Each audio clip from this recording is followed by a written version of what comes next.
democracy in 1999, and a new wave, then the GSM, then the banking consolidation. So perhaps we've been having waves, of potential being unlocked.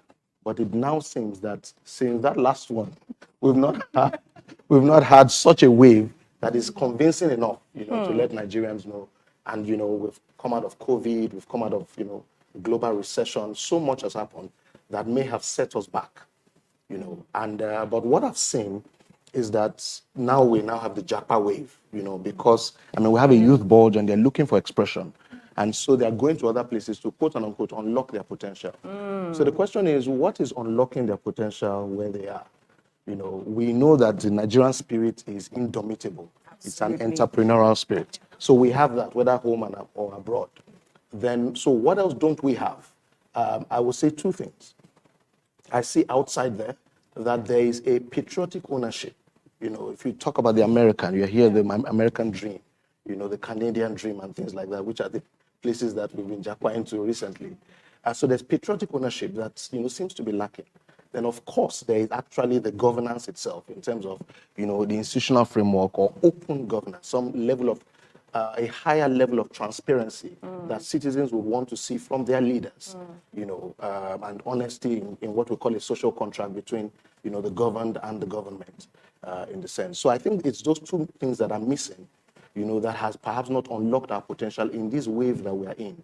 And until we mix that with the entrepreneurial spirit that is no doubt there, in fact, you will find out that perhaps it looks like where government has not touched or has left is what is thriving. Creatives, technology, yes. Art, music, and things like that. So, but clearly there has to be that government enabling environment and that trust that needs to come back, that we can then say that this Nigeria, is ours and we can unlock potential. Absolutely. Thank you so much for that. And I'll touch on that entrepreneurial spirit to ask you, Tale, because you're an entrepreneur, you're a business owner. And one of the things in talking about potential is the environment. For you, how have you continued to thrive and unlock the potential of what you do in this environment? And how will you speak to that for someone watching? So what I would say is that one of my favorite quotes by Abraham Lincoln is that the best way to predict the future is to create it. I feel like we need to increase our sense of ownership as citizens of Nigeria.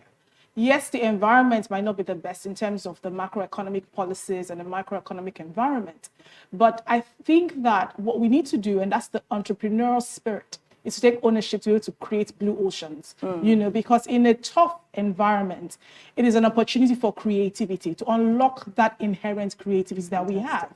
I think it's high time that we spend less time complaining about what is not working and begin to focus on what we can do, take a sense of ownership. I think it was JFK that said to America, it says, ask not what the country can do for you, but ask what you can do for the country. I think that my call to everyone is to have a sense of ownership.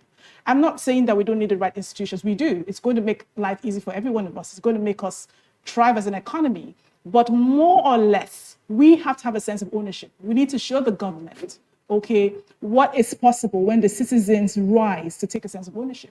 And I believe that the citizens create the government, And so when we begin to take a greater sense of ownership, we're going to begin to influence the government, influence policies, and then change things in our economy. And so that's...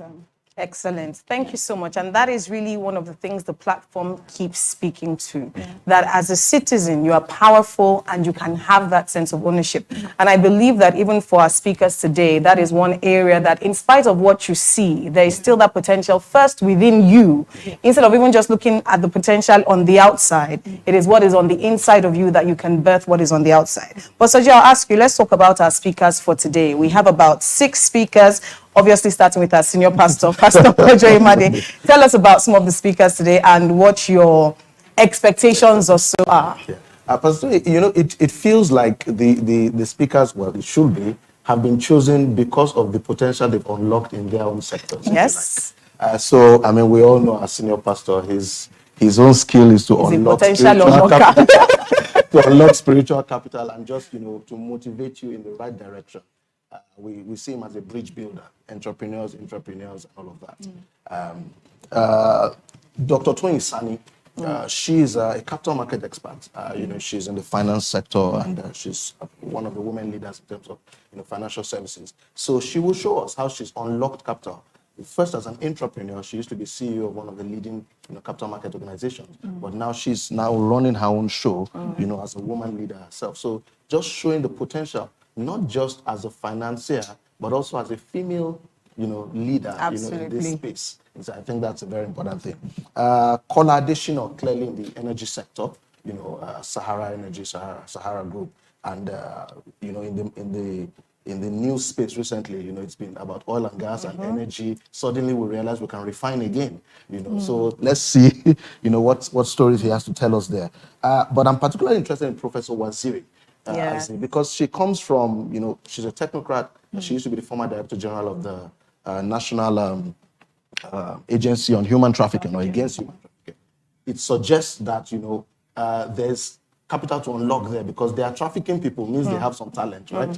So that clearly needs to go. Roman or Sahara has been here before. Yes. So I'm looking forward to what models, he wants to show us again. Charles Omole about security, all insecurity in the sense. And then Mr. Olaoye, Jaiyeola, who used to be at the Economic Summit Group.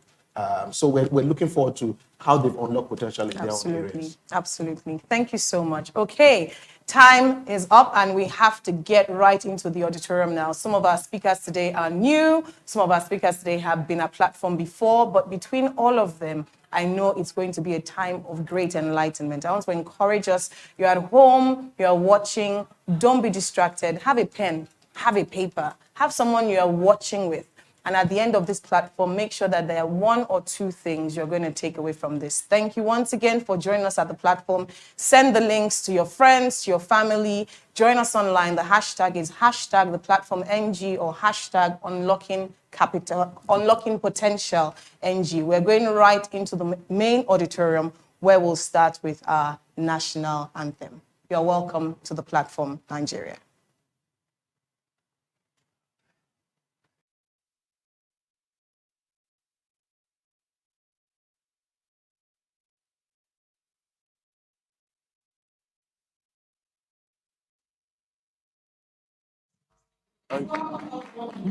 Thank you.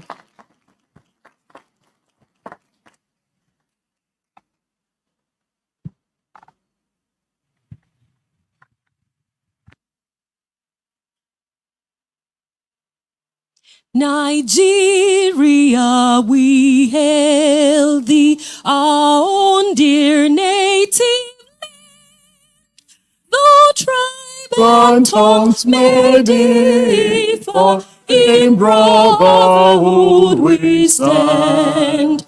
Nigerians all are proud to serve our sovereign motherland. Our flag shall be a symbol that truth and justice reign. In peace or battle honor, and this we count as gain. To all unto our children, a banner without stain. O God of all creation, grant this our one request. Help us to build a nation where no man is oppressed. And so with peace and plenty, Nigeria may be blessed.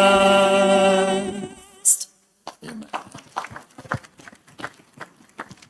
I heard an amen there. Please, let's echo the amen. Amen. Amen. You may be seated, please. You're welcome once again to the platform, Nigeria. My name is Ngozi Akinyele, and it's my honor to guide you through today's event. The theme for this edition of the platform, which is our 36th, is unlocking the potential in our country. You would agree that Nigeria is not lacking in potential, neither is it not our country, right? So we are not lacking in potential, it's our country. And so what we're here to do today is to unlock that potential. And today we have a strong group of speakers who are going to share bold ideas with us. So just before we go into it, I'd like to unlock the potential in your tongue as well by asking you to say good morning to the person beside you in your native tongue.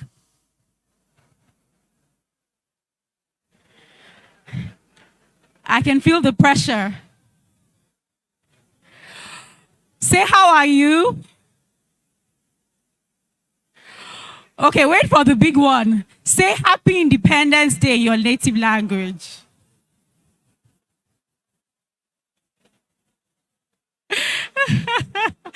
Don't even ask me. You're welcome once again to the platform. The platform is a global media event. So please, everything you experience here, the things that you hear that resonate with you, please share them online using the hashtag #ThePlatformNG and UnlockCapitalNG. The Platform NG and UnlockCapitalNG. We have a hall of presidents there, so please take a picture beside your favorite president and post on. If you don't have a favorite, just take by the one where you were born, yes. Okay, so to get started with the opening remarks, I would like to invite someone who is highly regarded as a teacher of the word of faith and has been consistently described as a bridge between the older and younger generation. And he's no one else but the senior pastor of the Covenant Nation and the convener of the platform, Pastor Poju Oyemade. Thank you.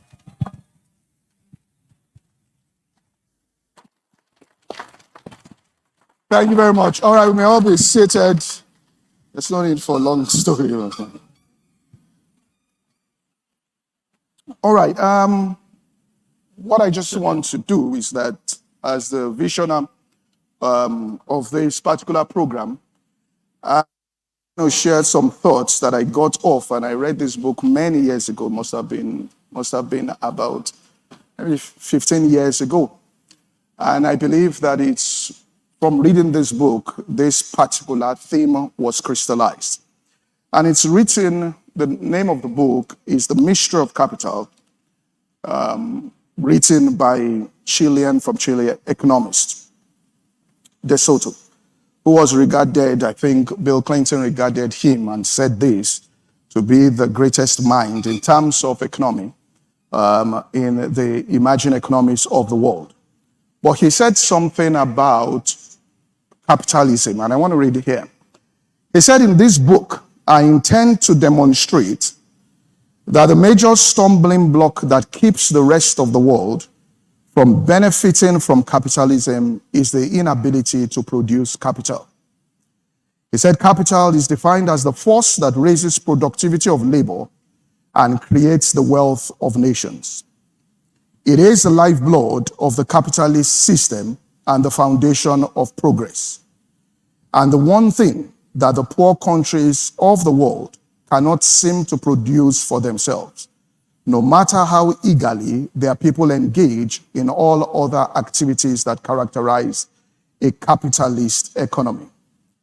He said, I will also show, with the help of facts and figures, that my research team and I have collected block by block, farm by farm, in Asia, Africa, the Middle East, and Latin America, that most of the poor already possess the assets they need to make a success of capitalism. He said, even in the poorest countries, the poor save.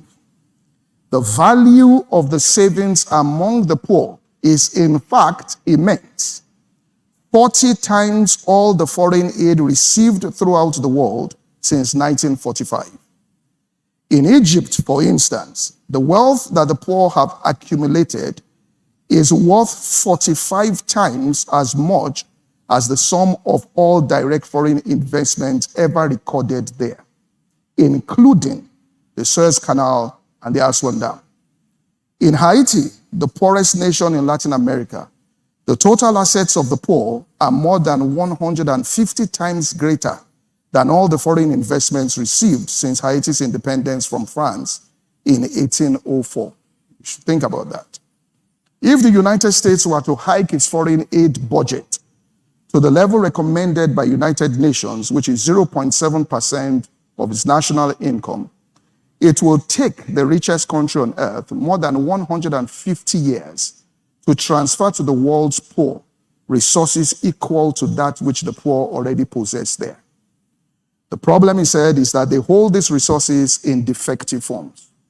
houses built on land whose ownership rights are not adequately recorded, unincorporated businesses with undefined liability, industries location where financiers and investors cannot see, industries located where financiers and investors cannot see them. Because the rights to these possessions are not adequately documented, these assets cannot readily be turned into capital, cannot be traded outside the narrow local circles where the people know and trust one another, cannot be used as collateral for a loan, and cannot be used as, all right, collateral against an investment.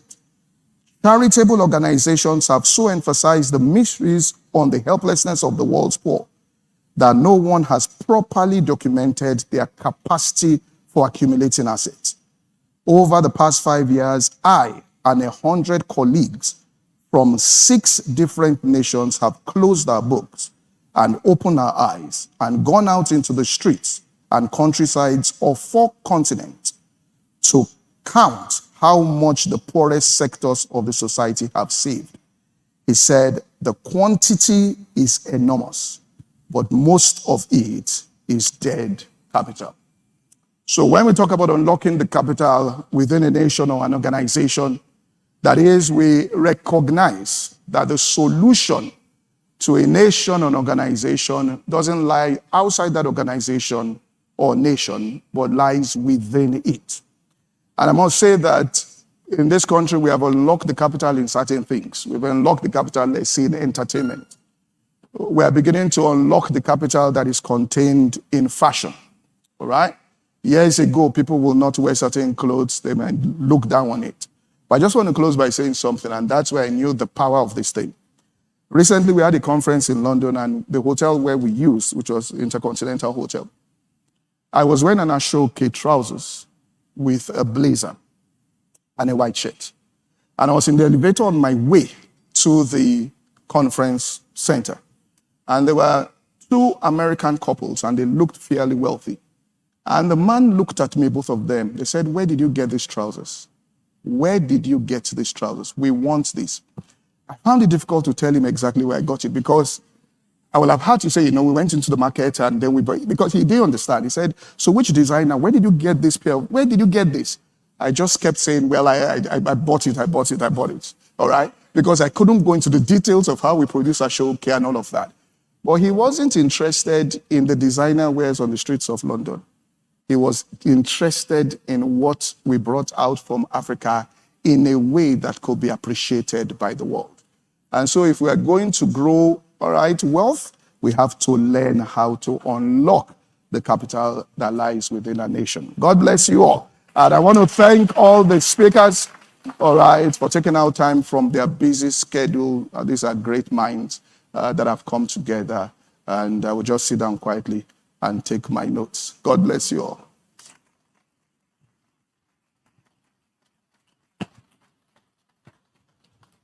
Another round of applause for the convener of the platform. Thank you, Pastor Poju, for that very powerful opening, for the powerful opening remarks. Our first speaker for today, and I guess our word for today is first, is Dr. Toyin Sanni. Is the LinkedIn folks who would know what I just said. Our word for today is first.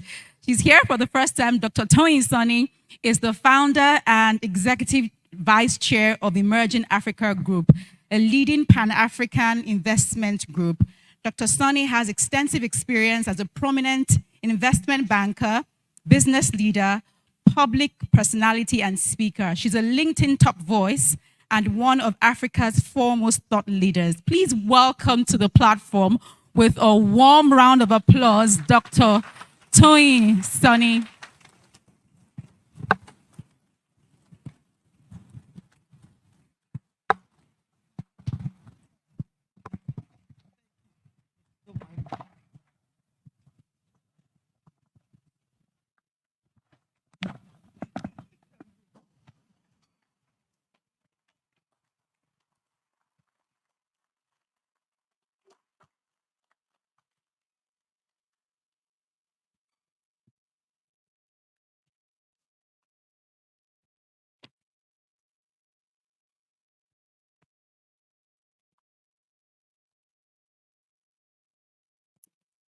Good morning.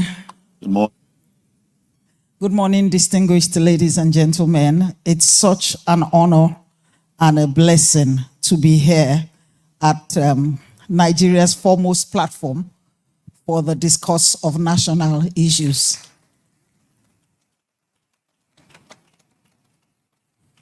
I honor all the great leaders and speakers gathered here and every single one that is here, and I wish you all happy Independence Day. I thank Pastor Poju Oyemade for the great opportunity to be here, and especially for facilitating and sustaining this excellent initiative that provides a platform to engage the highest level of human endeavor, which is thinking. You are a great leader, and you are a great thinker. I listen to you regularly on Instagram. You're a great, and I've also heard you speak at a platform like this. You're a great thinker, and it is no wonder that you gravitate towards thinkers and thought leaders, bringing great minds together to contribute to the crafting of solutions to our multifaceted national problems.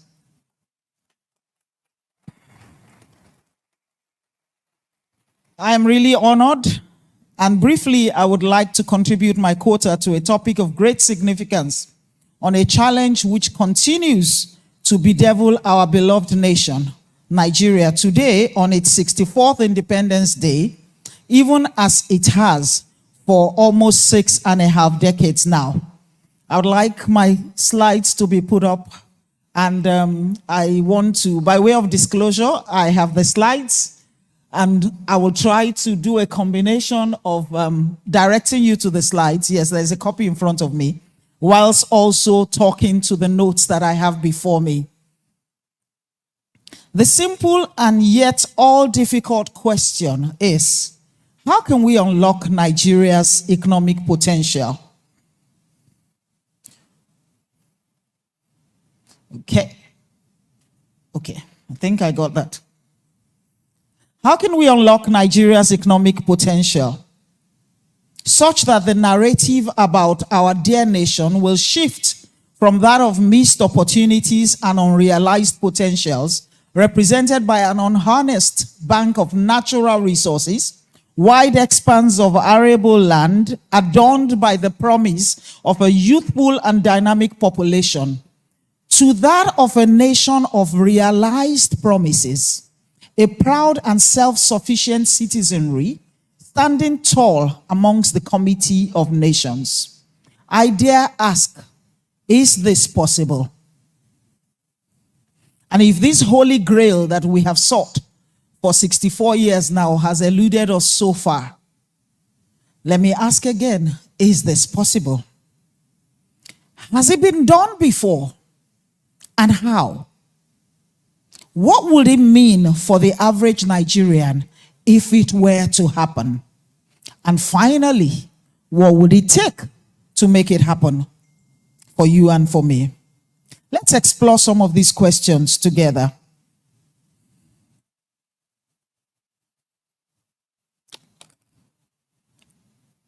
So first, what we're seeking to do, which is to unlock the economic potential of Nigeria, has it been done before? Nigeria, with a population of over 200 million and abundant natural resources, has been compared to structural peers like Brazil, Indonesia, and Malaysia. These nations share similar demographic profiles, diversified resource endowments, including crude oil, favorable agroclimatic conditions, abundant low-cost labor, strategic geographic locations, and deep water ports. Whilst in the early 1970s, Nigeria's living standards were comparable to these countries, since then a significant divergence in economic performance has occurred, with Nigeria now lagging far behind these erstwhile peers. A closer examination of GDP per capita, economic growth rates, and poverty levels highlights Nigeria's missed potential. Countries like Indonesia have made substantial strides in reducing poverty and unemployment through Remember, the question we're asking is, has this been done before? Through industrialization and infrastructure development. In contrast, Nigeria's economic performance continues to lag behind, despite its vast oil wealth and youthful population. While all exploits dominated merchandise exploits in all three countries until the mid-1980s, their participation in oil exports significantly declined by nearly half in Malaysia and Indonesia in the years that followed. In contrast, Nigeria has continued to rely heavily on fuel exports, with our contribution remaining consistently high. Indonesia, for example, with a comparable population size and natural resources, has a GDP per capita of $4,941, more than double that of Nigeria's $1,600. Brazil, with similar agricultural and energy resources, has a GDP per capita of $10,000. This disparity highlights Nigeria's struggle to turn its natural wealth into broad-based economic growth and prosperity.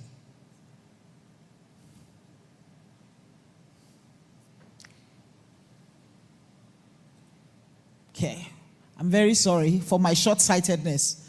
I am finding it easier to turn around than to follow. Now I've gone too far. Okay. Please pardon me. I might end up doing what we all say. Next slide, please. Do I have help? Is there somebody in the media that can help me? Because I think now I'm just turning all this in the opposite direction. Please, if you can help me, I'm going back to the slide where I'm still making the comparisons. So Malaysia and Indonesia proactively pursued economic diversification through well-crafted and faithfully implemented industrial policies.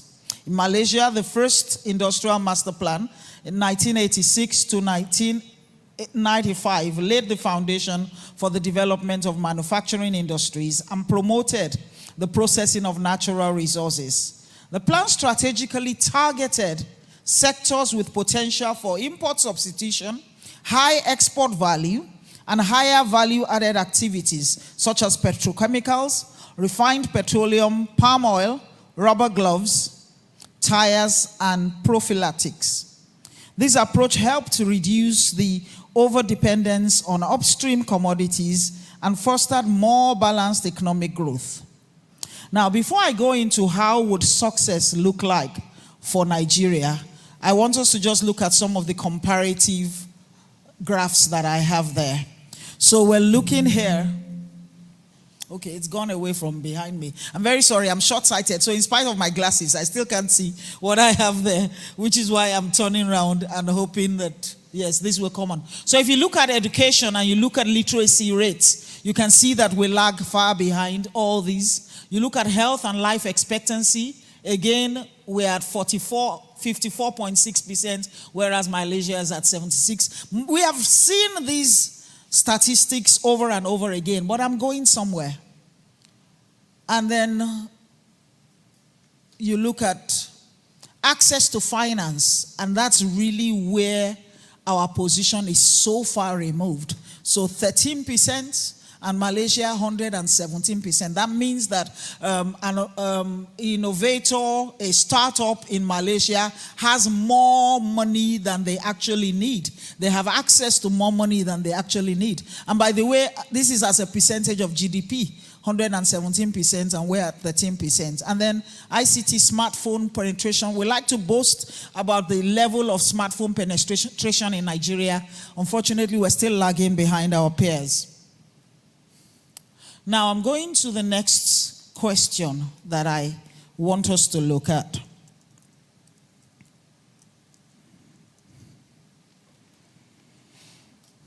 Is there a Nigerian dream?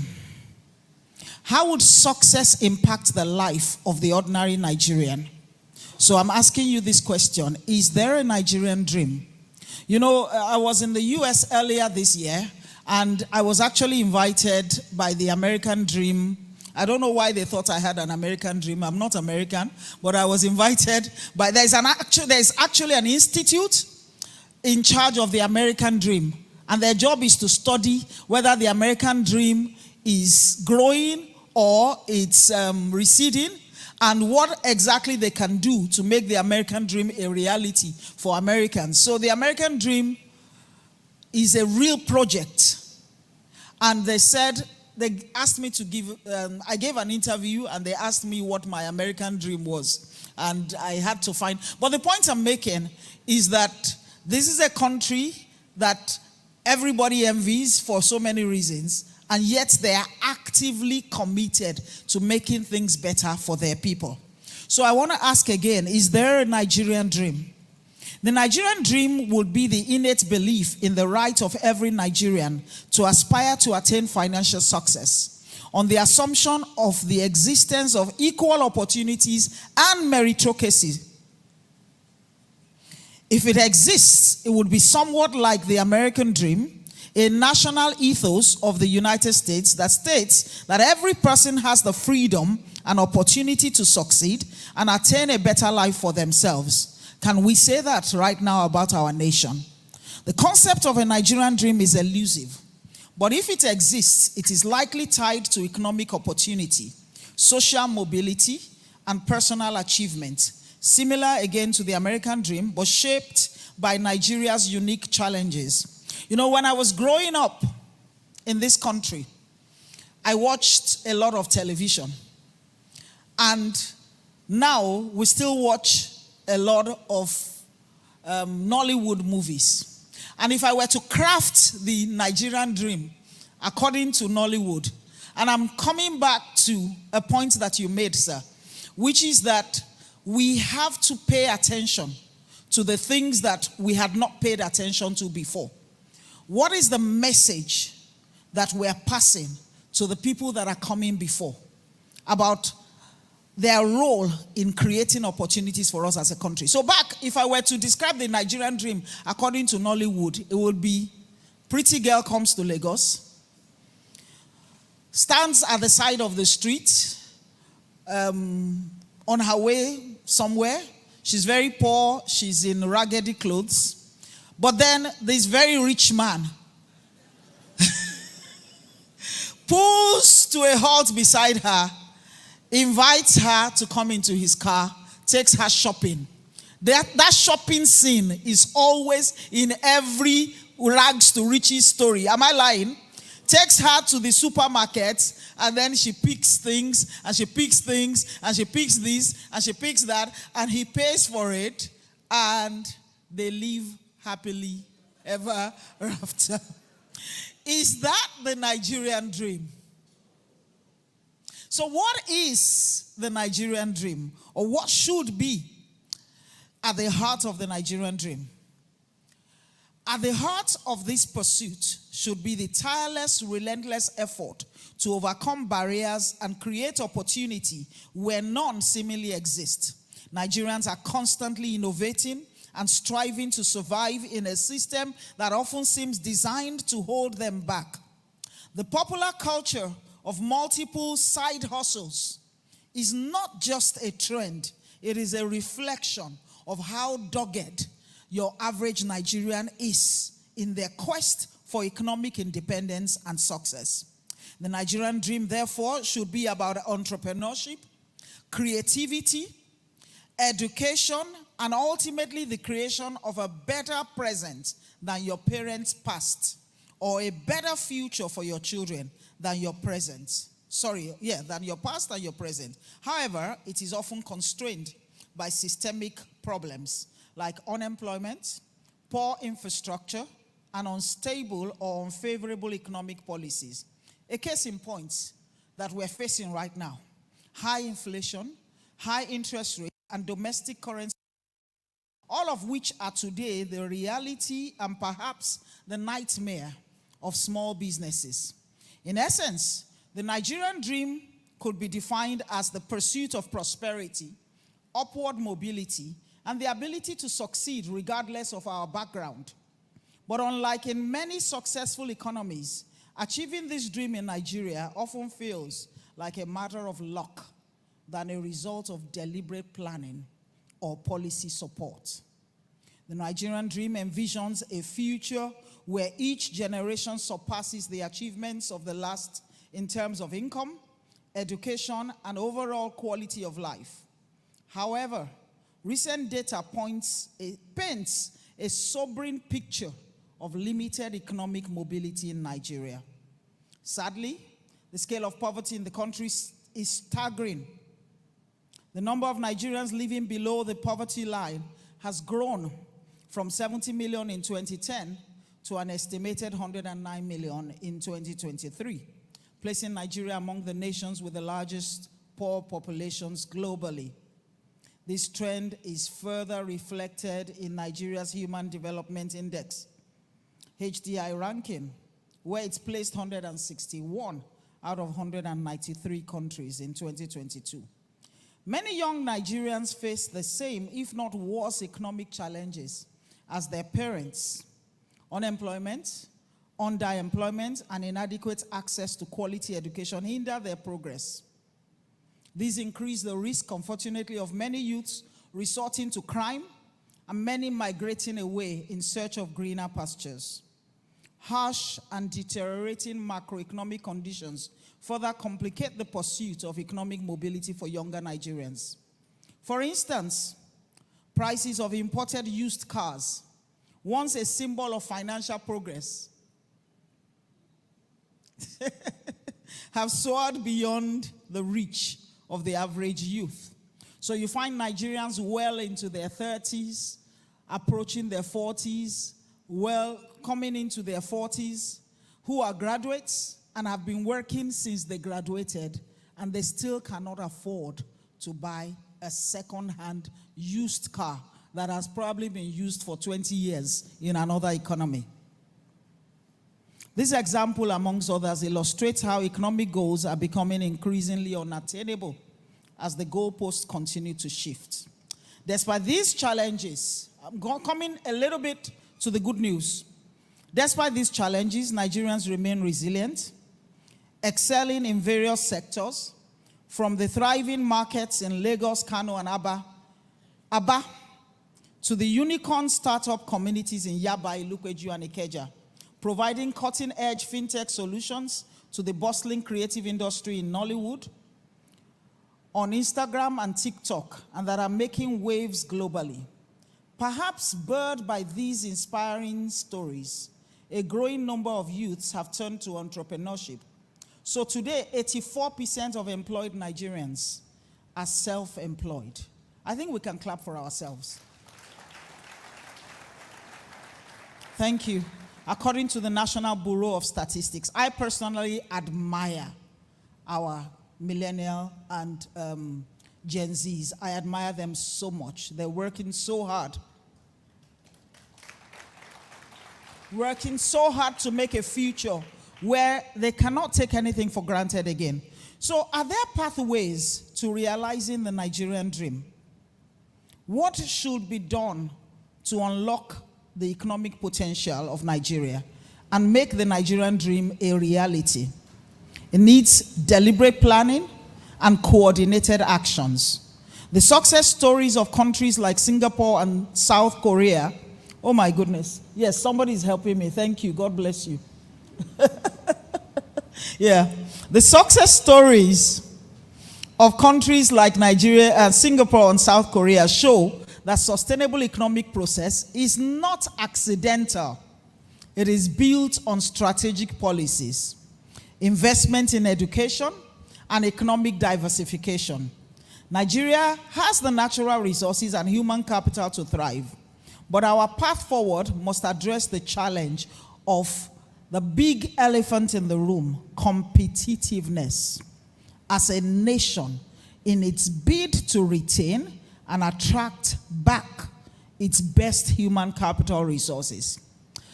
Nations are built by people. Let me say that again. Nations are built by people. So if you lose the best of the best that you have to other economies, who then is going to build the nation? Just like a company vies against domestic and international competitors for the best talent, so must Nigeria strive hard to retain its brilliant and most productive talents, or risk being left with the least creative, least productive, and most criminally minded remnant. I would like to repeat myself there. The same way I run a business, and I know that I am competing with other companies for the best talents. And I know that those who will win in my line of business are those who attract and retain the best people. And today, I now recognize that I'm no longer competing with other Nigerian institutions. I'm now competing with international institutions, because my people get offers from abroad and they get up and they go. My people sometimes would get an offer from abroad, and they will even live in Nigeria and earn dollars. So the same way I, as a business leader and business owner, have to face the reality that I must be competitive. It's the same way that Nigeria now needs to know that it's not everybody that was born in Nigeria or born to Nigerian parents or has a Nigerian passport that will choose to stay in Nigeria or choose to work in Nigeria or choose to retain a Nigerian identity. That choice has to be based on competitiveness. What are the most compelling factors for human capital competitiveness? Having established that nations and countries and economies are built by human beings and talents. The first one, and in coming, putting this together, I started looking at myself as an individual. And you can look at yourself as an individual and say, if you are making a choice as to where you want to live and where you want to put your family, where you want to start your business, where you want to grow, what will be my order of priority? Number one, security. I will not go where I don't feel safe. So, unless and until we fix our security challenges as a nation, we have not even begun on the journey of competitiveness as a nation. So security of lives and property, the beginning of the Nigerian dream, and to reverse the massive brain drain and Japa syndrome has to be security. Can our people be made safe again in our territory? Can our children be safe again in our schools? Can our streets be free of robbers and kidnappers? When I move away from physical security, the next thing will have to be food security and primary health care.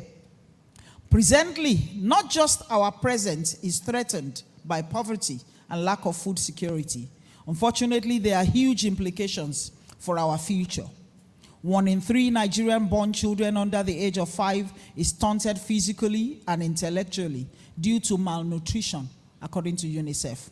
Similarly, and our convener mentioned the issue of productivity and national productivity. Similarly, a child born in Nigeria, according to UNICEF, as at 2022, is 36%. It's going to be 36% as productive as a child born in more developed and supportive environments.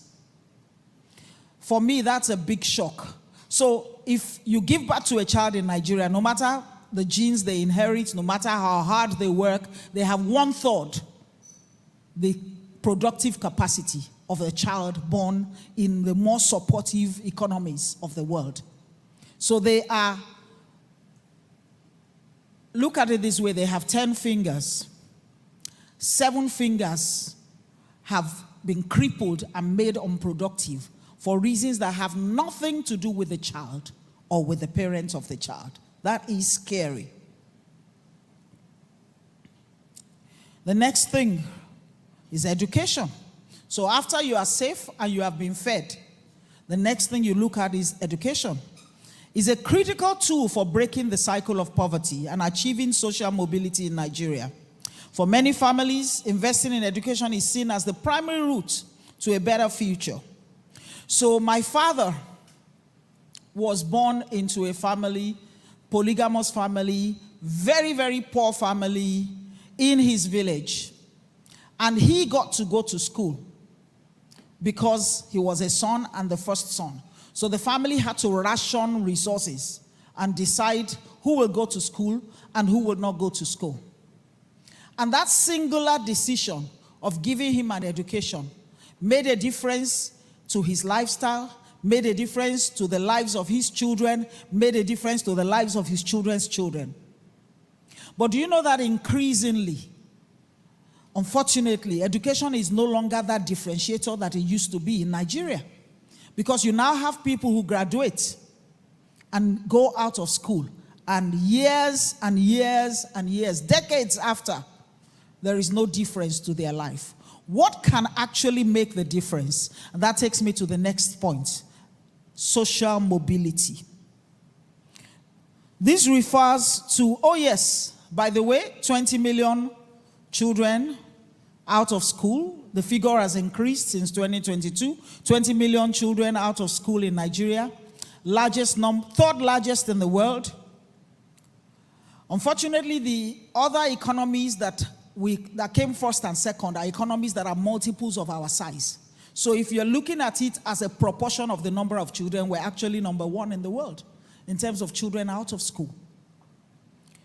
Now, let's come to social mobility. Will an education alone make a difference between you and, let's say, your father before you? Social mobility refers to the possibility for individuals and families to move upward or away from their erstwhile social status. Specifically, it refers to how a person's socioeconomic situation improves or declines relative to that of their parents or throughout their lifetime. May be measured in terms of earnings, your income, your social class, health, and education. Sadly, majority of Nigerians are trapped from cradle to grave in a vicious cycle of poverty perpetuated by low to zero social mobility, a self-perpetuating cycle. A study by Professor Raj Shetty of Harvard University and the Brookings Institute concluded that the community where you grew up is a key determinant of your life's outcome and prospects for upward mobility, with the four top factors being: number one, poverty rates in your community; number two, stability of your family structure, broken home, dysfunctional homes versus the other; access to better schools; and then the fourth one that really drove it home for me is social capital, or economic connectedness to high-income homes, and it was found to be the biggest factor. Essentially, they found that it is hard or near impossible to aspire to what you had never seen. So if you grew up in a poor community, and everybody in that community is poor like you and hungry like you, and you never get a chance to visit the people that are higher up or to see how the other side lives, your chances of getting out of that cycle are very, very low. So it sets me thinking about some of our practices in Nigeria, such as the one in which you take a child from the village and bring him to serve in your home as a house help. Or somebody from your community, comes to serve in your home as maids. I began to realize that those things are not necessarily negative. It is very important for a person to have a chance to see how the other half live, because that's where aspiration begins from.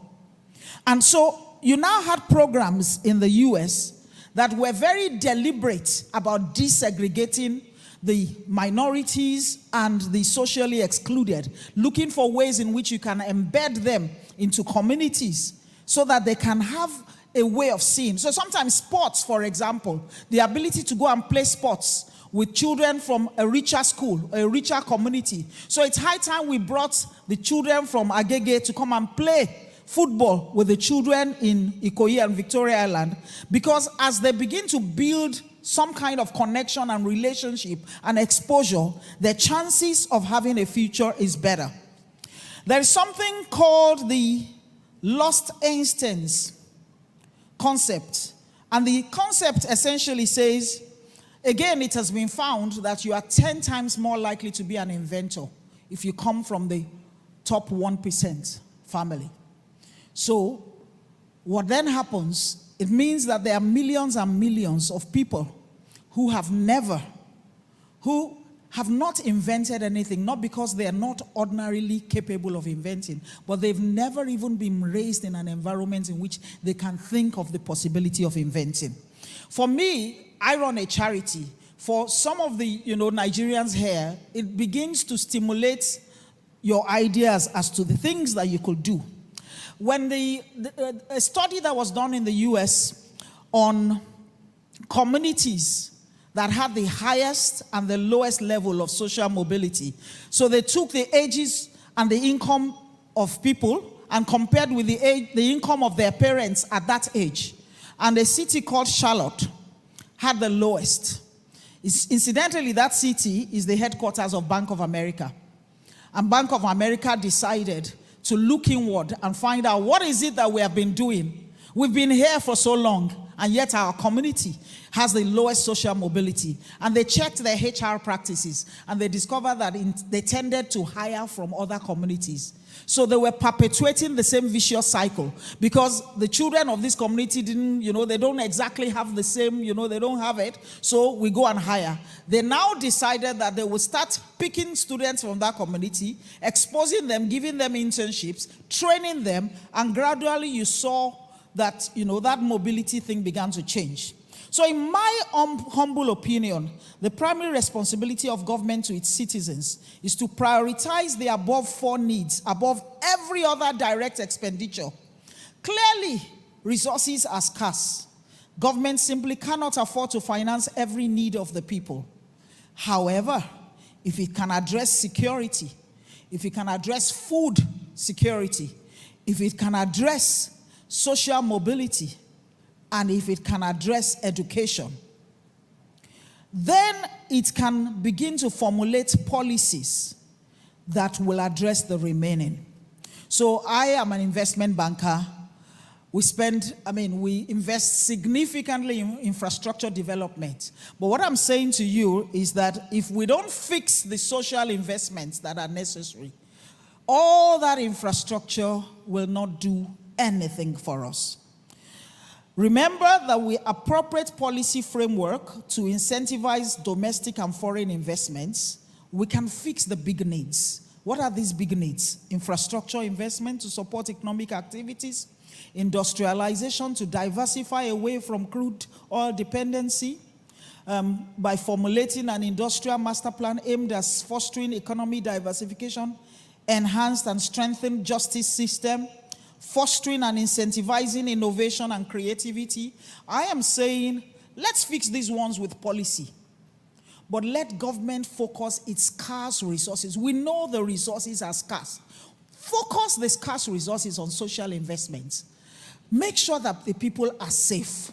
Make sure that, I think we should have compulsory education at least to JS3. By the way, free and compulsory. Should be free and it should be compulsory. Provide education, provide the social security, provide a sense of safety, and provide social mobility. Go into communities and begin to, implement programs that can desegregate and mix the people up a little bit. And we also, who are in the private sector, I gave the example of Bank of America, we, the companies, we who are in the charity, who run charities, can do the same.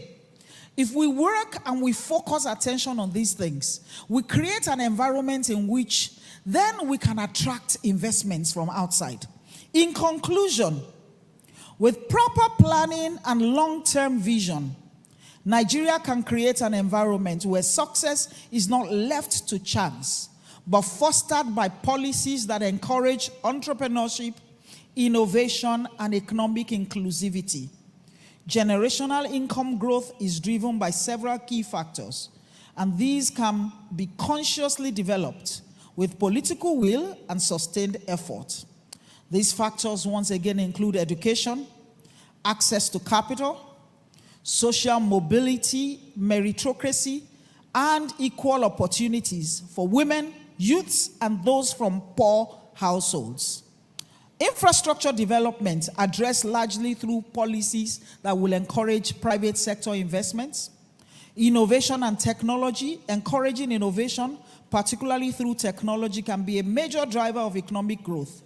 Countries that invest in research and development and provide infrastructure for tech startups see higher rates of entrepreneurial success. And finally, policy stability and good governance. A stable policy environment encourages both local and foreign investments, which are crucial for economic growth. Corruption, policy inconsistencies, and political instability have historically undermined Nigeria's economic progress. By addressing these factors, our nation's families can create a foundation for consistent generational income growth, allowing each successive generation to build on the achievements of the previous one and drive sustainable economic growth. As I close, I want to go back to a very important point that our convener made when he introduced this event today. It is not that the poor are not working. It is not that they're not earning. It is not that they're not saving. It is that nobody has taught them what they should be saving in, where they should be directing their investments to, which communities they should be mingling with, which kind of schools they should be looking to get their children, attend. In closing, I remember when I was raising my children. By the grace of God, my youngest is 26, so I've done a good job so far. Thank you. When I was raising my children and I would go for their open day, after looking at their work, I would pick subject by subject and I would say, who is leading the class in this subject? And then my child will say, Tolani. And I will say, is she your friend? Child is, I said, so who is your friend? She will name, I say, when next I come to school, you and Tolani must be besties. I'll go to the next topic. Who is leading this class? Until we, as Nigeria, begin to foster that kind of connectedness between those who have and those who do not have, we will not begin our journey to unlocking economic potential. There is knowledge to be shared. There are connections to be shared. There are opportunities to be shared. And we're done eating alone. Thank you very much and God bless you.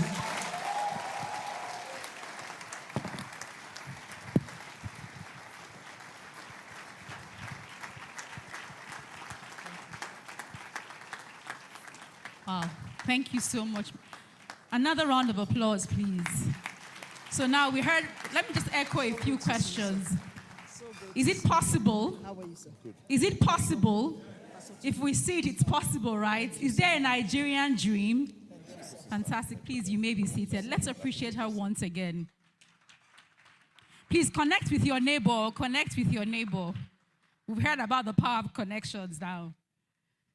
How profound. Thank you so much, ma'am. Our next speaker is Mr. Kola Adesina, MFR. He is a consummate, thank you. He's a consummate entrepreneur with rich experiences across academia, finance, energy, trade, and diplomacy. He is an executive director at Sahara Group, a leading international energy and infrastructure conglomerate. He's a fellow of the Nigerian Society of Engineers, and Kola sits on the board of several companies in Nigeria. He's an alumnus of the Harvard Business School Executive Education Program and the Wharton School Advanced Management Program.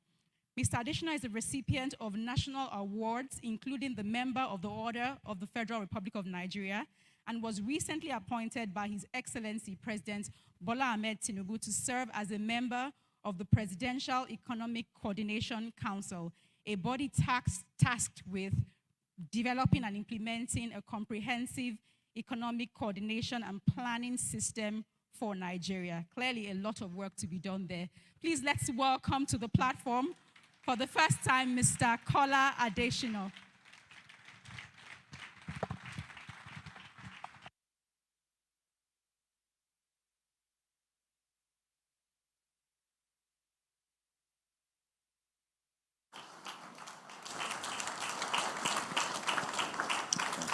Yeah. Okay, please be seated. Yes, I know. First, let me say a big thank you to God Almighty for giving me the privilege to be here.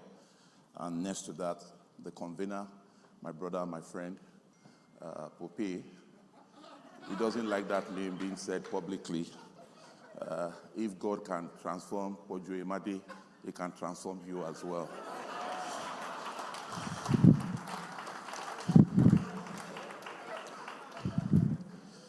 You know, I think a platform like this is important for us to hear his story. I'm sure he has not told you the full story.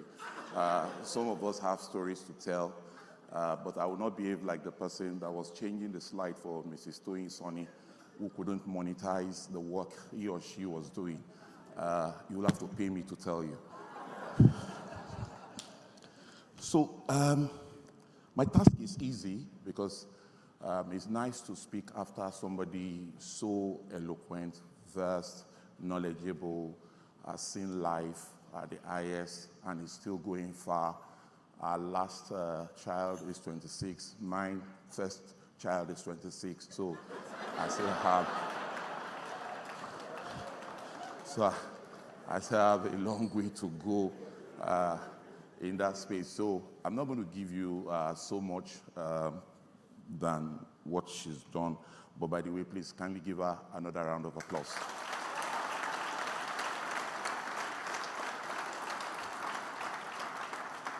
Now, I went through so much to be able to stand here today because when the assignment was given, I felt, okay, what direction should this message take? And just like people that are close to me know that even till the last minute, you never can say how the thing will flow.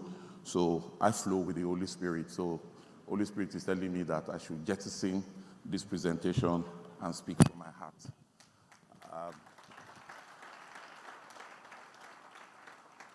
I love the theme, to unlock potential.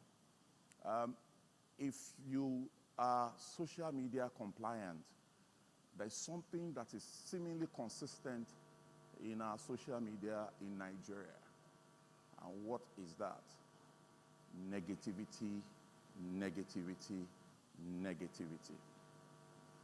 A lot of us seem not to be aware that social media is a creation for globalization, whereby the industrial world can view other worlds, other nations, without necessarily physically being there.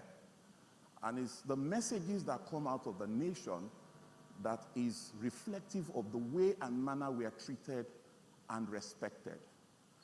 If we market the negative stories of Nigeria and make them the headline, you can readily be assured rating agencies will take note of those headlines. You cannot continue to say to yourself, I'm poor, I'm poor, I am poor, I am poor, and you will become rich. It is absolutely impossible. The very first message I have for us is that there is a significant need for a mindset shift. Without a mindset shift, Nigeria is going nowhere. I have data, statistics I can share, but statistics, you are all familiar with statistics. You go online, you Google about Nigeria's potential, you will see everything that you probably need to read. But something is far more significant than statistics. It is your vision for your country, your view of your country. There is no better nation on planet Earth than Nigeria. there is no bigger nation than Nigeria. Years to come, people will beg and applying for visa, and we will be refusing them that we don't want you here yet. It is when we are able to sell our story in a positive manner that the world will begin to respect us. Everywhere you go, there are negative things happening. You go to the US and you have the fortune or misfortune, depending on where your interests lie politically. You listen to Trump, they're talking about dogs, pets, cats, people eating all sorts. And that's a topic for election. You understand what that means? That pets, cats, dogs. If such narrative is what we're using here in Nigeria, people will look at you and say, what's wrong with you? We have far more significant issues. But trust me 100%, and that's why my message is so simple. Everything you consider as negative in Nigeria are opportunities.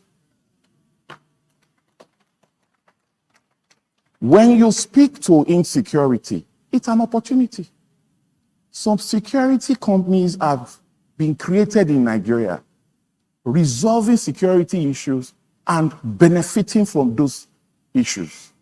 When you talk of war, people don't know some companies are making money. The longer the missile, the more the profits. If you are shooting yourself down, somebody is making money. So don't just sit back and look at Nigeria from the mirror of, cost of living crisis. Cost of living crisis, we are all here. We eat one way or the other. If it's one, cost me, whatever, we're going to survive. And trust me, when we say cost of living crisis is too much, and we're all lamenting and crying, if we hear one gunshot here, all of us will take off. Nobody wants to die. And yet we say cost of living crisis is there. So if we are here, let's be here to see those positive things happening in Nigeria. We've always spoken about crude oil. Probably one of the problems we've had is the fact that crude oil seems to have brought crude and primitive mentality into our minds. And which is why, rather than expanding the scope of opportunities and leveraging on them, we've zeroed all in that crude oil, believing that that's the only pathway to prosperity. Can we shift our minds? By the time you do a bit of research, one of the interesting things that you will see is the fact that crude oil has little to contribute to our gross national product, our GDP. The wealth of this nation is really and truly not ultimately about that, because it's just a small portion. If you know what is going on in ICT, if you know the amount of resources, the amount of money available in ICT, you will not be looking in that direction. A lot of trading opportunities are existing. When the president said he's building Lagos to Calabar Road, the media was filled up with all sorts. My own company, Sahara, we're going to establish a green city along that pathway because that's the market. It's close to the port. Windmills, solar panels, electric batteries, they can be manufactured. How do we begin to see these opportunities in spite of what we think about the politics? The politics should not dominate our mindset. The politics is a 4-year thing. The next election is 2027. Don't die before 2027.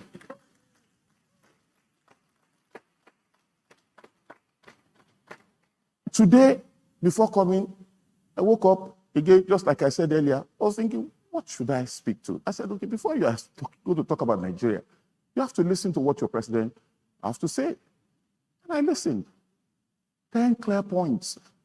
And inherent in all of them are opportunities. As far as I'm concerned, they said they are putting together a national youth confab. Kola Adesina is still a young boy. I'm youth.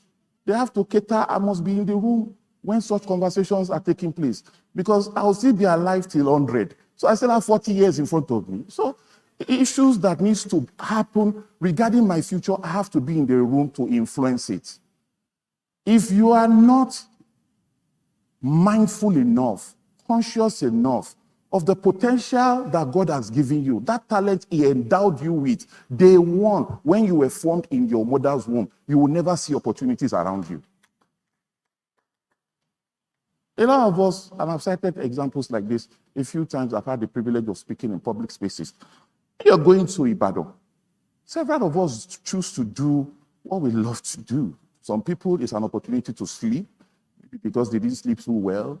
The next 1.5 hours, let me sleep. Some other persons will run commentary from Beggar to Ibadan. They will say, now wow, Redeem is growing up. This mountain of fire, now wow. See how large they've become. We don't even know the difference between Ibafo and Mowe. We don't know anymore. They will just run commentary all through. And then they'll say, we are in Ibadan. But another category of people will be on that same road and say, Mowe is growing. Ibafo is growing. They need food. They need water. They need shelter. Cement will sell here. Food will sell here. New business centers will sell here. There are quite a number of things that they don't have to go to Lagos Island or Ketu or Mushin to buy. I'm going to domesticate it within this environment. The same journey, 3 individuals. Everything in life is about your perspective. The potential here are just too numerous. What are you doing about those potentials? Now, for me, and Madam said it very well, trust me, if you know you want to do good in life, you have to look up at those who are doing well and not envy them, and not curse them, and not swear on them, but rather learn what they are doing better than yourself. Add that to whatever you are doing, you'll be greater than them. I was in Shomolu, born in Shomolu, menial job. My parents were very, very humble. We had days. My younger brother is somewhere in the room where we had no food, absolutely nothing to eat.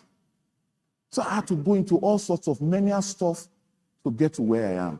And one of the things I used to do, Madam, was that I love that song. Across the bridge, there's no more sorrow.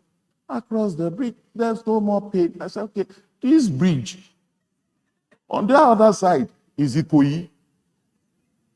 I want to know what's going on there. I will leave Shomolu, a poor boy. No money in my pocket.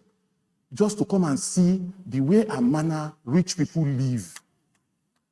I left my churches in Shomolu because previously I used to go to Bagada, Deeper Life. Then Odolade to church. I said, if I continue like this, the things I'm going to learn, it's not going to take me to the vision I have for myself.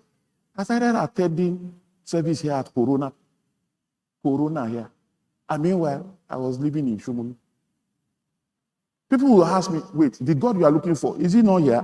I know he's here. But it seems like those people on the other side, they are closer to heaven than...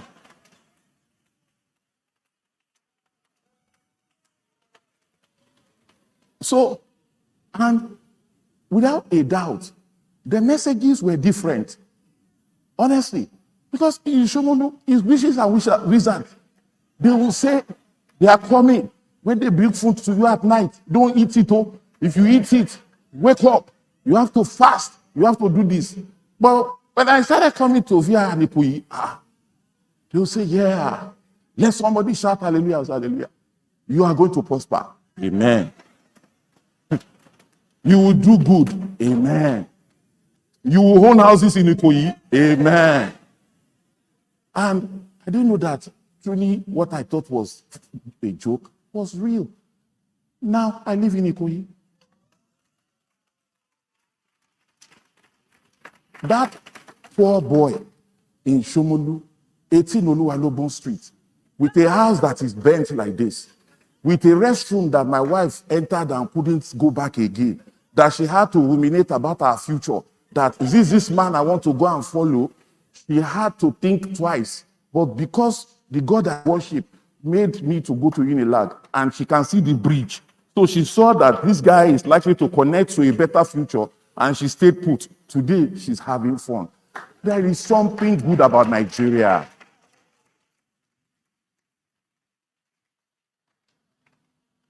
most of us will watch football. And I know that some of us love one guy so well. His name is Cristiano Ronaldo. The lovers of Ronaldo, shout Ronaldo. Thank you. Now, unfortunately, for most people, they just watch him for 90 minutes. No, younger, far younger, but I watch his life. How is this guy living his life? The person with the best mindset for excellence in football, in the world, is no other person than Cristiano Ronaldo. The sense of discipline Cristiano has, his passion for the game, amazing. When he wants to even play penalties or free kick, those things he does are things that they were not accidental. They were there to send a message to the goalkeeper, I will kill you today. Today you will hear, you will be beating this. They are not, to you, you think, no, they are all psychological. So the guy is wondering, what kind of shot is this you're going to come up with? And trust me, he's been able to achieve excellence. But if your own mindset is to gossip about other people, is to condemn them, to make comments that are derogatory, you cannot improve yourself when you are still in the gutter of life. You have to come out of that gutter, clean yourself, clean your mind. That is the place of excellence. When you need to excel in life, Mrs. Sanni said, he encourages our children to look for those who are better. That's why today, my friends, I choose them intentionally. My friends don't choose me. If I choose you as my friend and you don't want to be my friend, you are in trouble. Because I will keep looking for you. You will not rest until you become my friend. Why? You have something I don't have. When I'm chasing you and looking for you, you have something better that I'm looking for. It's not for any other thing. And that is why you keep seeing fewer people excel in life. Many are called, few are chosen. Do you want to be one of the few? Unlock the potential of Nigeria. When you look at our population today, the demography is very clear. The youth population, extremely very high, 70% or more. Between the ages of actually 0 and 54, that's almost 93% of our population in this country. Now, the question is, are we harvesting and nursing the best out of this youth? What are we taking away and using these youth to do? But guess what? People look up to government all the time. If you are looking up to government for the rest of your life, you will be a critic in chief. Critic in chiefs don't make it in life. They will criticize till they enter their graves. Because even when something is good, they will criticize it. It is now in their DNA to criticize. Whenever budgets are read, what are you looking for? Budgets are documents that inspires people in places and businesses that you are not currently thinking about. I have some businesses to share with you before I close, because it's called business opportunity, so I have to say some things. But a few things I'm going to mention are not really, all in all, there are several opportunities around you. Are you looking around you? Now, in the intro that was done earlier, and thanks for that introduction, each time they call me fellow of Nigerian Society of Engineers, I always laugh within myself. This man studied insurance, international law and diplomacy, business management, but now they call me engineer. Why? Curiosity, you and I were told, reading idiomatic expressions and the rest of they say it kills the cat. No, curiosity makes a great man. If you are not curious enough, if you are not incentivized enough to look around you and wonder why certain things are happening, how they are happening, what are people doing to make them happen, you will miss it. And I am just naturally, intellectually curious. Around me are books. First love, books. Second love, books. Third love, books. Why? They are teaching me things I don't know. So are you curious enough? The data that we always share, I'm sorry, I don't know whether I will burst bubbles, but me, I'll say it. Nigerians don't read manuals. So data doesn't mean so much to Nigerians. That's why when you see them showing statistics, they'll just be looking at it like this. They'll just say summarize the content. That's why when we buy phones, we just remove the phone, throw the box away, remove the charger. The manual, we don't read. That's the way we are. So what do you need to do? You have to be curious. Your brain, you're using so infinitesimally small portion of your brain. What are you using your brain to do? So my intention is to provoke you, challenge you. Don't have this multiple business mindset. A lot of us will say, I want to be in several places at the same time. It's a lie. You can only do one thing very well at any point in time. It is after you've grown in that area to the stage of maturity that you start to look elsewhere. You're not expanding. But you have quite a number of people, they don't know enough of what they are doing, but yet they will be putting their eyes there, putting their mind, and ultimately they lose everything. You cannot grow when you have eyes behind your back. You can only grow when you can look in front of you. What is there that you have the talent to do that you can do very well? On it. Work on it. Nurture it. Seek solutions from better persons. What have they done? Modify it. Create value. Add value. There's something most people don't speak to. And listen to me on this one. If you multiply value rather than adding value, you will be a billionaire. I repeat, if you multiply value rather than add value, you will be a multi-billionaire. Why? Multiplication is superior to addition. So what are you able to multiply around you? When you taste somebody's food and you see people go to that particular restaurant and you feel the food is not good enough, that's an opportunity. Rather than you go to the restaurant and say, the food of this person is not good, it doesn't taste well. Okay, you go and make it become better. There's nothing called the best. It doesn't exist. It's just a figment of our imagination. The best is yet to come. Insofar we are alive, we will keep chasing it. We will never get there. No matter how good you are, you cannot be sufficiently capable enough to knowing everything and doing everything. So, please, focus. Another key point, which is very vital, you must have a growth mindset. And a growth mindset starts back again to the fundamentals, because these principles are important before I give you the business opportunities. If you're not solving a customer's pain, you can never make gain in life. The only place where you can receive gain without pain is when you die. Because if you're not solving somebody's pain, then who are you? So for every pain my customers have, they represent opportunity for gain. So what are you doing in recognizing those pains, which is what curiosity will help you unfold? But what are you doing? And then how do you now take that pain away?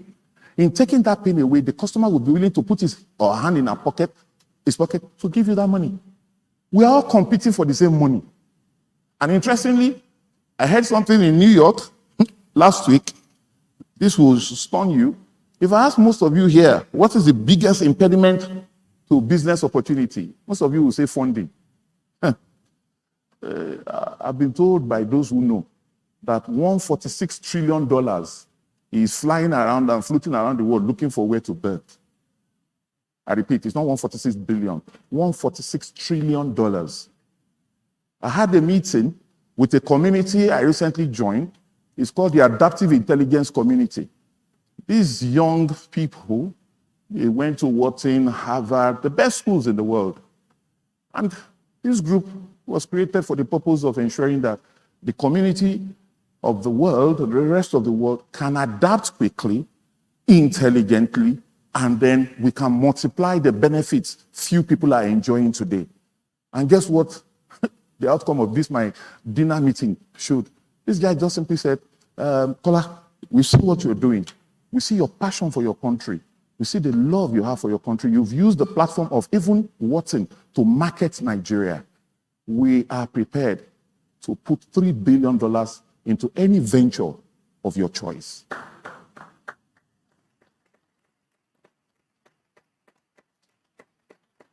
Now, all because of what? All because of the fact that money loves nothing else but money. It is not charity. Remember, we are ready to put money that we will take back. It's not money as gift, no freebie. When people start to give you free lunch, there's something, a catch somewhere, every time. So they are ready to put money because they believe they will recover that money. Now, invariably, is your value proposition good enough that people that have money will be willing to pull out their money? I go to a very touchy one now as I begin to go into the key area so that I conclude very well by God's grace.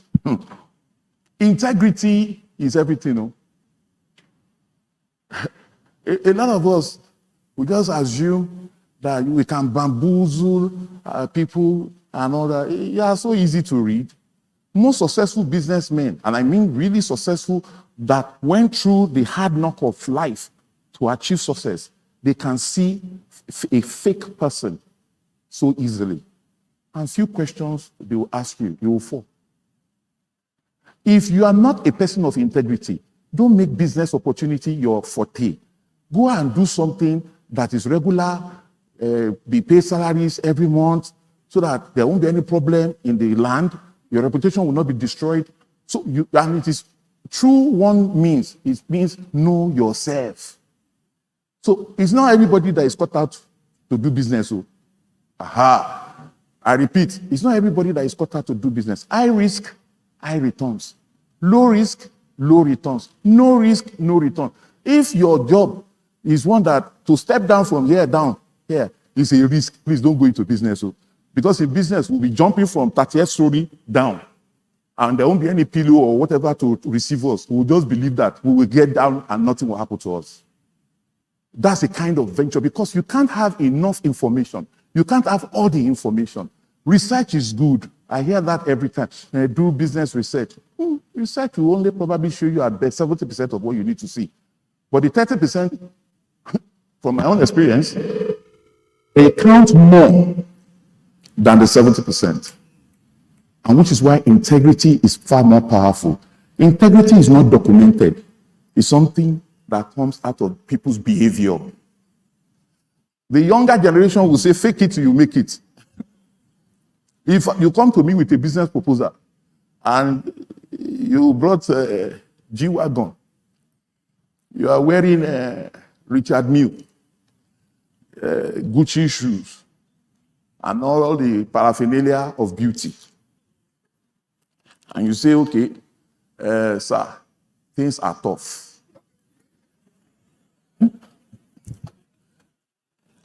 So I have decided to diversify. Okay? And so I have this business proposal. That's diversification to 419. G-Wagon, Gucci, Richard Mille. Bros, I will only preach to you. 0, you will not get. If you are lucky, you will take Fanta in my house. And if you are so lucky, I'll put an ice block inside it. Beyond that, nothing for you. So all these ingredients are so useful because you see that people are successful and you're wondering how and why. You must also have this seemingly inexhaustible hope and aspiration. The most optimistic people in the world are businessmen because we're futurists. We're only hoping and believing that everything will be equal. And more often than not, from experience, all things are never equal. Things happen, curveballs come. your preparedness and adaptiveness, your resilience, your knowledge will all now bail you out. And speaking of knowledge, I have people in the room, some of the people that were my friends in university, we went to school together, they are professors.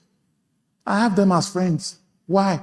They are my sounding board for my ideas. When we were in school, they taught us theory and practice. Theory, they know. Practice, I've seen. New theories, I don't know. So I go to them. I compare to what is happening practically. We're leaning on each other to grow. Knowledge is inexhaustible. You can never learn enough. They say it's a knowledge economy. It is. AI is here. Are you learning? A young man came to my house yesterday. He studied software engineering. And I felt, okay, we're now talking. Nigeria really has a future. Are you familiar with AI? How are you interacting with AI to optimize your business? Technology. The biggest element that is going to change our lives so dramatically, so fast, is technology. Look at the libraries today. Our libraries are filled up with books that are now in our phone. Previously, all of us would go to the libraries. I used to go to our library, I'll pick one book here, because I've not finished it, I'll go and hide it in engineering, so that I'll go back tomorrow to read it. Technology just made me look foolish. It's not accessible. It's accessible. What previously was inaccessible, we needed to build big spaces. We don't need that anymore. Technology is shrinking things. It's making things easier, making things better, making things cheaper, making things smaller. And talking about smallness, that technology is making things smaller does not mean our brain too should become smaller. Our brain is big enough to capture opportunities that are available everywhere. I give you some interesting ones. So those of you that have pens, that like to write, so that you say, Kola Adesina did not give us any opportunity. He just came and he left. These motivational speakers, may God help us from them. The first thing I have here by example of opportunity, Digital Skills and Training Center. If you open Digital Skill and Training Center to teach coding, data science, digital marketing, and other relevant skills to young Nigerians, you will be closing the digital skill gap, you'll be making money. If you have an incubator, an accelerator business, you need to provide training, guidance, as well as potential funding to young Nigerians who want to learn skills, particularly technological and technical skills. You can do the business of selling materials on skills to the global market. You have to provide materials like videos or books on local skills, such as cooking Nigerian meals. And by the way, if you go to America, most of the things you eat there, they are fabricated somehow. But Nigerian meals, some of us are so Nigerian that when we are in America, we want to eat Nigerian food. So we'll be looking for Nigerian meals. So if you can create a video for training for people to be able to cook Nigerian meals, speak Nigerian languages or dialect, such an opportunity is very, very useful. It's about you pushing the Nigerian culture to the global audience. Agro-processing. If you invest in agro-processing facilities for crops such as cassava, maize, rice, and tomato, you can add value, multiply value, and ultimately reduce post-harvest losses, a challenge. You're converting it to an opportunity. You can do this through food packaging, milling, and turning raw materials to finished products, which is the bane of the Nigerian environment, business environment. We're still exporting raw materials. Nobody does that anymore. If you are not a converter of raw materials to finished goods, you cannot in any way become a prosperous nation. The prosperity of Nigeria lies in our ability to convert raw materials that are currently available inland to finished products. We need to take the knowledge our Nigerian citizens are learning from Harvard and the rest of them, bring them home, convert these natural resources to finished products, sell to the world. Export and import, that's the equation of prosperity for any nation. If you are exporting more than you are importing, you become prosperous. If you are importing more than you are exporting, no matter what government policy is, you will never become prosperous. It's just that simple. Eco-friendly packaging is important. You start a business of biodegradable or recyclable packaging materials, you're really going to make it because you'll be meeting the rising demand for sustainable packaging in food, in retail, and e-commerce industries. Logistics and supply management. Logistics is still a major problem in Nigeria. I'm sure most of us know this, but you don't have to jump into it the way some of us jumped into it the early days of our business career. We went into it blindly. We didn't have all the information required, and of course, we lost money. But when you invest in warehouses, transportation, and cold chain solutions, you are going to grow your trade in a voluminous manner. Mental health and wellness services. You know, economic downturn has a way of creating depression, and that is becoming a real problem. Are you there to provide a solution? Because somebody is looking for help. So are you that person that is going to be able to establish online therapy platforms or mental health wellness center to address this growing awareness of mental health within the country? Mini grids and off-grid power solution. That's my theater of operation, so I'm not going to say so much so that you don't go and do the things I want to do. But because I don't want to be completely selfish, I will just say it one more time. Mini grid and off-grid solution. E-gaming and animation. Of course, you know, young and tech-savvy population, they love games. The opportunity that exists here is really very competitive, but you need to know something about game development and animation. It is very critical. There are opportunities there, and some of these things, they don't require so much to start. Just think about it. Hopefully, most of us will start to become billionaires. But when you become one, remember I said it, my own commission is 1%. I'm not God. Don't give me 10. Set up cultural and tourism businesses that focus on promoting Nigeria's natural beauty, the historical landmark, and rich cultural heritage to both locals and foreigners. I've not seen a nation as beautiful as Nigeria, honestly. You know, I've traveled wide and far. I've gone to all the continents of the world. Trust me, after 3 days, I'm eager to come back. My body is just itching me that I must go back home. I must go back home. And this is the same home that some people are living, which is why you can see the very funny conundrum in Nigeria.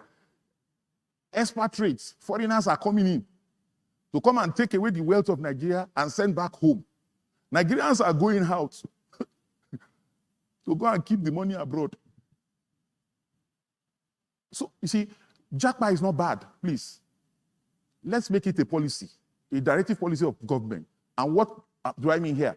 Government will actually intentionally create an atmosphere for people to Japa and then get the knowledge there and Japa that. That way, whatever they've learned, we will use within our country. China has done that incredibly well. China realized that they had obsolete knowledge, very outdated model of orientation, and all that. They had to send their people out intentionally. And that's why when you go to any of these international schools, global schools, you will see them banded together. Chinese people are always together. And they'll just be speaking their languages. They'll just say meow, meow. You know.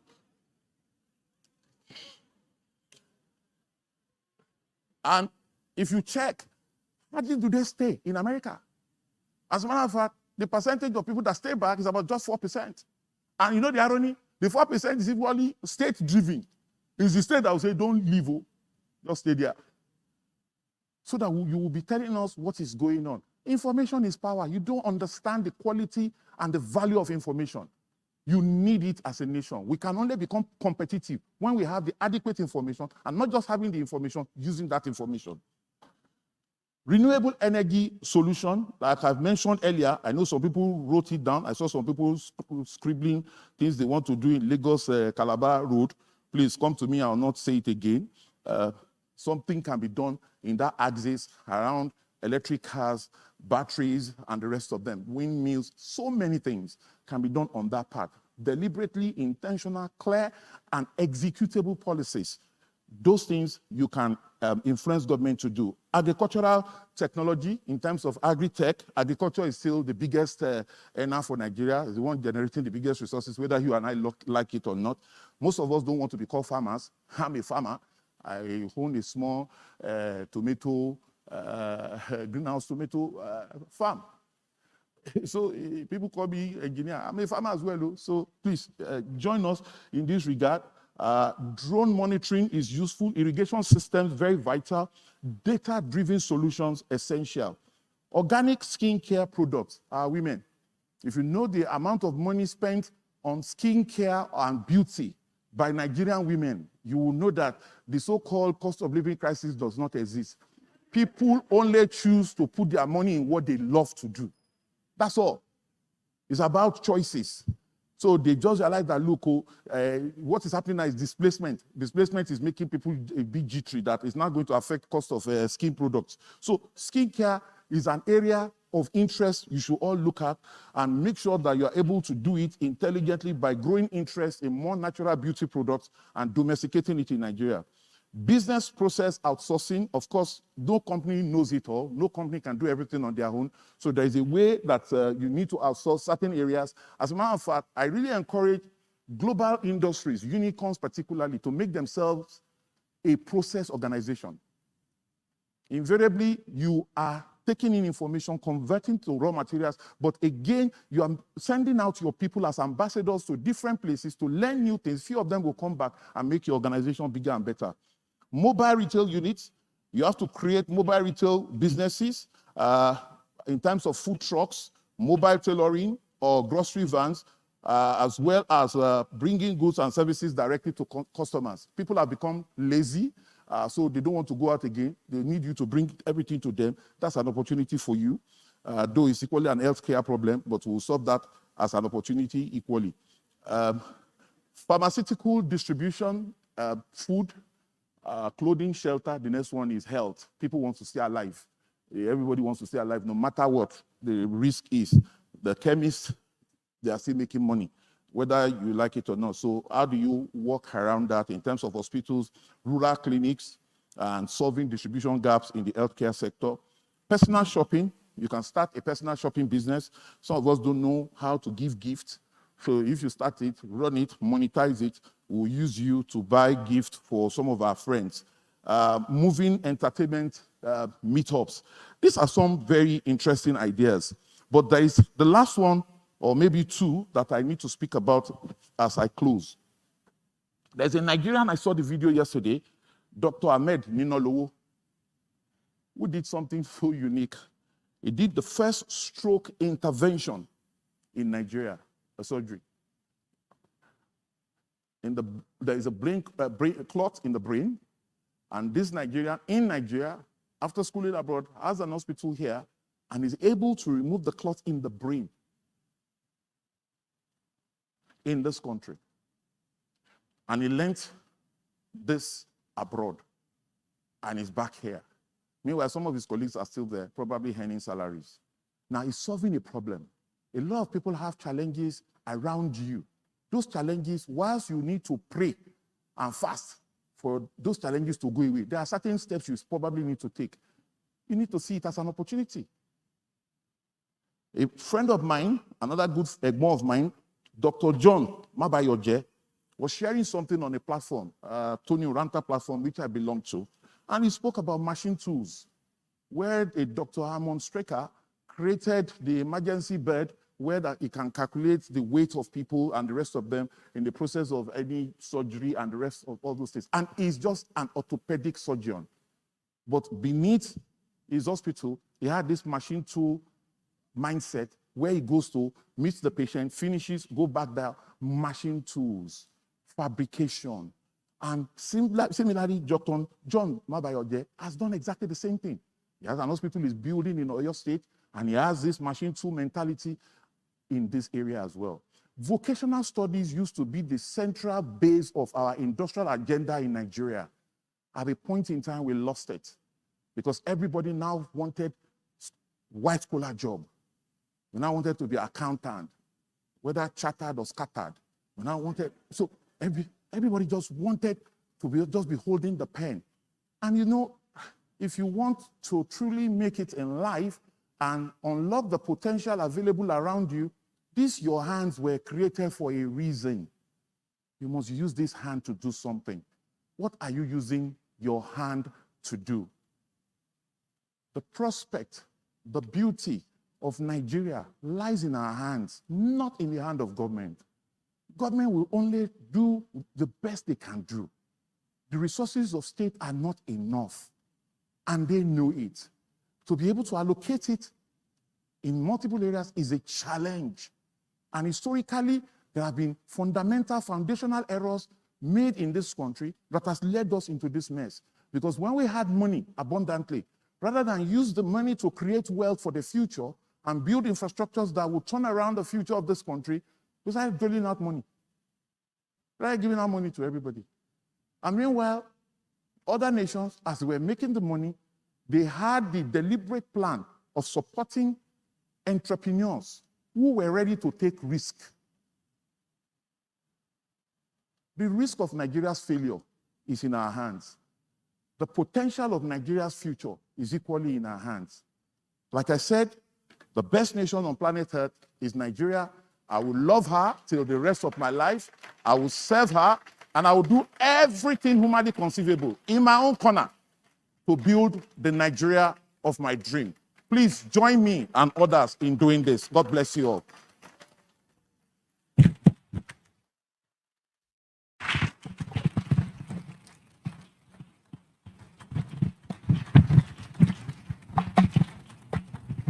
I think he deserves a louder round of applause.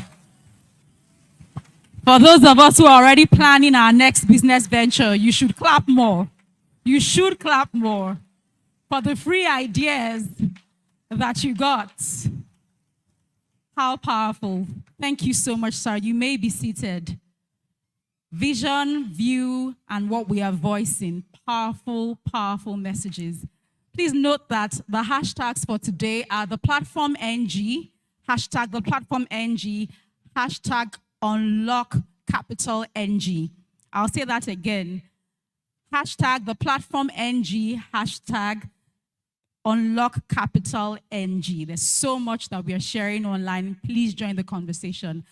I'll just invite you now to turn your attention to the screen for some multimedia messages.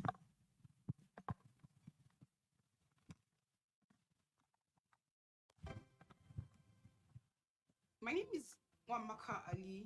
So I joined the Convener Nation community group, the Expectant Moms group. Actually, that year, I wasn't sure of the group to join because in 2020, I joined the Working Mothers group.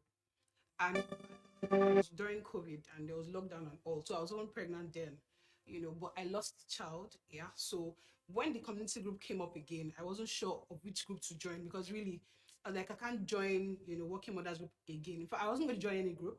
But I now saw that they added more groups, and Expectant Mom was one of the groups they added, and I was pregnant then, so I was really excited.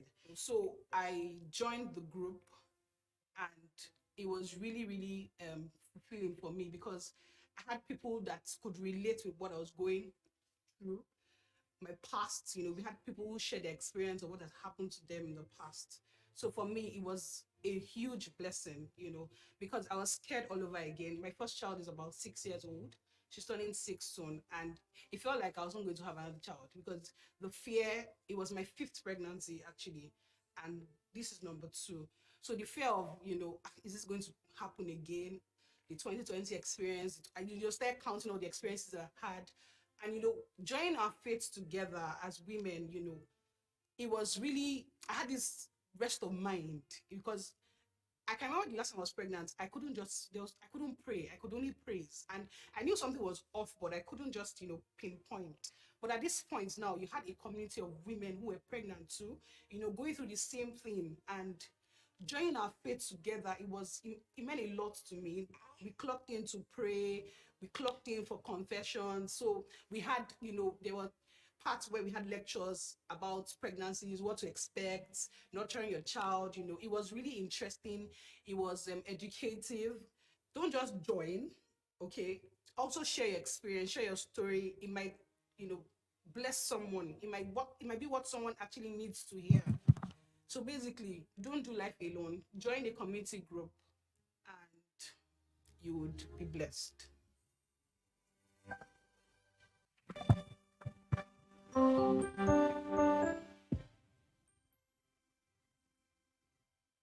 Hi, my name is Sunday Uloko, and I actually joined the new managers community group, and that group was actually, for me, it was impactful, it was a blessing. I joined the new managers community group because of I had the opportunity of to be a team lead in my place of work, and that actually requires a whole lot for me to manage people and to also deploy projects.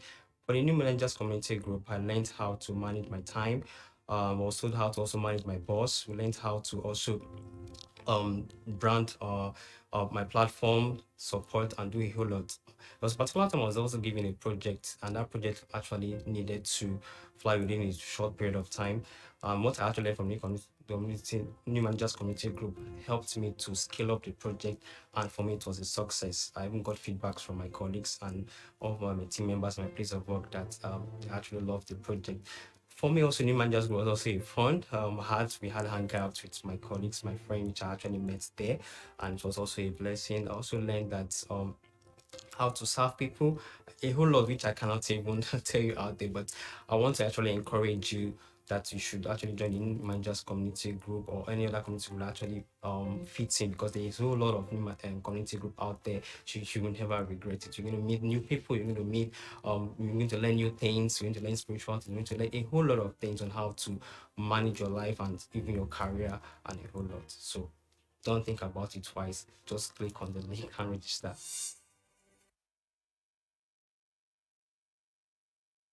A round of applause, please. Yes, for the Covenant community groups. Those are just highlighting 2 of 52 unique groups affecting all aspects of life, from spiritual to physical to professional. So please join one today, the Covenant community groups. We're still live here at the platform Nigeria. We are here at the Covenant Christian, the Covenant Nation, Igomu, Lagos. Our next speaker is Dr. Charles Omole. Dr. Charles Omole is an accomplished lawyer, public policy strategist, and international reform expert with extensive global footprint, having worked in over 40 countries with governments, international institutions, and the private sector.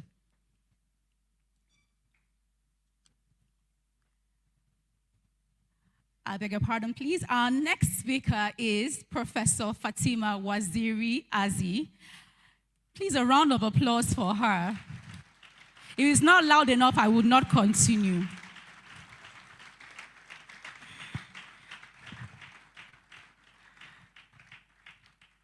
Professor Fatima Waziri-Azi is a distinguished academic, a published author, legal practitioner, human rights activist, and the immediate past Director General of the National Agency for the Prohibition of Trafficking in Persons. She's a professor of public law at the Nigerian Institute of Advanced Legal Studies, and she has a doctorate degree in law from the University of Pittsburgh, USA.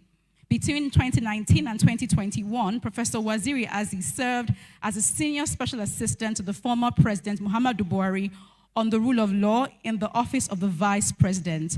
Professor Waziri-Azi's career has been dedicated to safeguarding the human rights of marginalized groups by implementing sustainable institutional reforms that enhance people-centered access to justice, harnessing the power of the law as a force for positive change.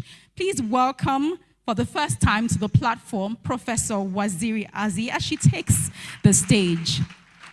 A warm round of applause, please.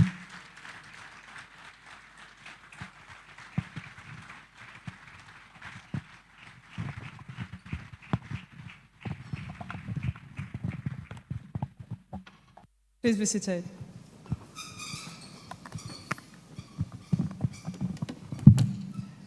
Good morning, the Covenant Nation.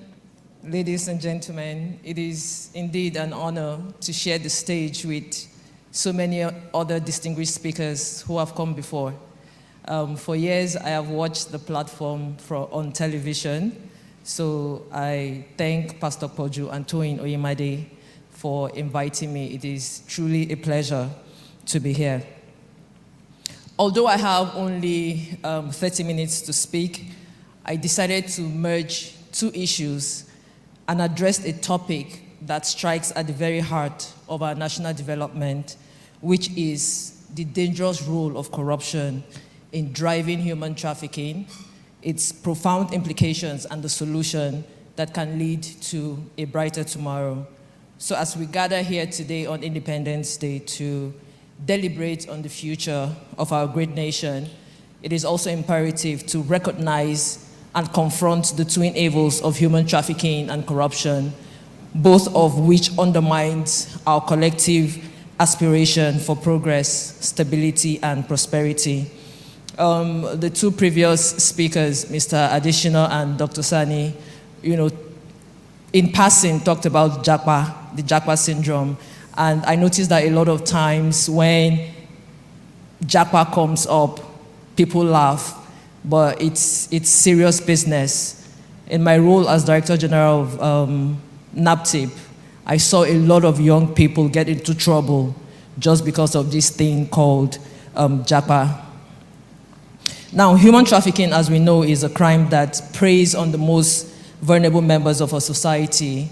It is an appalling violation of human rights that destroys lives and erodes the social fabric of our community.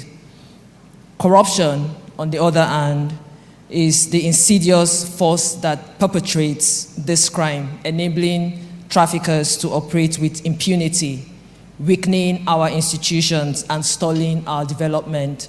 So in the next 25 minutes or so, I'll explore the critical nexus between human trafficking and corruption, examine its far-reaching impacts on national development, proffer solutions that can break this deadly circle, and I will end with the role you all can play that can help unlock the potential to effectively deal with these issues.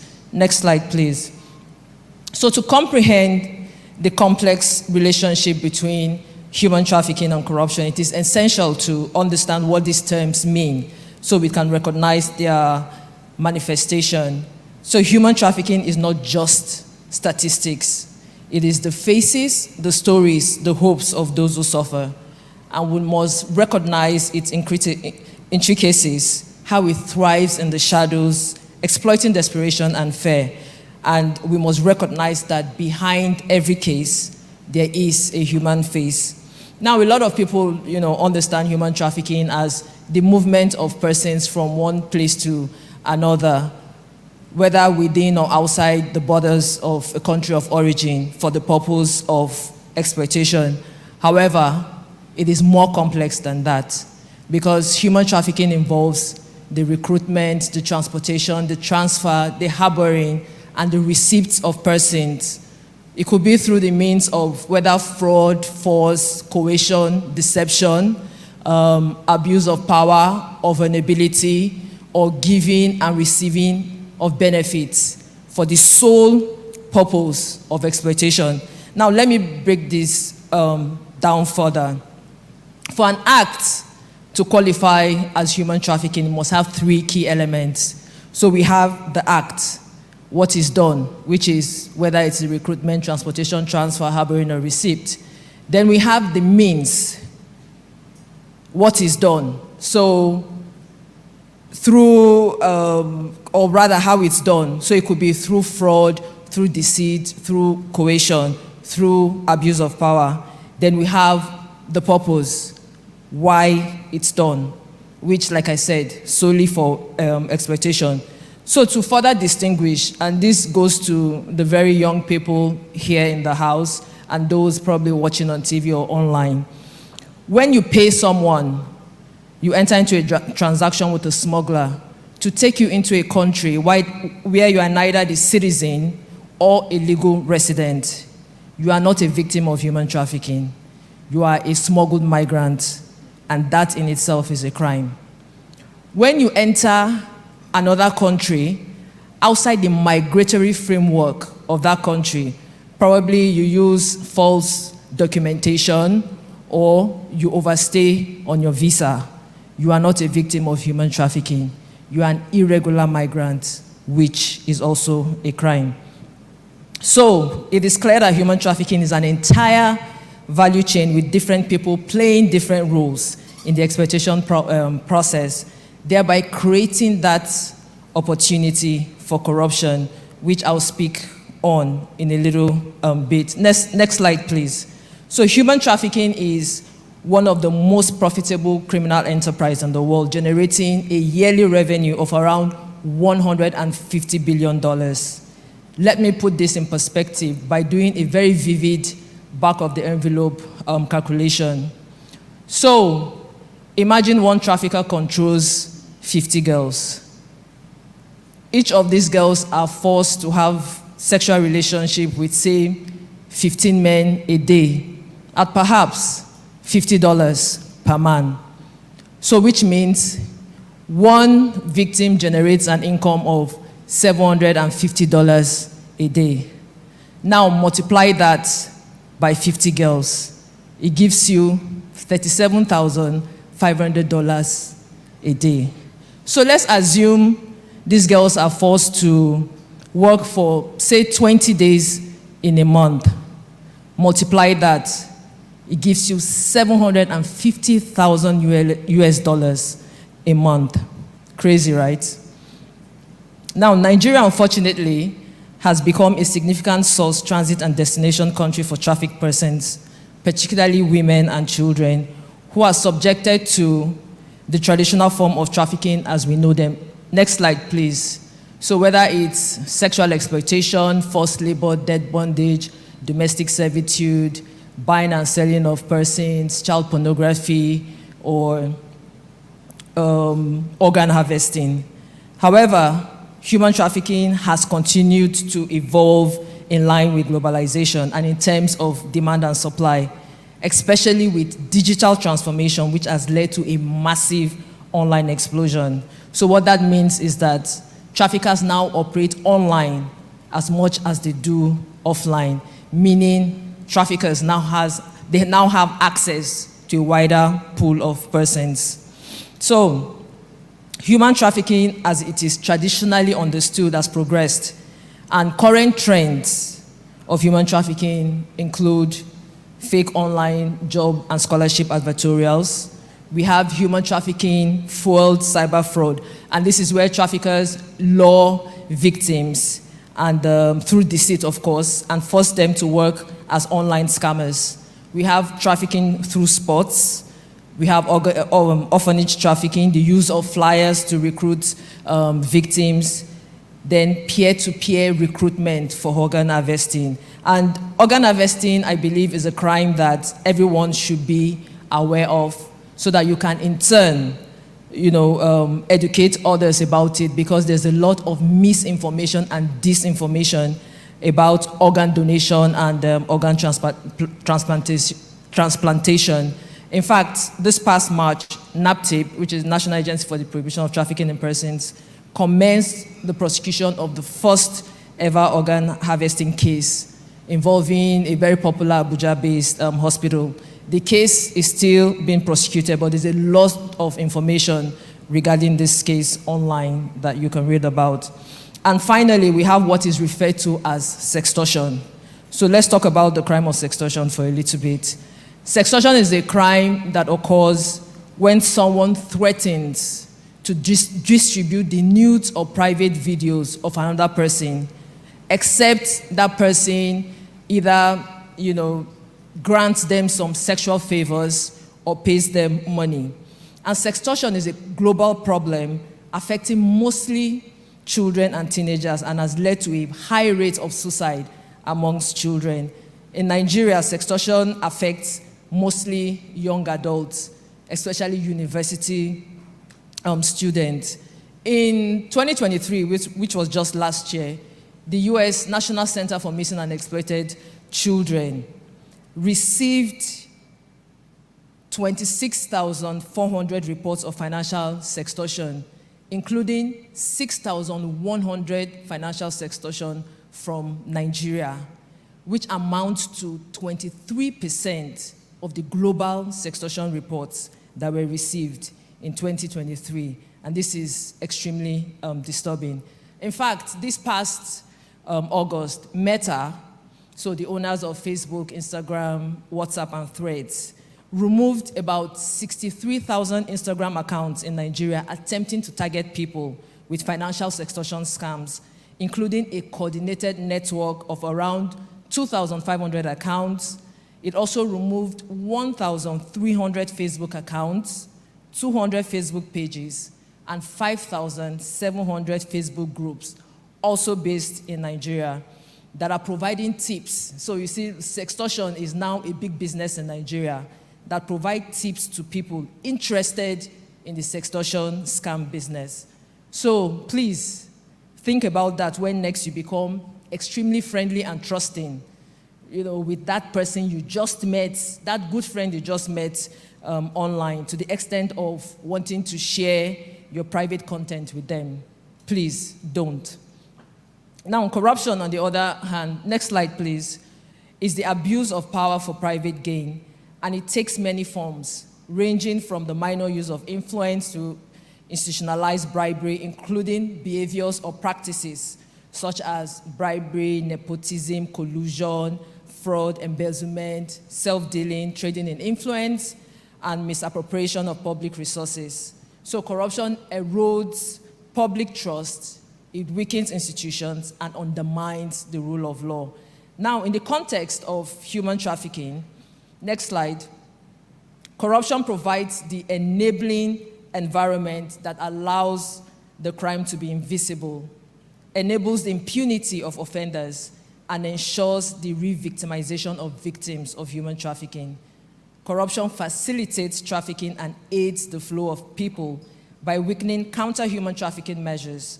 For the business of human trafficking to thrive, it feeds off a broken system and relies on exploiting legal loopholes, collusion with law enforcement, judicial complications, and trafficker impunity. Now, since corruption is central to the success of traffickers, it becomes a necessary investment for criminals. And this could be in form of accepting or transferring bribes, facilitating transactions, obstruction of justice, complicity, or ignoring the fact to act when a crime is taking place. So corruption at different stages of trafficking involves a chain of corrupt actors. It is present from the initial planning to where a victim is trafficked and exploitation begins. Next slide, please. We have so go back. You're on the right slide. So we have the recruitment stage, which is the first step in trafficking. And traffickers use various methods and antics to recruit their victims, which could be, like I said, online or offline. And it is at this stage that the person becomes a victim. Corruption here is likely to take the form of complicity from duty bearers whose responsibility it is to ensure acts like this do not take place. We have the next stage, which is the transport and transfer stage, which may also involve the internal or external movement of persons. For internal trafficking, the mode of transportation is mostly by road, and for external trafficking, the mode of transportation can be by road, by sea, and by air. Commercial luxury buses, boats, and ferry owners can be complicit in the process by allowing the use of their transportation mode to feed the trafficking of people for bribes and other illegal payments. Now, with trans-border trafficking of persons, it is during border crossings that corruption often is the most likely and profitable. And these transit routes provide the entry point for the involvement of additional actors, such as immigration officers at both sides of the border and other non-state actors taking bribes from traffickers or even partnering directly with traffickers. Then we have the third stage, which is the exploitation. And this is the final stage of trafficking and occurs when victims reach the destination, allowing exploitation to take place. And in the case of sexual exploitation, traffickers usually rely on networks of hotel and brothel owners to supply victims for a fee or use their premises to exploit them, receiving a percentage of money generated by the victims, who are mostly women and girls. In my role as Director General NAPTIP, we only handled one case of a 26-year-old man who was trafficked to Bahrain for sexual exploitation. Of course, it was the same story. He was told there was a job waiting for him in Bahrain in an oil company. On getting there, he found himself in a brothel. And when he tried explaining to the woman that, no, this was not what I was told by, the agent and all that, the woman was like, young man, I don't know what you're talking about. I paid for you, so you have to work here. And this young man was forced to work in a brothel for 6 months, and he was made to have sexual relationship with 20 women a day. So he wakes up in the morning and they inject him, they pump him up with drugs so that he can have the ability to have sexual relationship with that many women. So he was able to escape. Somebody helped him. He was able to escape after 6 months, came back to Nigeria and reported the case to NAPTIP. And with the information and intel he shared with us, we were able to arrest 2 different trafficking rings, one in Anambra and one in Lagos. For labor exploitation, the conditions are equally brutal. Victims are literally dealt with as slaves. So let's look at the impact of corruption on counter-trafficking efforts, which is multifaceted and insidious, hindering progress at every turn with far-reaching implications for our country. Nation building, as we know, requires strong, transparent institutions, the rule of law, and a commitment to justice and human dignity.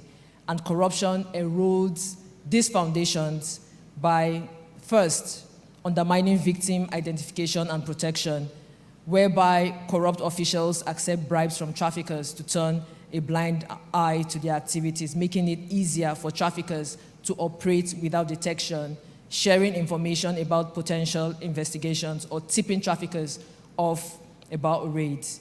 It also fosters corruption within victim protection services, such as shelters and homes, which can compromise the safety and security of victims. For example, corrupt staff may exploit victims for financial gain, intimidate them, thereby creating a climate of fear and distrust, discouraging victims from coming forward and making it harder for law enforcement to identify and protect them. It hinders prosecution of traffickers, where offenders bribe law enforcement officials to overlook their criminal activities, and this can result in cases being dropped, charges being reduced, or lenient sentences being imposed, thereby failing to hold traffickers accountable. And also, corruption may lead to the misallocation or diversion of funds intended for anti-trafficking programs and initiatives. It also leads to the lack of support for victims because of corrupt practices through the misallocation or diversion of funds, resources, and services intended for victim support programs, which reduces the availability of protective services for trafficking victims.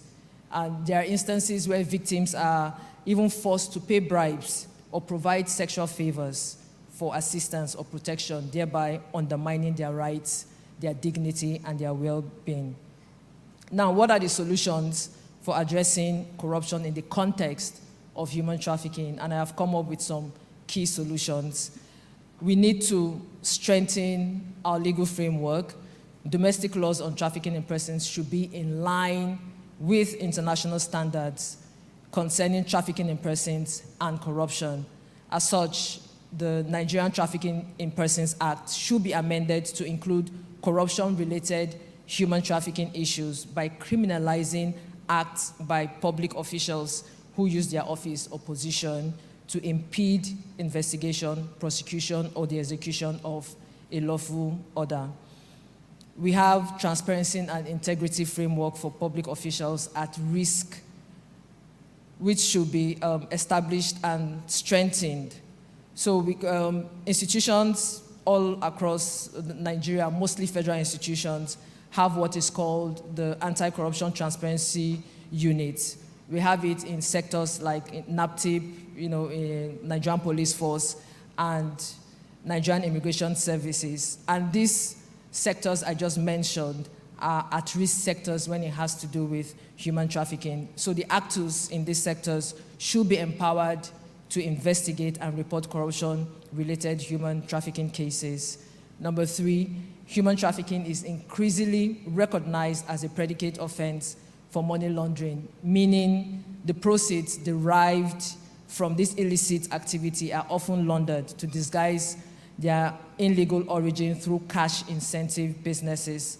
As such, the Economic and Financial Crimes Commission, the Nigerian Financial Intelligence Unit, and NAPTIP must continue to jointly address and investigate human trafficking and corruption issues with particular focus on at-risk sectors like travel agencies, tour operators, and labor recruitment agencies.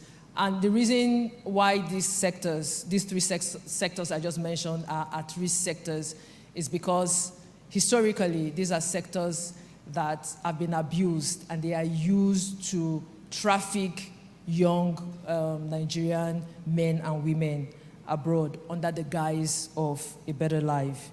Number 4, the National Action Plan on Human Trafficking and the National Anti-Corruption Strategy should be inclusive of strategies that address trafficking in persons and vice versa, because an integrated action plan ensures a holistic approach to tackling human trafficking and related corruption. And by addressing both issues simultaneously, efforts are more coordinated and effective. Then corruption issues should be investigated side by side the investigation of human trafficking. Corruption involving public officials may be referred to the Independent Corrupt Practices Commission for investigation and prosecution. Also, there should be in place a strong whistleblower and witness protection mechanism that allows victims and the public expose and report cases of corruption. Protection mechanisms give whistleblowers and witnesses the confidence to report incidents of corruption without fear or retaliation or harm. Then we have the recruitment process of officers who work at risk sectors must be stringent and transparent, and that includes officers who work in whether it's the anti-corruption or anti-trafficking institutions, also prosecutors, investigators, and judicial officers. And upon recruitment, they should be subjected to regular performance evaluation and, of course, sporadic polygraph tests. We know that polygraph tests are not admissible in court. They are just integrity tests. But then with a polygraph result, it gives clarity. So you understand those who are compromised or those who have the ability to be compromised. And this brings me to a call to action. So human trafficking happens in plain sight. It is far more prevalent, complex, and close to home than most of us realize, and we all need to pay attention because we need to make the decision that tells us who we are as a people and as a nation, because we are all implicated in this problem. I remember Mr. Adesina talked about government not being able to do everything. Of course, to have a holistic solution for anything, there has to be a whole of government and whole of society approach. And when we talk about issues of human trafficking, it is a crime that happens mostly at the community level. It is a crime that happens in homes. We've seen cases where parents traffic their own children, sisters traffic their own sisters, nephews, nieces are trafficked by uncles or aunts, whether it is directly or indirectly. So in as much as government, they have their own role at the macro level, the work has to be done by you and I. So we can keep strengthening our legal frameworks and law enforcement capacities, promote transparency, accountability, and integrity amongst public offices, and enhance investigation of corruption-related human trafficking issues. But ladies and gentlemen, this change cannot happen on its own. And I implore each one of you to please take minimalist actions, support governmental and non-governmental organizations working tirelessly to combat human trafficking issues in Nigeria. We have government institutions, we have NAPTIP, we have the police, we have the immigration, the Nigerian Immigration Service. For the non-governmental sectors, there are a number of NGOs that work in these areas. So they need our support. Educate yourself. Knowledge is power. Learn about the science of human trafficking, the tactics traffickers use, and the resources available to victims. The more you know, the better equipped you are to recognize and report suspicious activities. Spread awareness by using your voice. Share information about human trafficking with your friends, your family, and community. Social media is a powerful tool. You don't just use social media to badmouth your country, like Mr. Adesina pointed out. You can also use social media to spread awareness about issues of human trafficking. Amplify the voices of survivors and spread the message that trafficking will not be tolerated. A lot of times I see young people, posting on social media saying, oh, please, I want to go to Europe. Anybody that can help me get to Europe, I'm happy to connect with that person. And like I said, human traffickers have moved from offline to online. And the reason why they are online is because they can have a wider pool of victims. A lot of the victims that I interacted with in my role as DJ NAPTIP, they met their traffickers online. So traffickers just go online, they post. Sometimes they actively hunt. Sometimes they just catfish. So we have to be careful about what we put online or the categories of people we interact with. Support victims. Many organizations are working tirelessly to rescue and rehabilitate victims of human trafficking. Consider donating your time, your money, or resources to these groups. Even small contributions can make a big difference in a victim's life. Do not judge them by their circumstances. Instead, offer empathy and understanding. I know a lot of people have this notion, when you talk about human trafficking, they say, oh, it's about prostitution. No, human trafficking is not about prostitution. Human trafficking is a crime. It is a crime against individuals. It is a crime against communities. It is a crime against the country, and it is a crime against families. And with even though I said in my role as NAPTIP, I only came across one case of a man that was trafficked for sexual exploitation. A lot of people who are trafficked for labor exploitations are men. And whether it's sexual exploitation or labor exploitation, how will I even say, the situation is really, really brutal. When you are forced to work for 20 or 21 hours a day, you don't call that a job anymore. That is slavery in itself. Then also be vigilant. Pay attention to your surroundings and trust your instincts. If something doesn't seem right, report it. Your alertness could save a life. Advocate for change. Support businesses that are committed to ethical practices and hold those that aren't accountable, especially those who use underage children for exploitative work. We have a crisis in Nigeria when it has to do with the use of underage children for domestic work. People use kids to take care of kids. People use 10-year-olds, 9-year-olds in their homes to do all sorts of exploitative work. Then start at home. Human trafficking can begin with the exploitation of vulnerable individuals in the privacy of homes who are trapped in a circle of domestic servitude or debt bondage. So debt bondage usually involves when somebody facilitates your travel, whether within Nigeria or outside Nigeria for labor purposes. Then when you get there, they tell you, oh, you have to work for a year.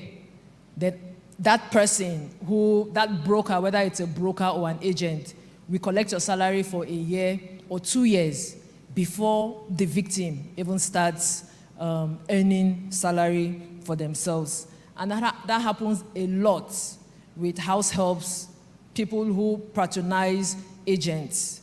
So if somebody brings you a help and insists that you pay that money to them, know at the back of your mind that you are also facilitating human trafficking.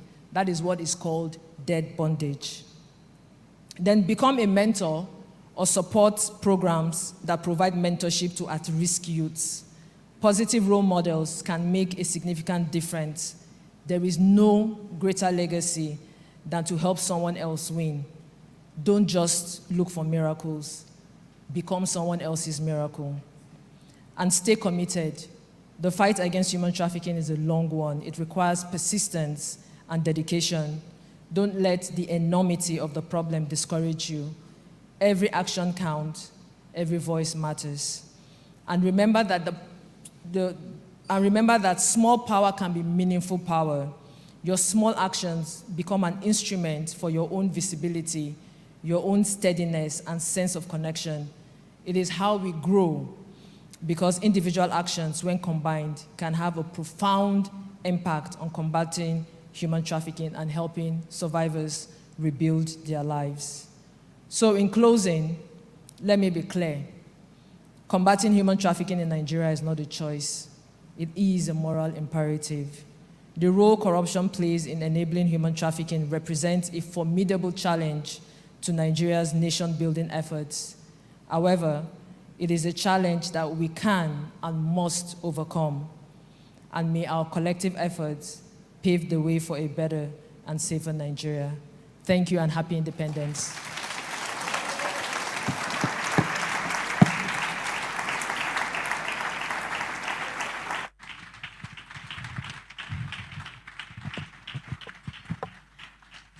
Please keep appreciating her. Thank you so much, ma'am. You may be seated, please. Thank you for that very expository intervention this morning.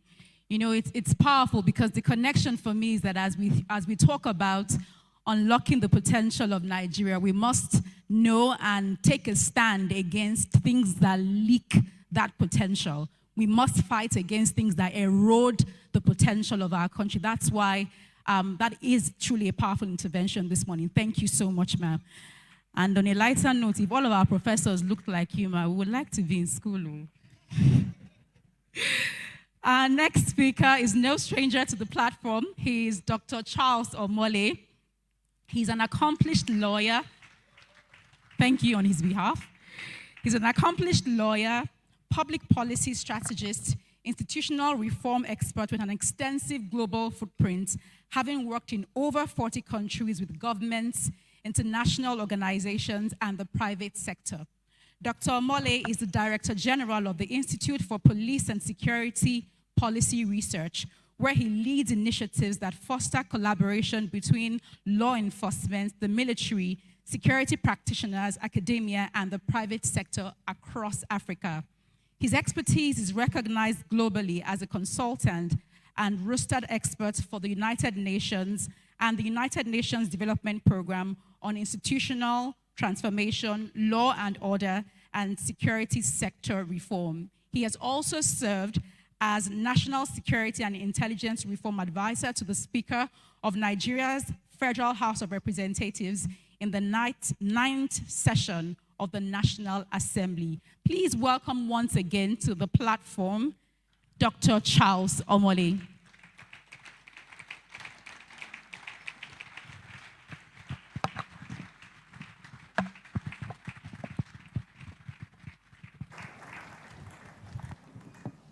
Thank you. Please, you may be seated. Thank you very much. When Pastor Poju told me about today's event. You know, Pastor Poju is very clever. He allowed you to say yes to come in before telling you the topic. So I'd already said yes, and then much later the topic came. But the first thing I did was that I remember I was going to Europe at that time, so I downloaded quite a few on YouTube, previous editions of Platform. And I was surprised, well, not surprised, reminded of the various brilliant submissions by different speakers in time past. So I asked myself, what else is left there to say that has not been said? I also asked myself, you know, what have we done as a nation with those past brilliant solutions? So that quickly took me to what I want to talk about today. I want to be an outlier today. I don't want to be sector specific. I just want to talk in a philosophical sense and frame some philosophical challenge for all of us as a nation. But before I start, I want to tell you 4 quick stories. Those stories resonate with you as I speak later. The first story, a particular lawmaker felt that the hospital in his local government did not have any scanner. In fact, hospitals in 3 local government areas, actually there was no scanner. So he contributed to refurbish the hospital and then purchase a scanner for them to give to customers for free, to use for free. About 6 weeks later, someone called his office that the scanner had broken down. So the lawmaker called the supplier and said, I thought this was a new machine. He said, yes. So they went to check, they fixed it. It started working again. 3 months later, it was called again that the machine had broken down again. So this time around, he sent a team to investigate.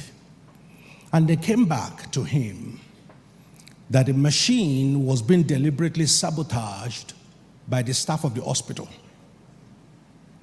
because they had local private scanning centers that they were sending patients to.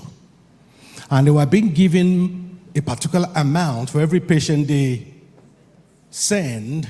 So since that scanner for free was installed, they lost money. So they kept sabotaging the free scanner and then during that period, direct people back to those private centers. That's the first story. I will join it up later. Just bear that in mind. Second story. The government felt that we need some infrastructure in the country. So there is a rail, there is a third Niger bridge that was built. And for those of you who are not aware, within 3 months of the third Niger bridge being opened, the metal railings started going missing. So people went there to sabotage it. Bear that story in mind. Story number 2. Third story.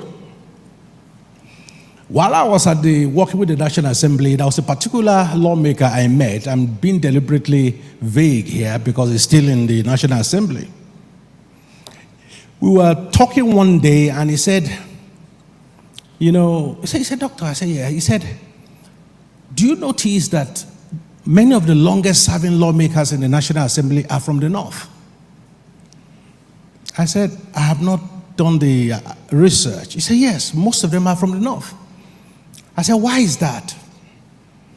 He said, you see, the problem with you Southerners is, he said, there are too many educated and qualified people in your constituency. So after you've done one term, 10 people are already queuing up to tell you, get out of the way, it's my turn. He said, but in my own area, I'm the only graduate and I love it that way. So imagine giving that lawmaker the job of reviving education in his community. Now, I've said these 4 stories to exemplify the problem called Nigeria. For every problem we face as a nation, there are 2 solutions, two activities that work together. And I need you to write those 2 words down. One is what I call the technical solution. Second is what I call the adaptive solution. So the title of my exposition this morning is The Adaptive Challenge to Unlocking National Potential. The adaptive challenge to unlocking national potential. You see, technical changes or challenges are things that tend in the construct of a nation that mainly government is responsible for. So the hospital needs a scanner. What is the technical solution? I can't hear you. Good. The country doesn't have rail infrastructure.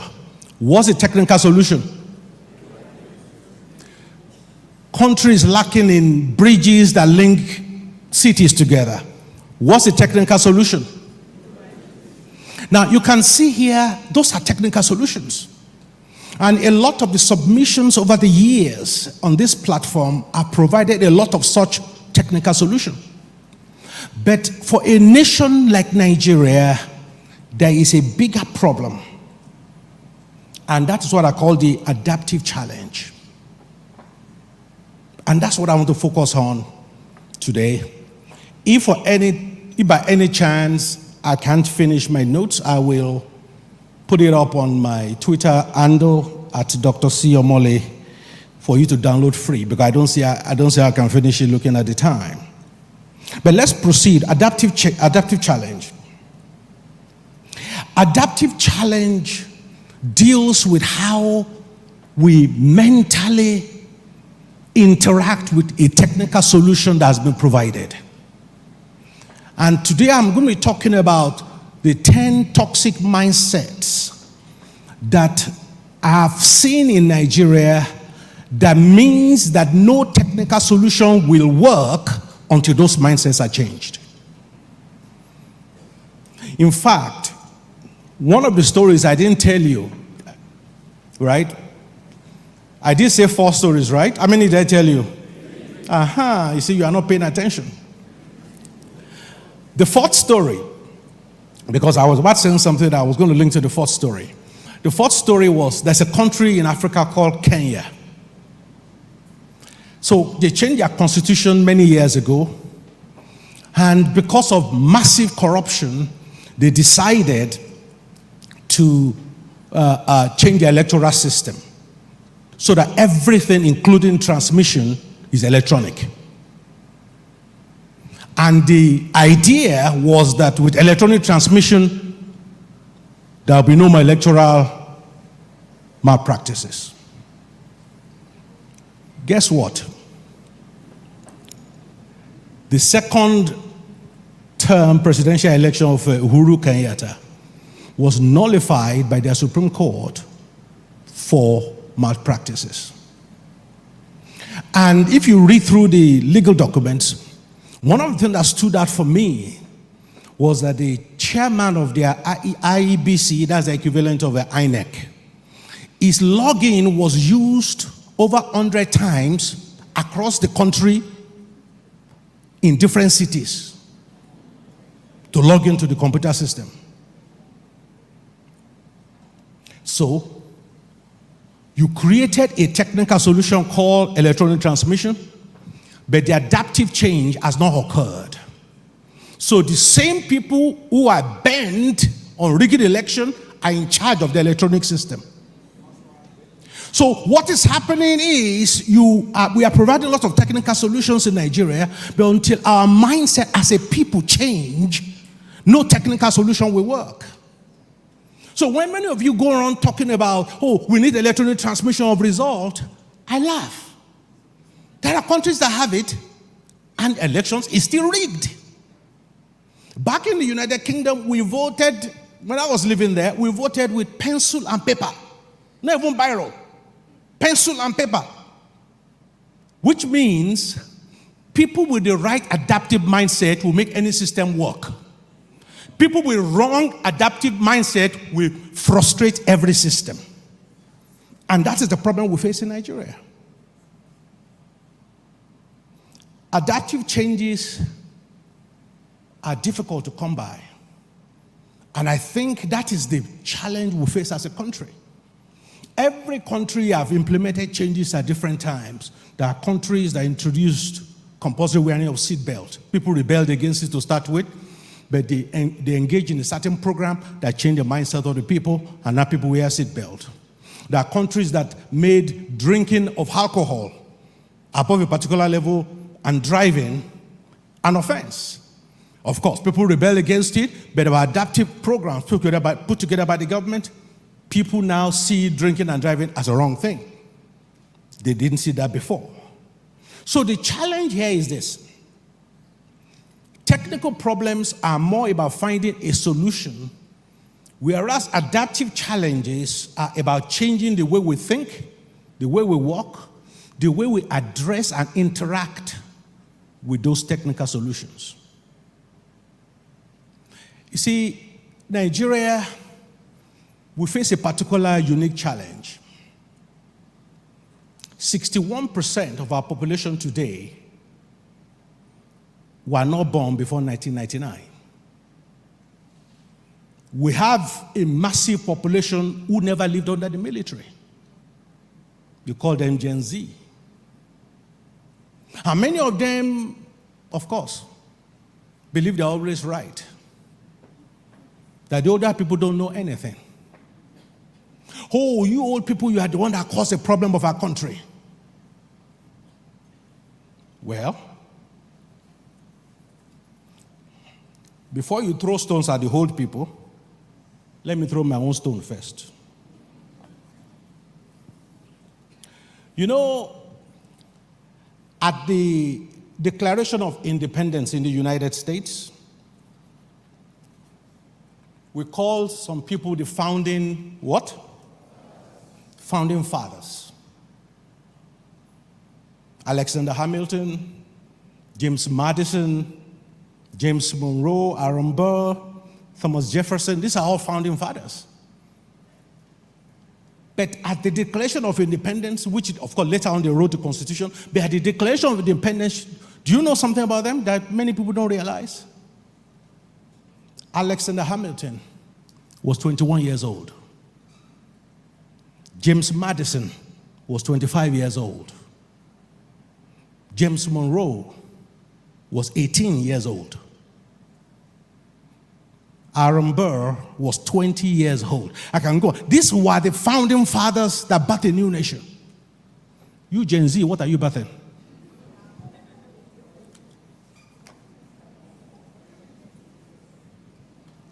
I need to challenge our young people to understand that people younger than you have been foundations of forming a new nation. But what are young people specializing in? But the old people, I'm coming for you next. So, talking about technical solutions, there are lots we can learn from different nations of the world. In fact, the beauty of being in a developing nation at this time is the fact that we don't have to reinvent the wheel across many areas. Things that took people 50 years, we can do it in 5 days because the solutions are already there. So when you hear some people say, after all, it took America so many, 100 years to achieve, so we should repeat the same thing. So the issue here is this. Technically, we need to diversify our economy. We can learn lessons from, say, UAE, that diversify this economy beyond oil. We need to strengthen good governance and fight corruption. Of course, good lesson from Singapore on that. We need to invest in human capital development, lessons from South Korea, with emphasis on education and skill development. We need to improve our infrastructure. Well, a very good lesson example is China that improved its infrastructure. We need to promote political stability.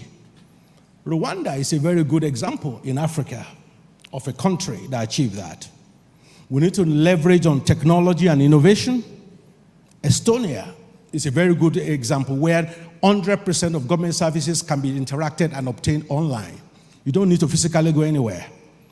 We need to strengthen our healthcare and social welfare. Cuba is a very good country in terms of healthcare. We need to embrace industrialization and local manufacturing. Of course, after the war, Germany was a very good example of that. We need to improve ease of doing business. Well, we need to learn from New Zealand on that. We need to focus on renewable energy and sustainability. Denmark is a very good example.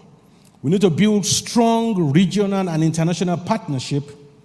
Well, the European Union is an example of that. So I've just run through all that to say we are not short of technical solutions to our problem as a country. Now I want to focus on my thesis for today, the adaptive solutions and challenges.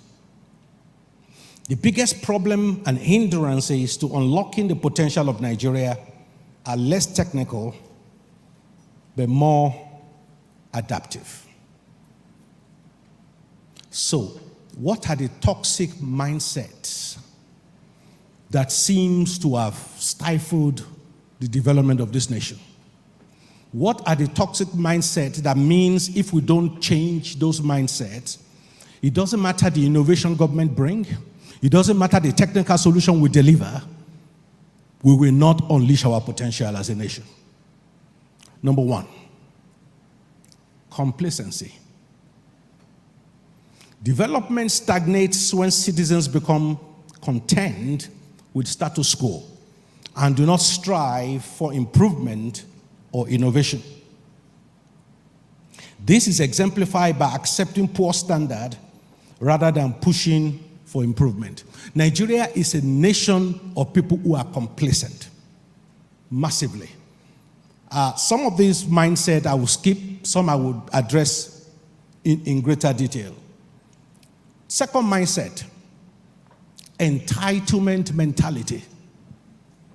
Entitlement mentality, a mindset in which individuals believe the government or others owe them support without personally being responsible or contributing anything. This discourages initiative and self-reliance. The amnesty program is an example, and the palliative culture in Nigeria is an example. People are entitled. You should speak to people who are from, say, Niger Delta, the way they talk about oil. You see, there are things in this country that I don't think we are ready for certain honest conversation yet. You know, in the Niger Delta, they blame a lot of things on the oil companies. Yes, they have their own culpability. But on a first-hand basis, I have documents, I've seen documents, where oil companies will earmark, I'm talking about years past, we earmark money for local amenities. The moment they bring any outsider as a contractor to deliver that local amenity, the local people will say no. They will sabotage it. So they will get a local chief or a local person and give that person the contract. They won't do it. And yet, it's the oil company that's at fault. Am I saying they have no culpability? Yes, they do. You know how much money they pay to the government that is not used for local development? How much they pay locally that is never used? All I'm simply saying is this. A lot of people who claim to have been fighting for Niger Delta are people who have enriched themselves personally. Look at all of them. All the so-called militant leaders. They're all multimillionaires now. When they were fighting for our people. When they make money, it's my money. So it's time we all wake up and understand that we need to change this entitlement mentality. The third mentality, resistance to change.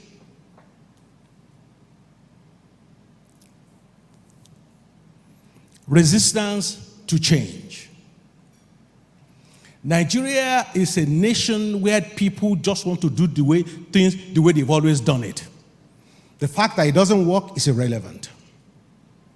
They are resistant to change. They must do it the same way their forefathers do it. You've heard the story of the woman that wanted to cook a chicken and has a big microwave or oven at home and started breaking the leg of the chicken, broke the chicken to smaller bits before putting it inside the microwave or oven. So the young daughter looking at her said, "Mom, why are you breaking the legs of the chicken before cooking it?" The woman said, "That's the way I saw my mom do it." Luckily, the grandmother was alive. So the young girl went to meet the grandmother and said, "Grandma, this is what mom did. Why do you break the leg of the chicken before cooking it?" The grandmother said, "That's how I saw my mom do it." Luckily for the girl, the great-grandmother was alive. So she went to the great-grandmother and asked the same question. Then the great-grandmother said, "Oh, before the war, the oven we had was very tiny. The chicken couldn't fit into the oven hole. So we had to break it into pieces so that it can fit into the small oven. Now there's a big microwave that's still breaking the leg of the chicken." Talking about resistance to, exactly. It's important that's a lot of people in Nigeria are like that. And this resistance to change, the institution that embodies this the most in Nigeria today is the civil service. Well, the civil service in this country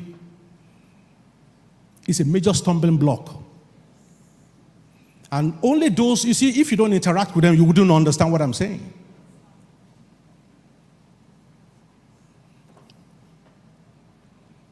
While I was working in the National Assembly, I remember after I came and I was onboarded,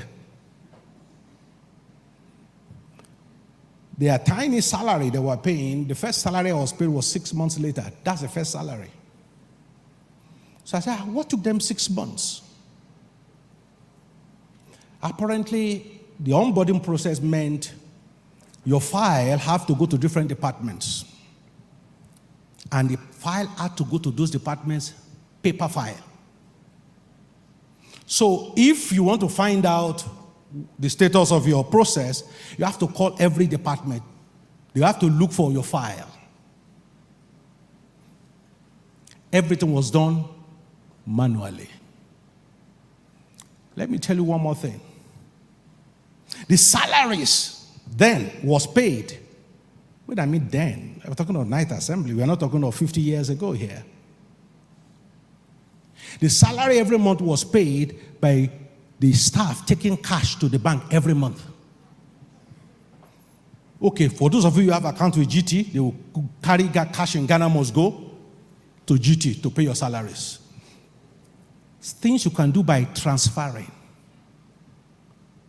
They thrive in obscurity, and opacity is their key word. They make simple things complicated. Resistance to change. we are not moving ahead if we don't reform these institutions. The fourth toxic mindset, corruption tolerance. Corruption tolerance.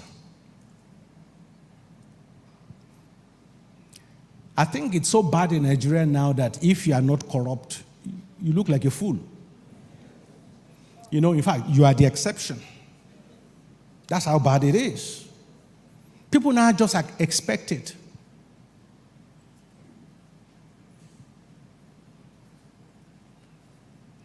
And when I mean corruption tolerance, don't just look at politicians alone.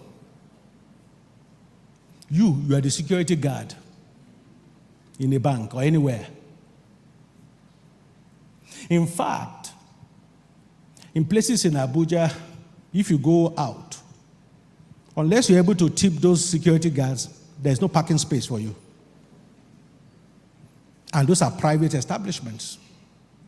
Corruption tolerance. Number 5, lack of civic engagement.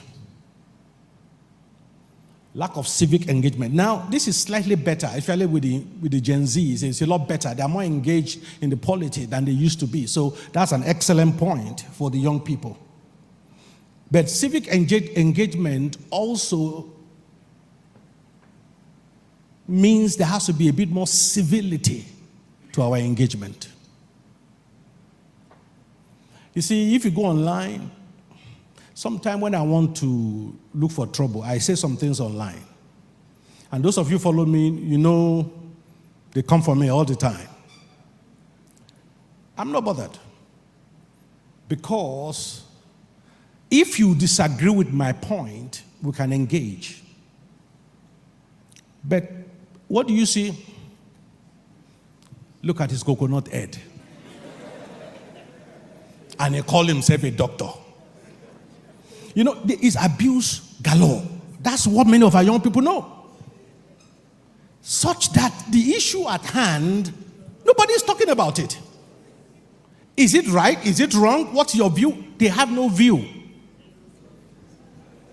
They just want to vent and abuse you as though you are the president. You know, I remember when the minimum wage thing was going on and Labour was asking for almost 700 and something thousand.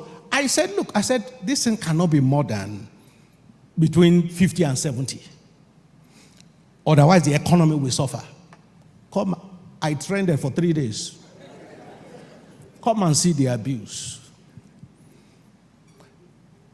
Rather than engage or ask me what data am I basing that prediction on? And eventually what I predicted happened. But all they were just doing was abuse. You are the problem of Nigeria. You see, the one that makes me, that's very funny is that sometimes when I see some of those very bad abuses, I just out of curiosity, I go and check the profile of the person. He has 3 followers. So I'm telling myself, you know, so I don't even bother responding with your 3 followers, you know. So these are the young people that are supposed to be learning. Find out why you thinking this way. No, it's abuse. Abuse galore. And many of you online, you know that. They do that a lot. And the moment you resort to that, you disengage from discussion. You know, you disengage from discussion. Lack of civic engagement. Number 6, the 6th toxic mindset.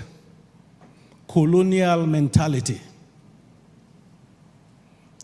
Always preferring values and goods from foreign countries. Our import culture in Nigeria is largely due to colonial mentality. But this colonial mentality is more ingrained than you think. A few years back, I met a friend who just started a business. And within 6 months of starting that business, he told me one big contract in Nigeria.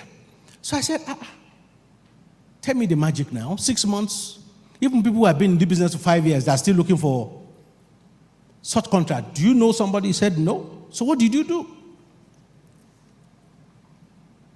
He was living in England then. So he said, this is what he did. He set up his company, used some contact to bid for the contract. So he was shortlisted to among 10 companies to come and make a presentation. He said, so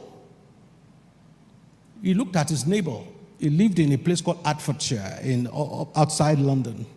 So he looked at his neighbor, he's a good friend. He said, do you want a holiday to Africa? That one said, yes. He said, okay, come with me. He said, I'm going to give you a free holiday to Nigeria. You follow me everywhere I go, but don't say a word. The neighbor, who is a taxi driver, said, who doesn't like a better thing? So he flew him to Nigeria, said, put him in an hotel, all that. So every presentation he went to make, and on the day he went to defend the bid, he took him along, introduced him as his partner. And the guy was just smiling throughout the meeting. Because technically, he doesn't know what he's there for. So by the time they finished, he got a call that he won. He said, he asked, what did you say? What did you prefer? He said, Oga said, that one that has the expatriate, that's the one we want.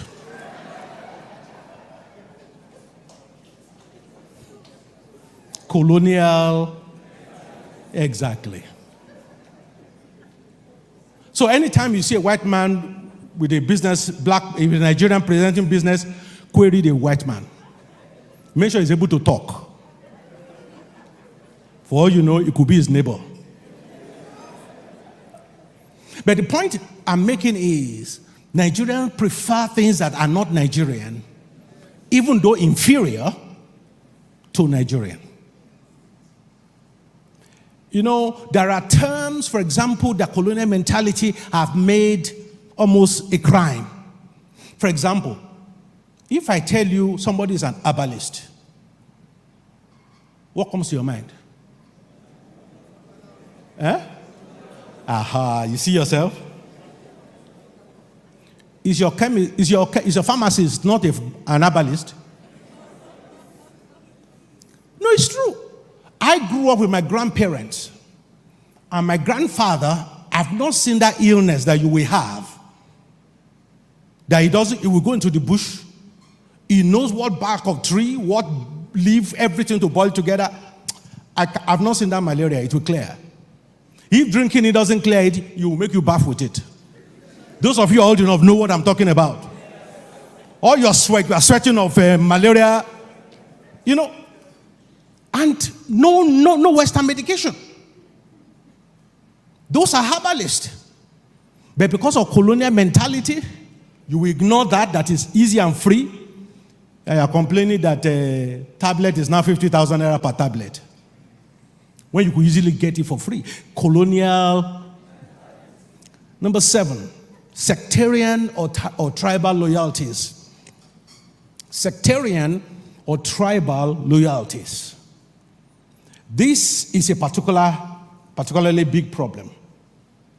We have people who believe it must be their person, regardless of his competence.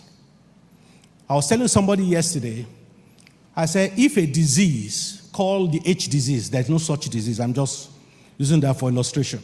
If there's a disease called the H disease was found in the Niger Delta today, and government set up an agency to eradicate that disease, I said, if the top 5 experts in the world, H disease are northerners, the Niger Delta people, many of them will still prefer their local person to head their agency, even though he knows nothing about the disease, than to bring a northerner who's the number 1 expert. Why? Tribal and sectarian loyalties. That's what Nigeria has become. Where when somebody is appointed to impose, it's not, let's check his pedigree. Is he competent to do it? The first thing is, which state is he from? How are we ever going to develop like that? When we don't use our best brains, but we're now using people that we know. You see, the irony of it all is this. This is the irony. Go and check all the people who have been presidents of Nigeria. There's no correlation between you being a president and your locality developing. There's no correlation at all. Go and check. Most of you remember the road to Abeokuta after Obasanjo finished 8 years as president. It was a terrible road. So what am I saying? Go to Otoke after Jonathan finished. So this idea that my own person must be the president or must be in this position regardless of whether he's competent or not is a toxic mentality that we need to change. Number 8, short-term focus. Short-term focus. Many years back, I was at a seminar and I met somebody who was then on the Nigerian Sovereign Wealth Fund. And he was talking about how they have 2, 3 or whatever $1 billion, in the account uninvested. So I asked him, I said, why are you having all this money uninvested? He said the problem is the government told them that they must only invest in something that will bring return within 4 years, so that the return will happen while I'm in government. You have sovereign wealth fund in countries investing in 30-year projects, 40-year projects. We are too short-term in our focus and mentality as a people. Even in our planning, it's the same thing. Short-term focus. You see one government start something, the next government will come and reverse it. Is that not what got us into trouble with the Ogun State government? When one government signed a contract, the next one came and, regardless of the merit, canceled the contract. Now Nigeria is in trouble for it. We can't continue like this. Number 9, quickly, mediocrity mentality, mediocrity acceptance. We are really in trouble when people begin to applaud governors for paying salaries. That is the height of mediocrity. Are they not supposed to pay people who have worked for them? And governors now put paying salary on time as part of their achievement. And we are accepting it.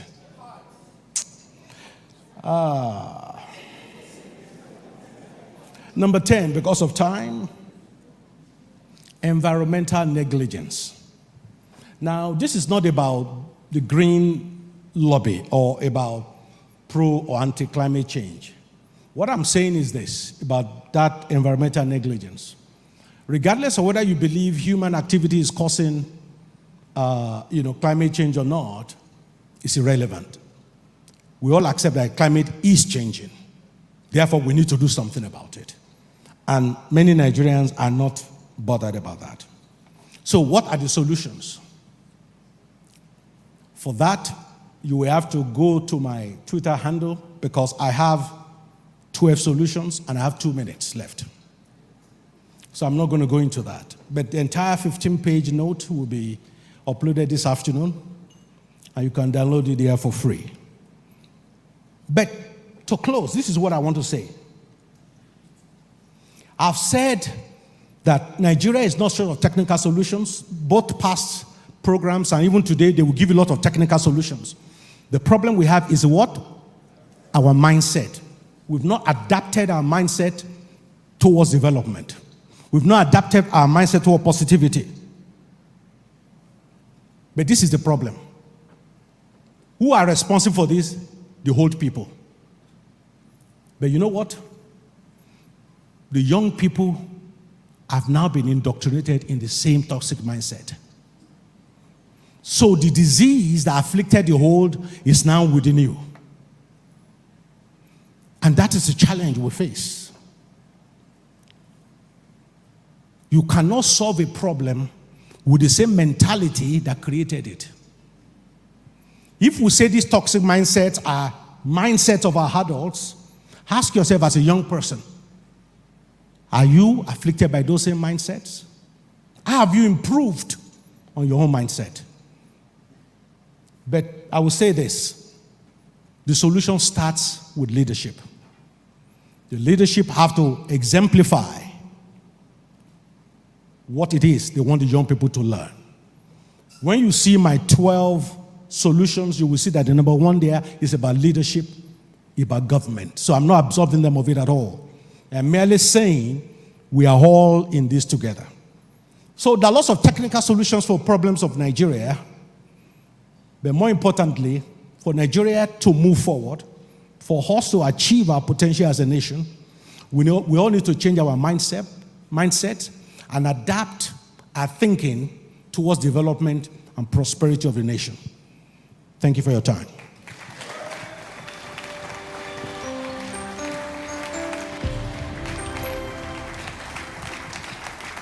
My name is Jaiyeola, and I've been privileged to join the working community group.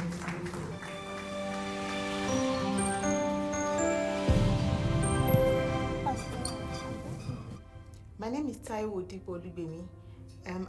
I've been privileged to join the Working Mothers Community Group for 2 semesters now. The impact of the community group in my life has been awesome. I have 2 instances that I would like to share. The first one was the personal branding class we took in one of the semesters, and we talked about a whole lot of things, and with that personal branding class, I took the tips and I got a promotion at work. Secondly was a particular topic, I think it was intimacy in marriage. We had so many people come in to share their personal experiences, and I was really happy to share mine too. And I met a particular lady. She wasn't a doctor. She was in that particular place at a particular time in her life, and she gave me practical tips, practical things I could do to get out of that particular thing. It was an hormonal issue that I had, and I put in the work, and I can tell you for free that now I'm in a very happy place, in a safe place. I was excited. I would like to tell you that it's important to join a community group if you want to be in a safe place, if you want to learn, if you want to unlearn, if you need acceptance, safety. It is a safe place for me. It could be a safe place for you too.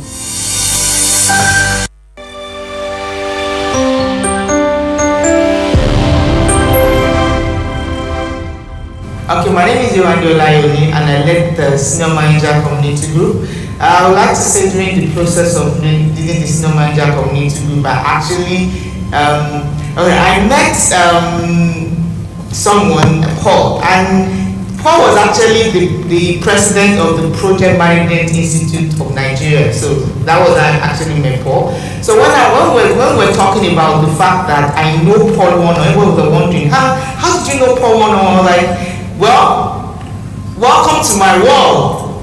I knew him in the Senior Manager Community Group. I was wondering, what's the Senior Manager Community Group all about? And I trying to tell him, okay, it's a community group for senior managers preparing for the C-suite and getting you ready for the next level in your career and all that. So it was actually a wow moment, and I was like, wow, this is actually really it. So I'm inviting you to come and join the Convener community group, and I'm sure your time there will not be a waste. We have different groups you can join. We have the educators, the millennials, the women in leadership. So I'm inviting you to come and join the community group, and I'm assuring you that your time at the community group will never be a waste. Thank you.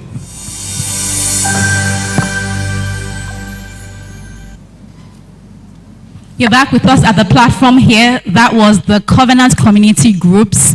The testimonials keep rolling in. We have highlighted 4 of 52 groups that have about 130 further subgroups, just so that you find the right group in the right phase of life with the right set of goals that you seek to achieve in whatever phase you are. So please go ahead to thecovenantcommunitygroups.com and register.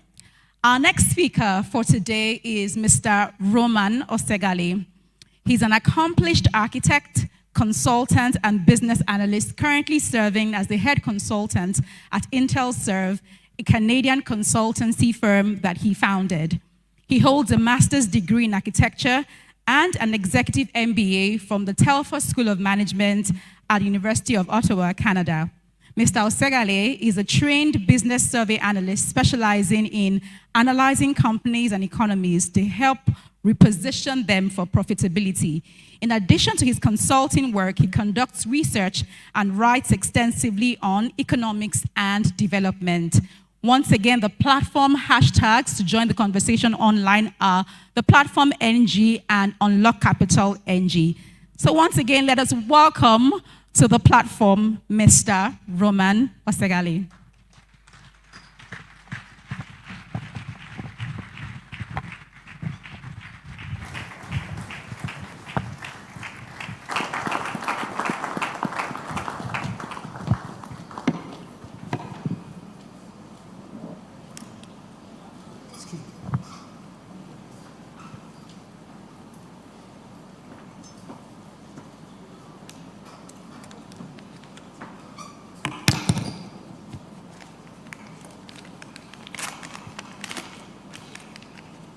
Please be seated.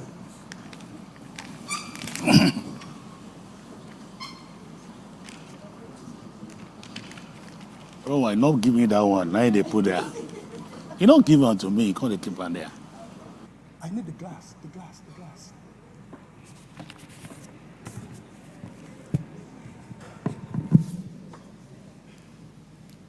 Thank you.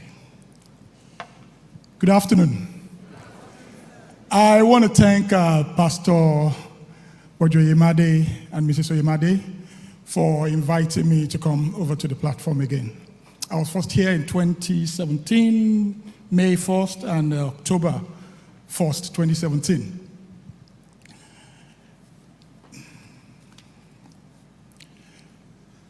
I'm a very passionate person about Nigeria, on how to see Nigeria succeed. But to succeed at something, you need to know where to look at, where the problems are. You see, to solve a problem, you must first understand the root cause of the problem, and you must understand how the system and mechanism works.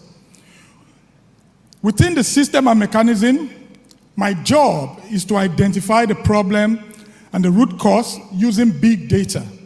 How the problem started, where we are at the moment, and the likelihood of what will happen in the future if things remain on the same trajectory.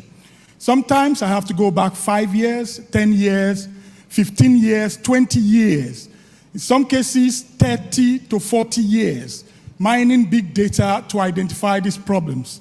But in the case of Nigeria, I went back 64 years. Trust me, at the end of this, I'm not going to give a talk. I'm actually going to teach a class. So you're all my students for the next 40 minutes. Now, in 2018, the Bill Gates Foundation made a statement, Mr. Gates made the statement that Nigeria and the DRC will account for 40% of the people living in extreme poverty by 2050. Now, that got me thinking, and I sat down and said, okay, so we're going to have 5 presidents between 2018 and 2050. And President Buhari will finish in 2023. There will be 3 presidents each that will do 8-year tenure. And then the last president will be in his 3rd year in office. So how come he's telling us what will happen in 2050? Does he know whether we're going to bring the brightest minds? Does he know if we are going to bring people from the World Bank, IMF, World Trade Organizations, the best Harvard, the best Yale students to come and lead us? But he told us that based on one thing, the consistency of the data that he's seen, right? And that if you continue on this trajectory, this is what is going to happen. And congratulations. As of this morning, right, if you look at the World Poverty Clock, the DRC has overtaken Nigeria with 71.2 million people living in extreme poverty, and Nigeria at 70.8 million people. Those 2 countries, they have large deposits of mineral resources. But yet, they are going to what? Account for 40% of people living in extreme poverty by 2050. So please, can you load my slides, please? Okay. Now, if you look at the slides, Nigeria has accumulated a trade deficit of $137.33 billion between 2014 and date. The last time we had trade deficit was in 1981, 13.96 billion from 1981 to 1983. And we suffered that trade deficit and the end of the oil boom for 23 years. But this is the thing. I tell people the problem has not started. Now, we've been recording trade deficits since 2014, accumulated to 137.33 billion US dollars. Now, Mr. Kola Adesina made a statement with all the promises of the talk he gave, but he made a statement that I held on to. He said, if you export more than you import, you will become what? Prosperous. And if you import more than you export, you can never become prosperous. So what is your trade deficit? Your trade deficit or balance of trade is when you import more than you export. This is the bane of all the problems we are facing. But you see, as I said earlier, my job is to help you. So what am I going to do today? I'm going to take you back to how the problem started. And the problem didn't start today. We're going to go back to 1960.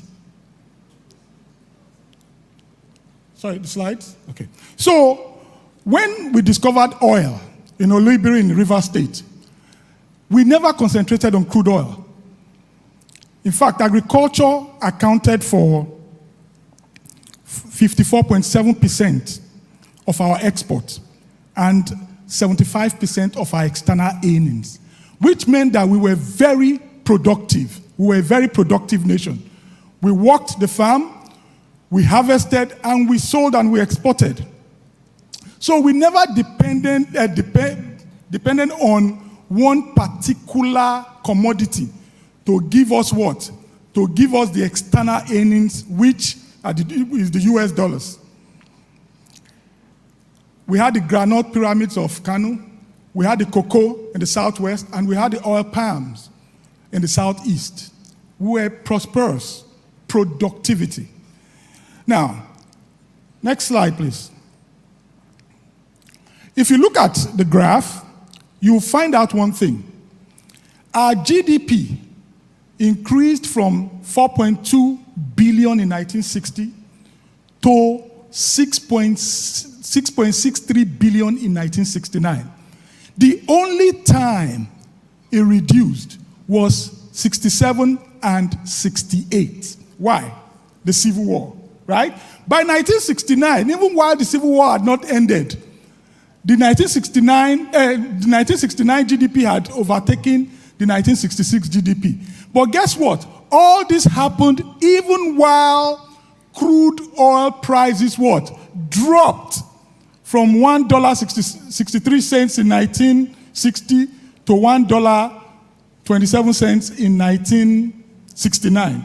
So we had a 22.1% decrease in crude oil prices and 58% increase in what?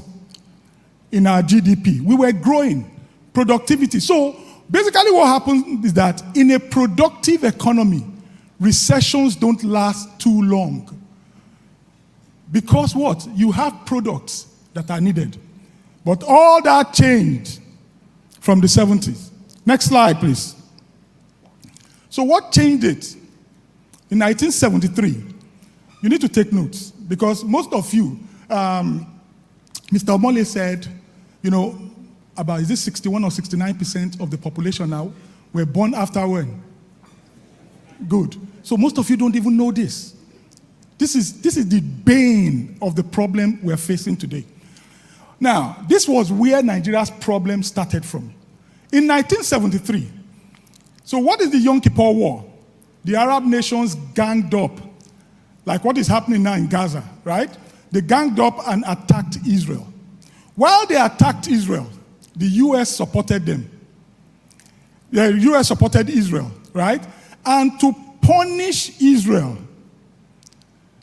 they ganged up and said, sorry, to punish the US rather, they ganged up and said they were not going to sell crude oil to the United States and the West. Now, what was driving up the cost of crude oil then? The US depended on crude oil for its industrialization. And because of that ban to export crude oil to the US, what basically happened was that the US turned to countries, the Western world turned to countries like Nigeria to fill in that gap. And next slide. And because of that, crude oil jumped from $1.27 in 1970. By 1974, it was $11. For those of us who are old enough, this was when the sitting head of state made the famous statement that money was not our problem, but what? How to spend it. Now, when money comes from hard work, of sweat and productivity, you will know how to invest it. You will know that you don't have to spend frivolously. When you sleep at 1 a.m. and wake up at 4, you will know that you have to invest for the rainy days. Sometimes I get home like 10, I sleep for like 2 hours, I wake up 12, and I work till 3 a.m. You want to tell me if I make money, I will throw it around anyhow? Kole jebe. So, what was the implication of this? Nigeria switched from what is called a productive economy to a rent-seeking economy. So what is rent-seeking? Rent-seeking is an economic concept that occurs when an entity seeks to gain added wealth without any reciprocal contribution of what? Productivity. And I'll say this. You see all this banditry, all this stuff we're facing today, ain't gonna stop. I'll be very honest with you. I'll read something to you. There are 5 or 6 consequences of a rent-seeking economy. 1, reduced economic efficiency through misallocation of resources. You see that happening in Nigeria, doesn't it? 2, reduced wealth creation. The gap between the rich and poor is huge. 3, lost government revenue. We are not interested in collecting IGRs, right? We just want to sell oil and share. 4, heightened income inequality. You have the high and mighty, and you have the lows. And then the last one, which scares me, potential national decline. We will continue on that trajectory until we go back to productivity. You can never find a person who is productive and stupid, or who is productive and useless. Next slide, please. So, this is your crude oil price. I'm going to help you identify some certain things. Now, apart from 1960 to 1969, every other place you see a red, right, is a year. 1974, $11, 1980, $35, 1990, $22. These are when some major events happened. I'll crack a joke. 2 angels were watching down while people were praying around 5 a.m. And as the 2 angels were listening, one said, where's that continent? The other one said, oh, it's Africa. Yeah, but that country. Said, oh, it's Nigeria. So where is he praying from? Well, that place is called Asorok. So why is he praying for war? The other angel now said, oh, no, he's not praying for war for his people. He's praying for war in the Middle East. Like, why? Well, he's been in office for like 3 years, and people seem he's not doing anything. So without war in the Middle East, its economy can't grow. It's a joke, right? But it's the truth. You see, go back to the slide, please. You see all these years where you have growth, right? Go and look at the trajectory. You find out that there's one major war or destabilization in the Middle East that causes the oil not to flow to the west, and then the forces of demand and supply comes in, and as the forces of demand and supply comes in, what? But the end of the joke was this. The other angel now said, well, we answered his prayer, but we're not going to give him quantities. Now, there are two things that have always determined the success of one. But those two things have two factors that have always determined the success of any administration, head of state, government, and anybody in power in Nigeria. The price and quantities of crude oil. If price is on your side, you will seem as if you are doing something good. Go to the next slide after that. I want to explain something. Now, this is your GDP, right? You see that the graphs have the same trajectory, right? That tells you that crude oil determines everything you do in Nigeria. If price is on your side and quantities is on your side, you will seem as if you are performing in office. You will boast, oh, my economy had 7% growth. So when any leader comes to you and say, oh, we had this GDP, we had that GDP, we had this growth, ask them what was the price of crude oil and what quantities did you sell? Did you develop any products that you exported? Did you support the local manufacturing industries? What policies did you bring up to ramp up local manufacturing? Most of them, they don't have it. They simply don't. So let's go on. So now, can we bypass this? We'll come back to it, please. Okay. No, next slide, please. Okay. Now, so because of the demand from the industrialized West and the subsequent wars in the Middle East, oil price remained relatively high till 1979. And in 1979, another event will happen, the return of the Ayatollah. So in 1979, the Ayatollah overthrew the Shia of Iran. Iran used to be a very moderate, liberal country until the Ayatollah came back, overthrew the Shia. The people during the revolution, they overturned the US embassy, held 66 people hostage, and then I think 54 of them were held for over a year.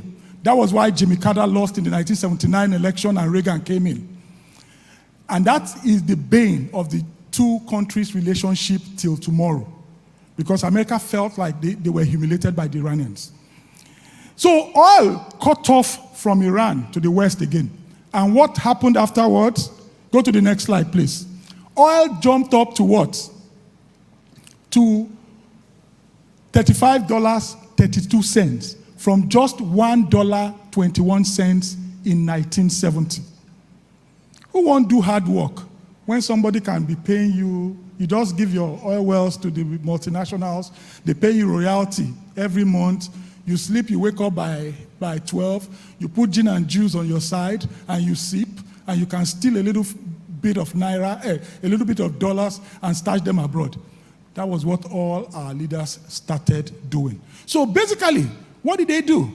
Between 1979 and 1983, when the military came in, right? No, please, don't go to this slide yet. You know how Fela will say, they use big grammar to confuse you.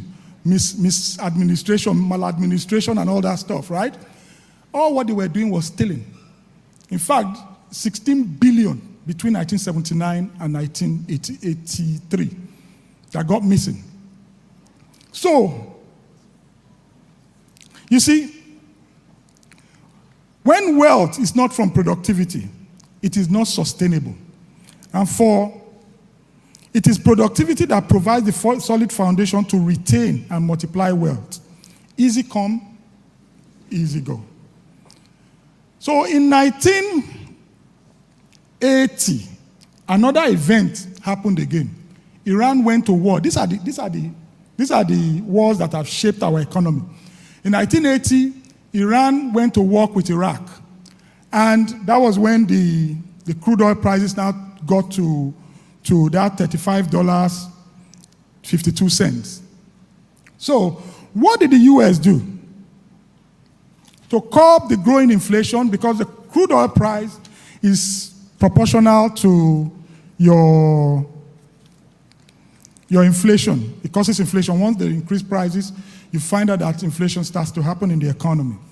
So to curb inflation, the United States, and with the United States overdependence on crude oil because of industrialization and the direct correlation between price of crude oil and inflation, the Reagan administration moved in with tight monetary policy in an effort to fight mounting inflation, and this led to the 1980 United States recession. So what followed afterward? The oil boom of the 70s came to an end. The US went into recession, and between 1979 and 1981, oil consumption reduced in the industrialized world by 13%. OPEC was in crisis. US passed policies to start drilling oil and cut down on importation of crude oil from 46.5% in 1977 to 28% in 1982, creating an oil glut. Please take note of this, for we are going to see a similar thing again. So, can you show me the slide, please?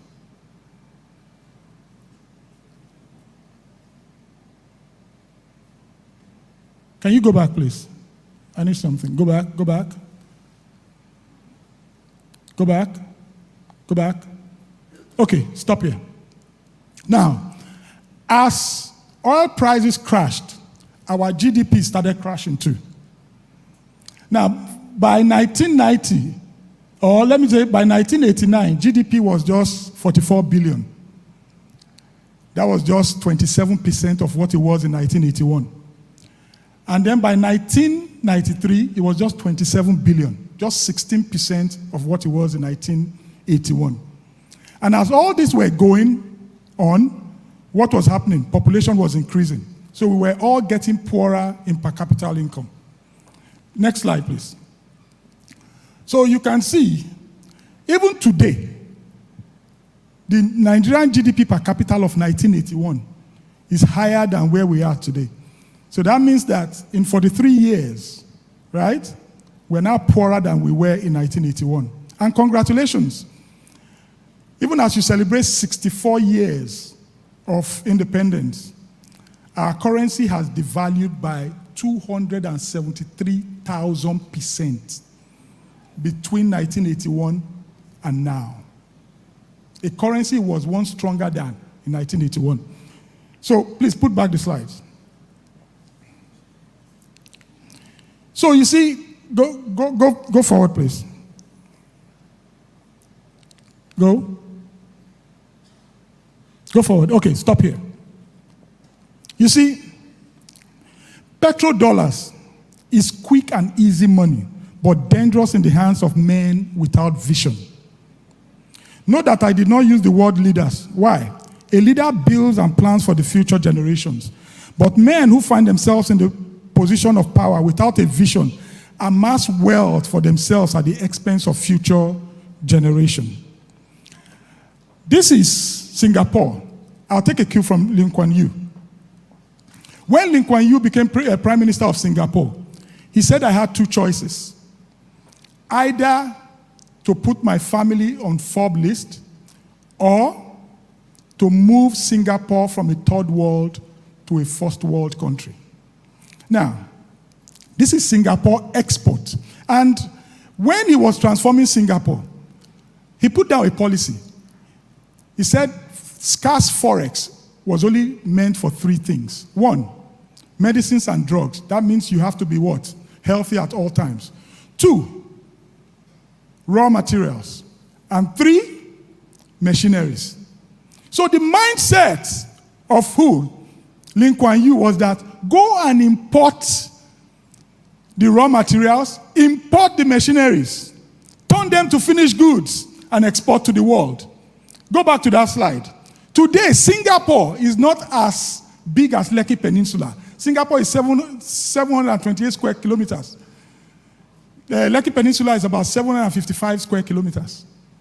Singapore exported $925.95 billion US of goods and services in 2022.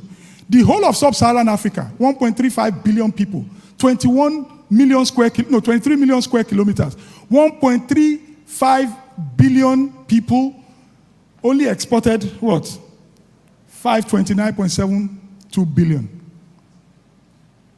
We need visionary leaders. Next slide, please. So I am going to demonstrate how your crude oil, this is the second part. The first part was how we got to where we're at, right? Now, sorry, yeah, go back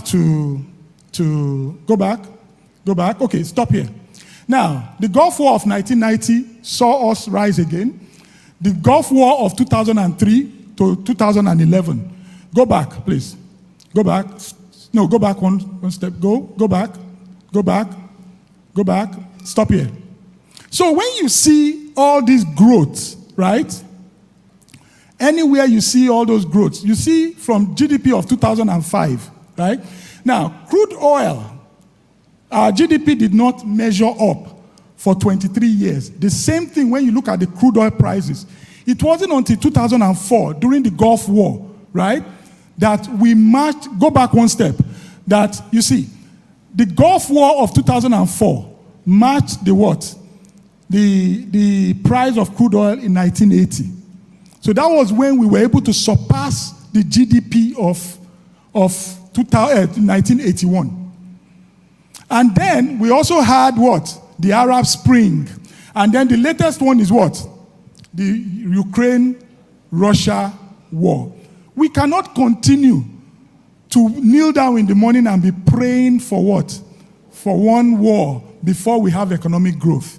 So I'm going to say this, that Mr. President should move us away from an oil-dependent economy and invest in other sectors. Pass policies that can what? That can increase and enforce local production.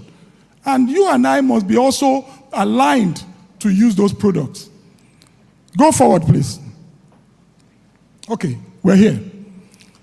Now, I'll need someone from the crowd because I need to do some demonstration, right? In the 80s, the World Bank found out that GDPs were increasing around the world. And the World Bank said, oh, they were good things. But what was driving the growth, they did not know. So they went back to the drawing board and found out that a lot of countries were what? Were selling their mineral resources and then just spending. So the World Bank said, okay, we need to re-strategize that these things that these people are selling is supposed to be part of their total wealth. If they are selling this and then converting it to cash and selling, and spending, and GDP is increasing, so the World Bank went back to the drawing table and classified all assets into 4 broad categories: produced capital, human capital, natural capital, net foreign assets. Your produced capital is basically your infrastructure, your manufacturing, blah, blah, blah. Then the human capital is you and I, innovation. Natural capital was divided into two broad categories: reproducible and non-reproducible. The reproducible being that things that you can what? Replace. For instance, if you have deforestation, you can do what? Afforestation, right? Good. Now, if you deplete the fisheries in a lake, you can raise fingerlings, right? And put them back. You have what? You have restocked, so you're richer, right? But your gold, your crude oil, your tin, your gas, the ones you mine, you can't what? Replace them. And then your net foreign assets are your foreign direct investment, your sovereign wealth fund, your FDIs. So, when we looked at that of Nigeria, as of 2012, because the World Bank publishes what is called the Wealth of Nations. So every 5 or 6 years, they publish another one. The last one I saw was in 2018, and it was called The Changing Wealth of Nations. So what they actually do, because it's like portfolio investments, you might decide to invest in land this year, next year you might decide to invest in farming, next year you might invest in properties. So they change over time. And then, the World Bank gave us a formula, your net adjusted savings, which equals net national savings. That is what you already have. Plus what? Education expenditure. Minus energy depletion. minus mineral depletion, minus net forest depletion, minus damages from carbon dioxide emissions, and minus damages from what? Particulate emissions. So each time you mine this, I need an accountant. And before you come out, know your onions so that ICANN does not withdraw your license. I need an accountant. Our fear has gripped them. They are now scared. Okay, I'll give you soft landing, but I need an accountant.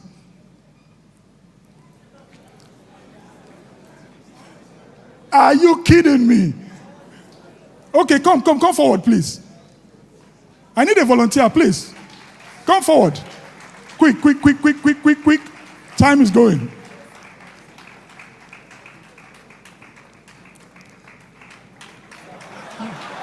Oh, he chickened out, eh? Oh, yeah, come. Okay, so now, when we looked at it, our produced capital, right, was 10% of our total assets, our total wealth. Human capital accounted for 54 point something, approximately 55.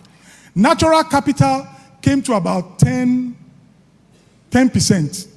34% thereabout, and then net foreign, 34%, yeah. Net foreign asset came to about minus 9, and minus 0.9, which is minus 1%. This is your crude oil. You have about 37.5 billion barrels of crude in your reserve, right? So, I am Nigeria. I am selling the crude. This is my foreign buyer. So I sell 1.35. Thank you. I sell 1.35 million barrels to him on a daily basis.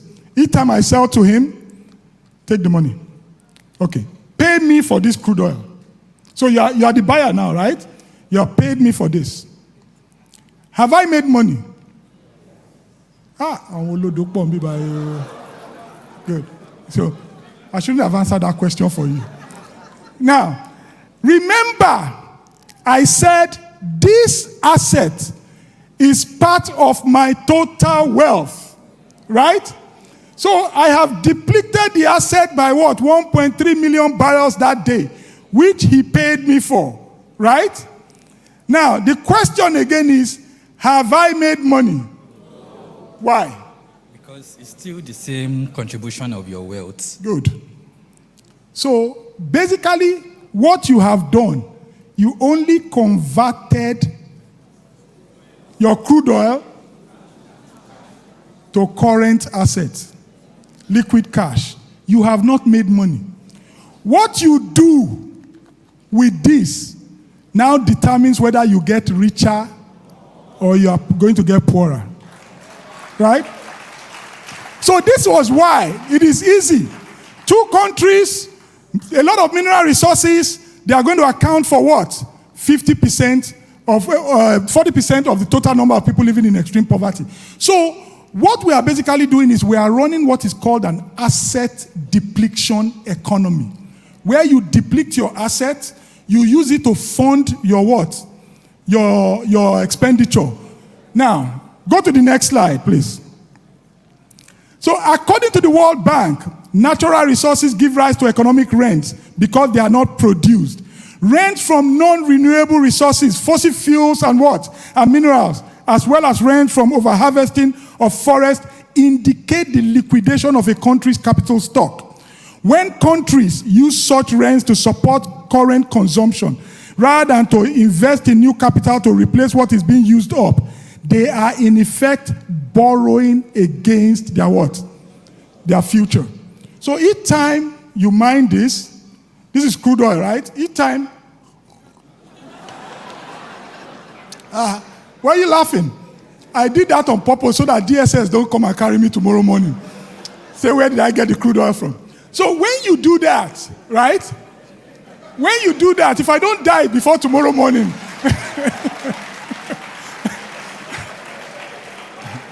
if I don't die before tomorrow morning, you know, I can make a case, right? So when you do that, when you mine your crude, based on what the World Bank has told us, you are only what? Borrowing that money. I give you, let me bring it down to a layman's understanding. Your father says, oh, I am 90. I want to divide up my wealth. Before I say that, let me explain something. So what the World Bank is telling us is that when you sell this thing, invest in other what? Good, other sectors. So that what you have depleted, you will make returns, right? From those other sectors that will cover the liability. Go back one slide. Your net worth is your what? Asset minus your liability, right? This is how we are getting poorer as a nation. And it will continue until they change the economic model. Nigeria's economic model was not designed to create wealth. It's an economic model that impoverishes the people. It's simple accounting. Simple accounting and finance. So let me bring it down again. Your father says, I'll give you 10 houses because I don't want you all to fight over my estate when I'm gone. So you got 10 houses. Each of those 10 houses is what? 100 million naira each. On paper, you're already worth what? 1 billion, right? Good, as asset. But you now take Mr. A, who now say, what today? He now takes one house, sells one house, and then that 100 million, he grabs it. He jets off to Europe with his family. They go to Milan. They go to France. They start to shop. They visit London. From London, they jet off to the Caribbeans. And he puts all his photos on what? On social media. He comes back and then he changes his car. Your neighbors would think you have arrived, right? On paper, are you richer or you're poorer? You're poorer. That's exactly what Nigeria is doing. This was why in 2012, the then sitting president said, oh, we were making progress. Economy was growing. It was crude oil that was powering the economy. You understand? So he said, oh, go to Abuja. You will see private jets parked on the tarmac. See, that's the mentality. These people don't know their right from their left. So you now come back. The financial institutions tell you, invest 60% or 70% in other sectors so that it will give you a return of 130 million, right? When you get 130 million, you are now worth 1,030 million, right? But you now say, how am I going to leave them alone? I beg, invest the 20 million. You now go and invest 20 million. It now gives you what? 20 million in return. You are now worth 940 what? 40 million. So it doesn't take rocket science. The only thing is that you need to understand the accounting, you need to understand the finance, you need to understand developmental economics, and you also need to understand some form of mineral resource economics to be able to put and connect the dots. It will only take you, it will take anybody if they crunch the numbers to say, oh, by X number of years, you're going to run out of cash. That's the case of Nigeria. So, let's go on, please. Next slide. You see, this supports, this was not my data, it's from MBS. While we had growth of 6.37% between 2004 and 2010, to even 2012, but we were still what? Recording poverty. Poverty increased from 2004 from 66.7 million people to 112.47. So it only shows the more mineral resources you sell and you are not what? You are not reinvesting, the more your net worth is reducing. And they divide it by your population. So they know, it took me years of constant data mining and comparing to all countries to know this. Next slide, please. So, what should we invest in? If you go back to that formula, it says what? Plus education expenditure. Next slide, please. Wow. Okay. Now, plus education expenditure, but look at what we're investing in education. Education is an investment. It's not an expense. Nigeria, I've compared Nigeria with almost all the countries of the world. But guess what? Nigeria only invests 0.8% of GNI every year in education, which goes to support what Mr. Omole was saying, Dr. Omole was saying. Some people are deliberately keeping you in absolute illiteracy. And they do not understand the consequences, the overall consequences on the economy. And I also compared Nigeria to other regions of the world. If you go to CIA Fact Book, it documents the profile of every country. On that of Nigeria, you will see under education, you see 196 over 196. What it tells you is that we invest the least in education in the world. Next slide. So when you look at this, look, this is the Convener study on human capital value. So I'm saying this to the president: invest in the people to what? To unleash the potentials of the economy. Even with the United States, with all these razzmatazz, with all this infrastructure, the people are still the most valuable. The same thing in Brazil, South Africa, France, around the world. The people are the major wealth of the country. And it only makes sense for you to invest in what gives you the highest returns. Next slide, please. This is the poverty clock. So I'll be rounding up now. This is the poverty clock. When you look at Africa, you look at Sub-Saharan Africa, you find out that Sub-Saharan Africa has what? Has the highest number of what? Extreme poverty. Why? Because South of Africa, right? The Sub-Saharan Africa is a mineral resource economy. So it goes to tell you that mineral resources is not what? It's not the wealth. And then I did, next slide please. I compared Nigeria and Pakistan. You will see here that we are ahead of Pakistan in everything. But what is Pakistan doing? Pakistan has a combined trade deficit of 290 billion. We even only have 137. But guess what? We are depleting. If you look at total resources ranked as a percentage of GDP, ours is 11.2. Pakistan is only depleting 1.59%. Adjusted savings on education, ours is what? 0.8. Pakistan is investing 2.04. So they are doing more. And bring out your phone and Google this. Pakistan plants 1.5 billion trees. Trees are a major source of wealth. If you plant rosewood, for instance, a rosewood at nursery stage may cost between $2 to $5. But when it matures, right, it's about $3,200 in the international market.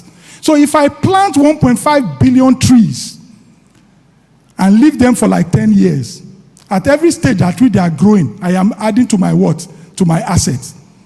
So that is it. That is what Pakistan is doing. But yet, we are more glamorous. We have more. We look like we have more, right? Because of our lifestyle. But Pakistan is far wealthier. And if you look at that poverty clock, Pakistan is projected, please, one slide back.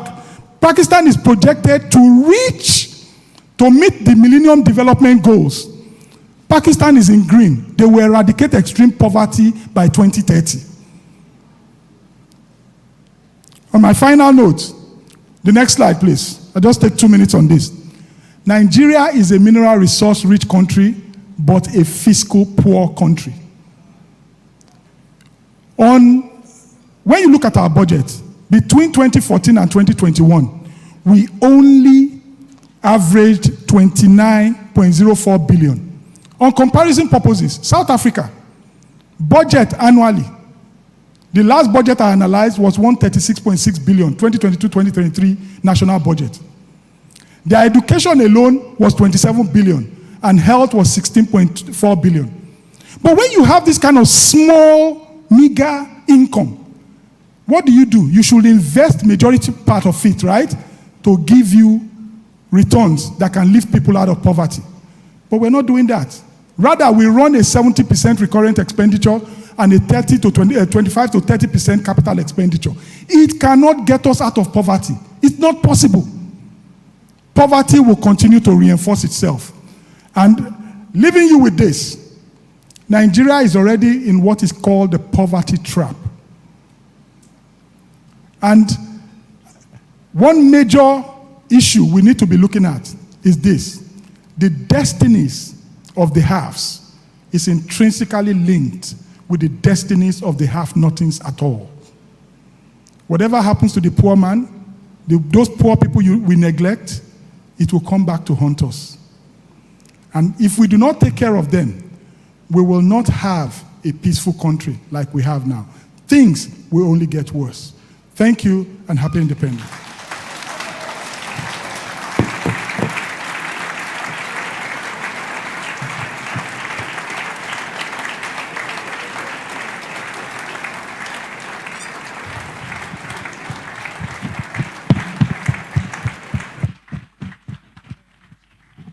A round of applause, please. I can imagine how many days and nights were spent crunching all that data. How powerful. Please, you may be seated. Thank you so much, sir, for that truly thought-provoking intervention this afternoon. You're still at the Platform NG, Platform Nigeria, and our next speaker is Mr. Joseph Olaoye Jaiyeola. He's a seasoned economist, veteran treasurer, and visionary leader with over 35 years of experience in the banking industry and significant expertise in board leadership.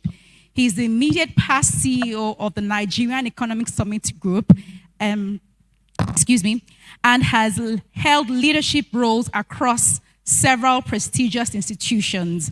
He currently serves as the founder and pro-chancellor of Hillside University of Science and Technology in Ekiti State. He's a fellow and past president of the Chartered Institute of Bankers of Nigeria. Mr. Jaiyeola is also a fellow of the Institute of Chartered Accountants of Nigeria and a member of the Chartered Institute of Bankers of Scotland. He's also a fellow of the Harvard Kennedy School of Government's Senior Executive Program.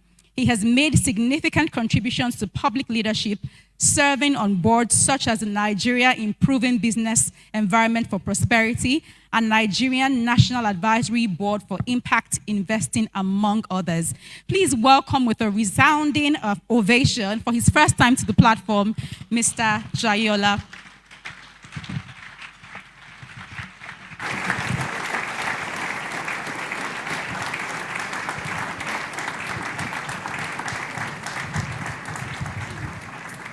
Please, you may sit down. Thank you.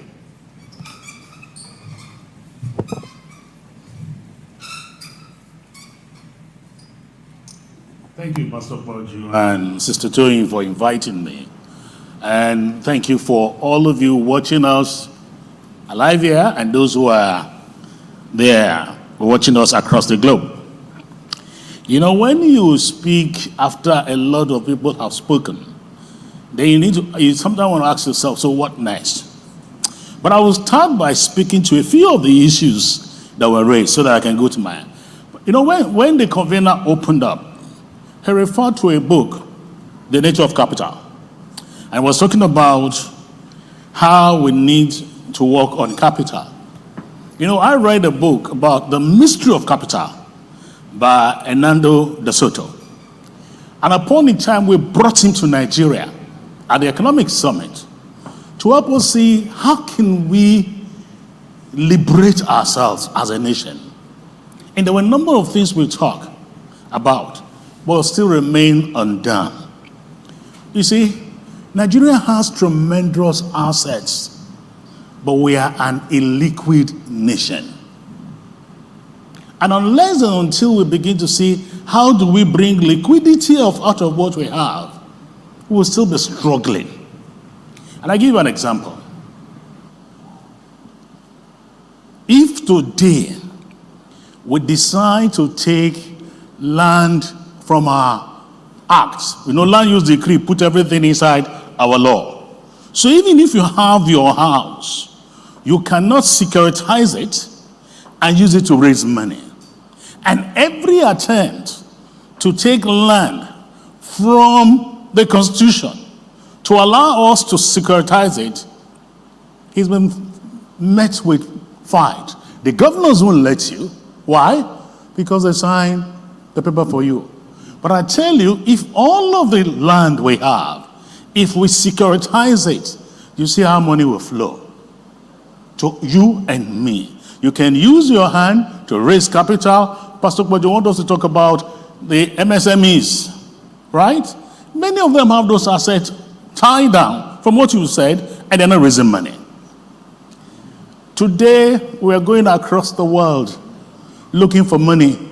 And I listened to Mr. President this morning, and he said, oh, we have attracted $30 billion. Well done. But we have more than $100 billion plus here in Nigeria. And I give you one example.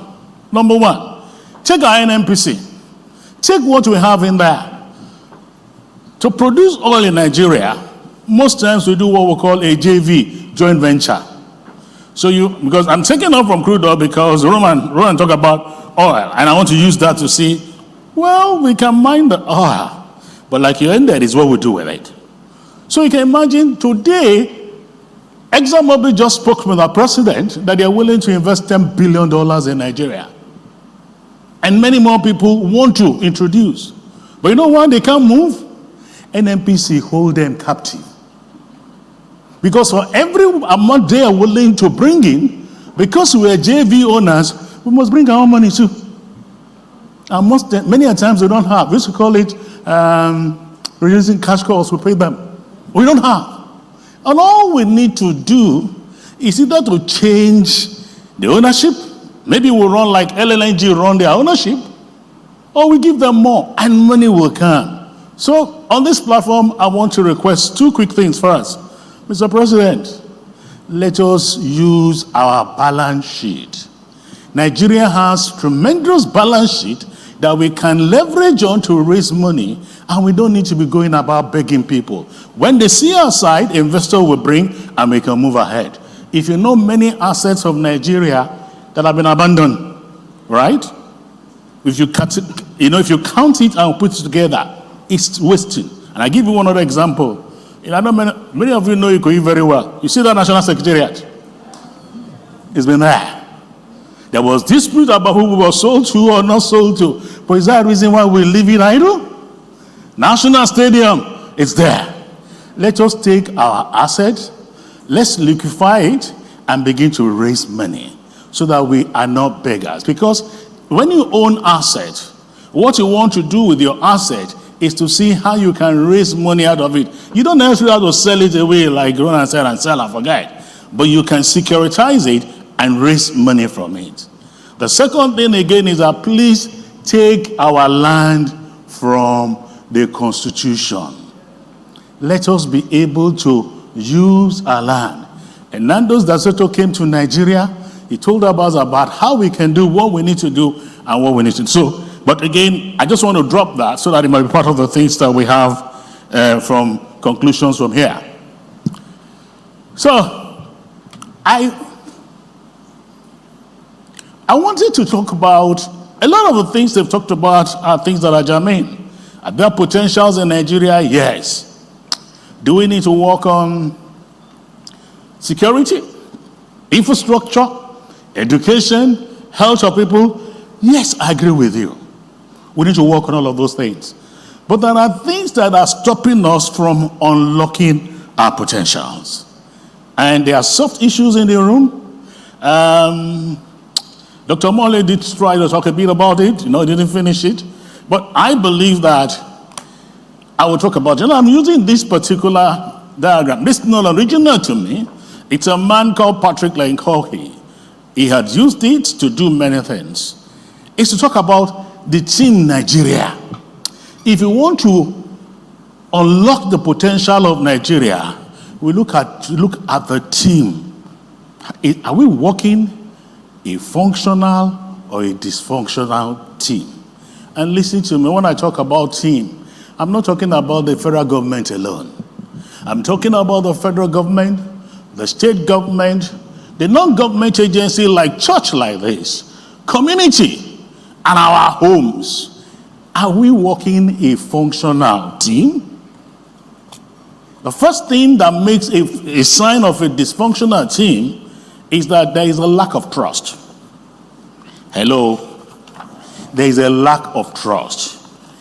And I will come back and ask you whether, do we trust ourselves in Nigeria? You know why there is always lack of trust? You know why people don't trust each other? Because when we work as a team and everybody knows what to do, everybody is a big man, everybody can do it, if you are in that team, you begin to ask yourself, so I'm the only one who doesn't know here. Like most parents always tell their children who were first in class, right? They were the best in mathematics. They were the best in class. If you were the best in class and all of us were in the same class, then who took class? What is wrong in stepping up and say, you know, I don't know this thing. How can you help me? Our leaders today, and I'm not talking about leaders at federal alone, federal, state, non-governmental agencies everywhere, they all come with that attitude of what? We know it all. We don't want to, we know how to do it. And when a man comes with the attitude of you know it all, and you work with that person, there's a tendency for you to ask yourself, I'm the only one here who don't know. And because you are the only one who don't know, you know what happened to you? First and foremost, you realize that you create an atmosphere where there is no trust. And because there is no trust, a number of things happen to you. One is that you're trying to, some of us, our eyes are trying to, so when you have, there's no trust in that environment, the first thing you see is that people don't talk. They don't want to be vulnerable. They don't want to be seen to be weak. And therefore, everybody hides. For how long are we going to realize the fact that the way God created us, He created us in part. We know in part, we do in part. But when we work in an environment where all of us own up to the fact that I need you, you need me, we'll do better. And so we work in a place where there is lack of trust. Even in our offices, they will tell you to prove that you know, you hide information from the next person and you keep hiding and you keep hiding. And because there is lack of trust, what builds upon it is that there is lack of conflict. We are afraid to do what? To confront each other. There are a lot of things today in Nigeria that if you had sat down to talk about them and look at them, they will have helped our problem. We refuse from talking about it. Even in the church, Pastor Poju, right? We refuse. There's division. Everybody, you do your own, I do my own. Lack of conflict. We all walk on eggshells. I was listening to something that happened in the National Assembly, and they were talking about, do we go back to regional, or do we do this federal and co?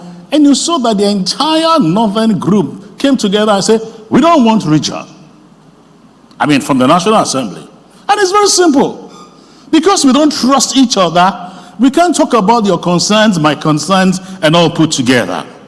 And when you have an environment where there is lack of concern, the next thing that happened to you, of course, is that you then realize that people are not committed. They don't commit themselves to anything. And so when we talk about civil servants and co, it is a function of where we are coming from. And therefore people don't commit. Everybody carry as far as you carry. And when you stop, they do what? They stop. And vice versa. And so when there is no commitment, nobody is held accountable. Do you know that sometimes policies are taken and because of who is recommending it and where is the person coming from? Not because he's good. And I'm the first to tell you that federal character principle is not a bad principle. Because when you're doing a federation, we all work together with the mind of, you want to give everybody a sense of togetherness and a sense of belonging. But every quarter of Nigeria have very good minds. The problem is not bringing those that are good to table. The problem is people not being, and so we're not accountable. And because we're not accountable, we don't pay attention to result. And I want us to look at it. But if you do all of those things where we can be vulnerable, I can tell Pastor, I don't know, help me. And I can tell myself that, and everybody knows that is candor, we can then discuss our shortcomings and see how we can help each other. But we've talked today about the potentials that Nigeria have. And I tell people from when I was born, Nigeria has always been a potential. Where I was born. And the great Zeke of Africa called Nigeria the African giant, right till then. But today I wear the giant. There was a graph here that I decided not to go into to show, because almost everybody is spoken about it. In 1960, in terms of GDP per capita, we were higher than China. And that continued until the year 2000. We were higher. But you see, when China decided to lock themselves down to do those discussions, how to move forward, we're still busy trying to not tell ourselves the truth. Nobody is accepting responsibility. If there is a problem, it must be that brother that is not of Niger.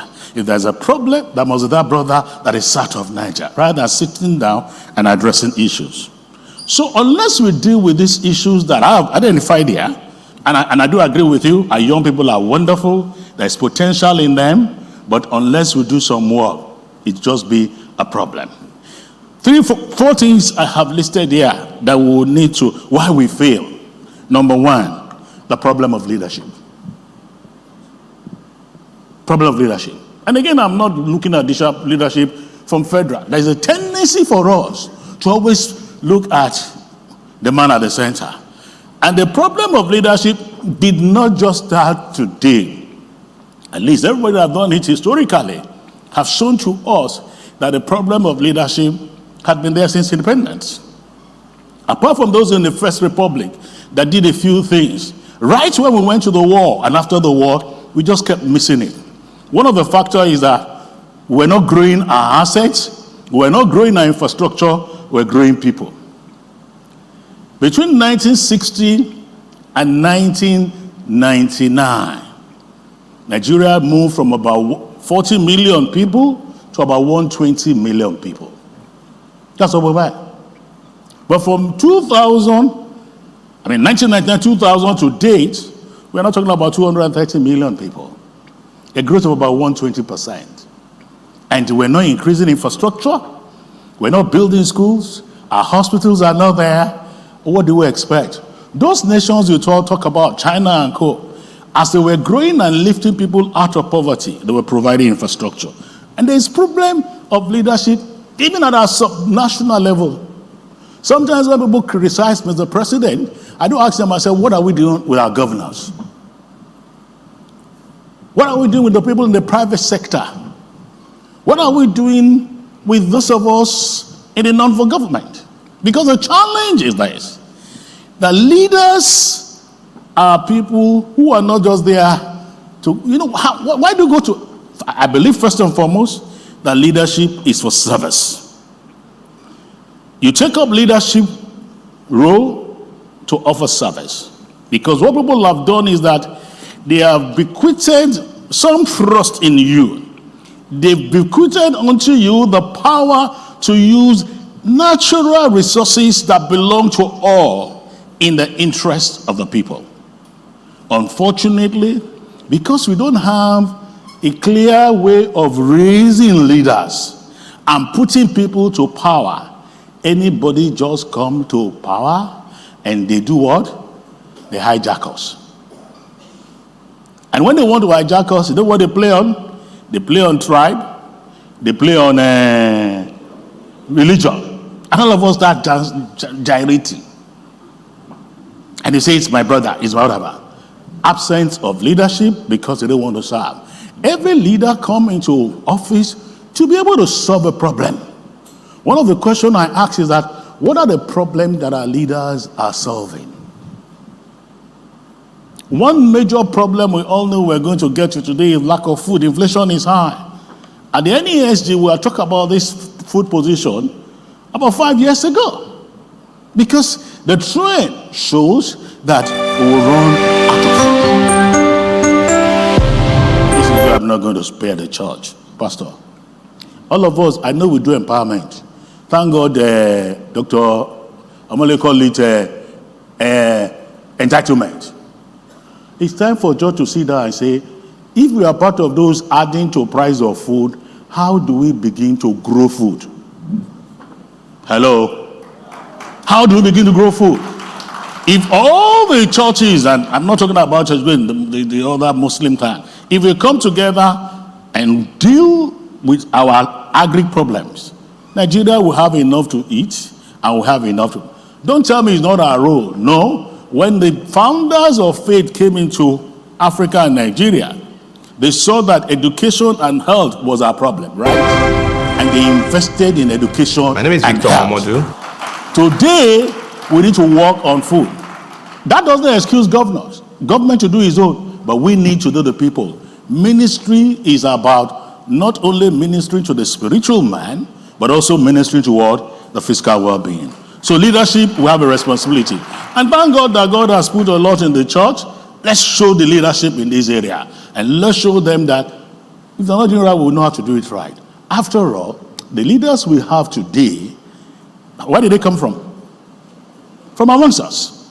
Whether you voted for them or not, they came from amongst us. And some of them are still our friends. So when you talk about leadership, and leadership exists everywhere. Somebody talked earlier on about even the man on the street. What is it we do? So let's look at that. Many of us need to hold our governors and ask questions. Our governors have done what I call regulatory capture, and even private sector. I was talking to a friend some time ago, and he said, but Jaiyeola gag exists everywhere. I said, yes.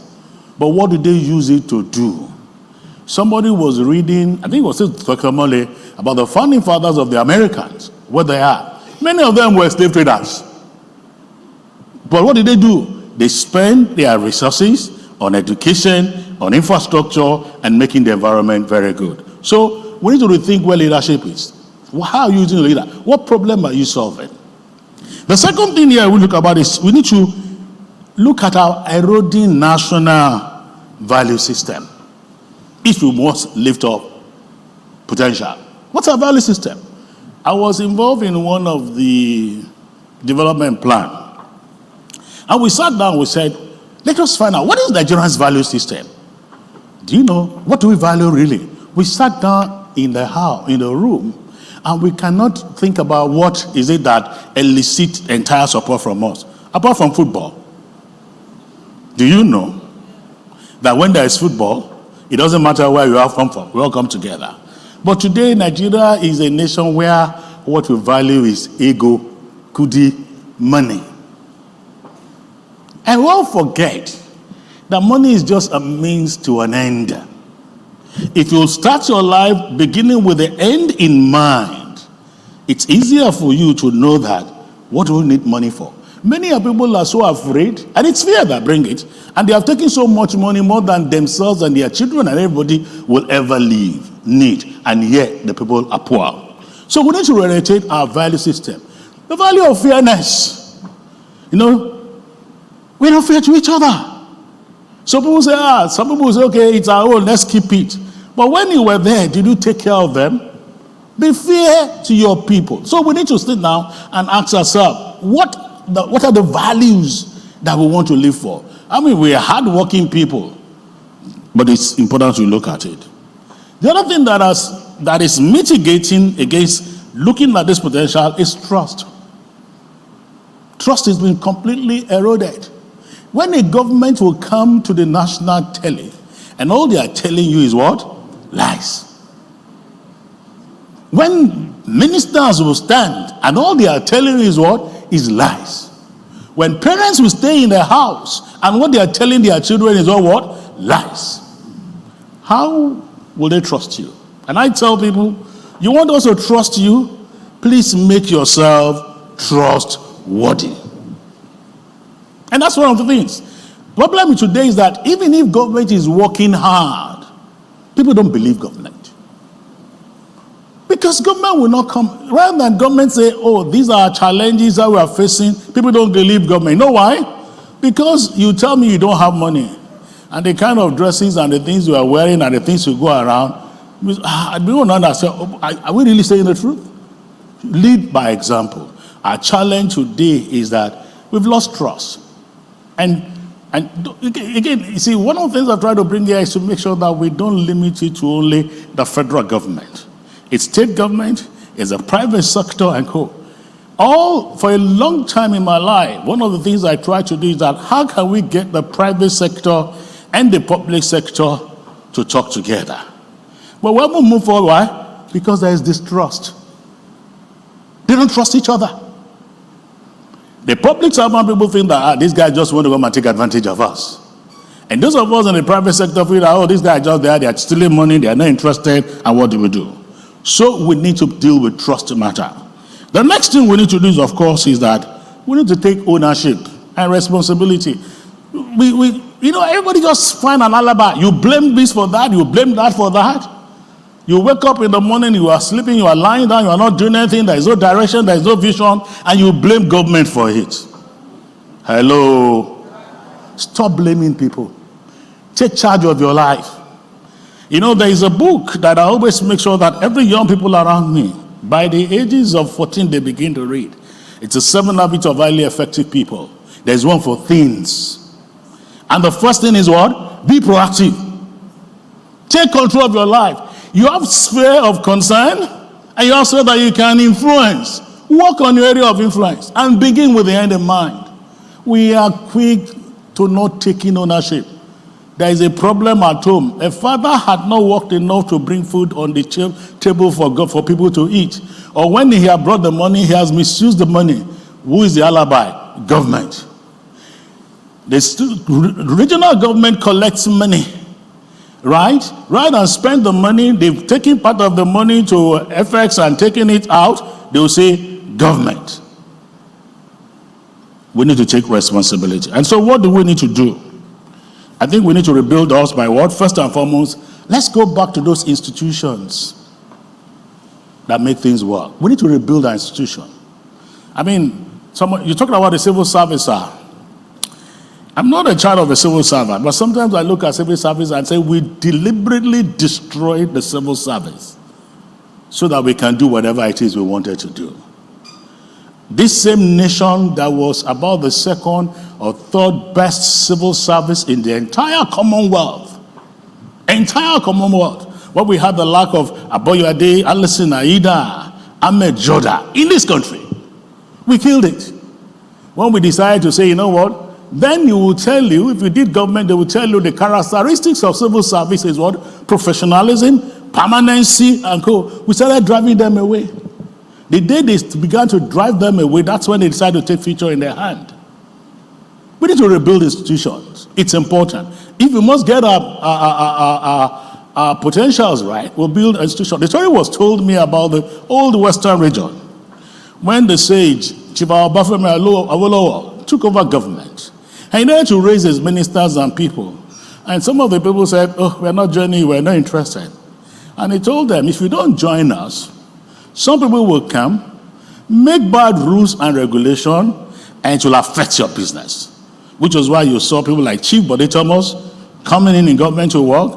The Magic Academy, all of them came in and they gave their best. We need to help the civil service. Hello? I'm looking forward to a time when senior people like us will volunteer and go and sit and work with them. Because we deserve the civil service that we get. They are poorly paid, very poorly paid. You pay a man part-free money and you ask him to be responsible for budgetary allocations. What do you think he will do if he does not fear God? If he doesn't value, he will steal it. So we need to rebuild our institution. And one of the institutions we need to rebuild is to look at our judiciary. Because even if you have potential, if you have entered into business with people, and they need to come to Nigeria and look at what needs to be done, our judiciary ready? Unfortunately, we're going from worse to worse.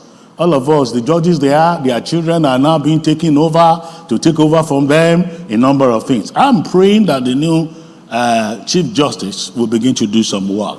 We need to build institution. And data for the institution of the church. We need to look at it. What is our role? I was talking to someone, I was fighting, I said, if you look at all of those big churches, we see we're doing a lot of estate and co, is good. But there's a lot we can do about going back to what those missionary people did at first. And how they put strength into us and our life. And let the church stand for what we need to do. In those days, if you wanted to take anything from the embassy or even a bank, there were only two people that would sign your book as witnesses. Only two. The banker and your pastor. They didn't need anything from anybody. Today, which embassy will take pastor? Which embassy will take banker? Because you go there with your idea, and they take the idea off you, and they do another thing. So we need to rebuild all of those institutions. And I think, more than everything, we need to go back and try and build the institution of marriage. Hello. Charity always begins at home. All those leaders you talk about, they came from somewhere. I am told that if you want to get a big man in the north and you want to get him to sit down, go and meet his grandmother. That they revere their grandmother. And there were some things we were doing about how do we change mindset and co. And it was clear to us. We first went into the emirs. But when they began to see their grandmother to intervene, and they will listen, we need to make sure we take our homes back and do a good work. The other thing, apart from leadership, apart from strengthening institution, is that we need to begin to walk about bridging the divide. It's not by accident that God made us a polarized nation with all the things we have. Today, when we say Abi Hausa, Abi Igbo, Abi Yoruba, and we keep fighting amongst ourselves. And sometimes when I look at them, when they do businesses, it doesn't work.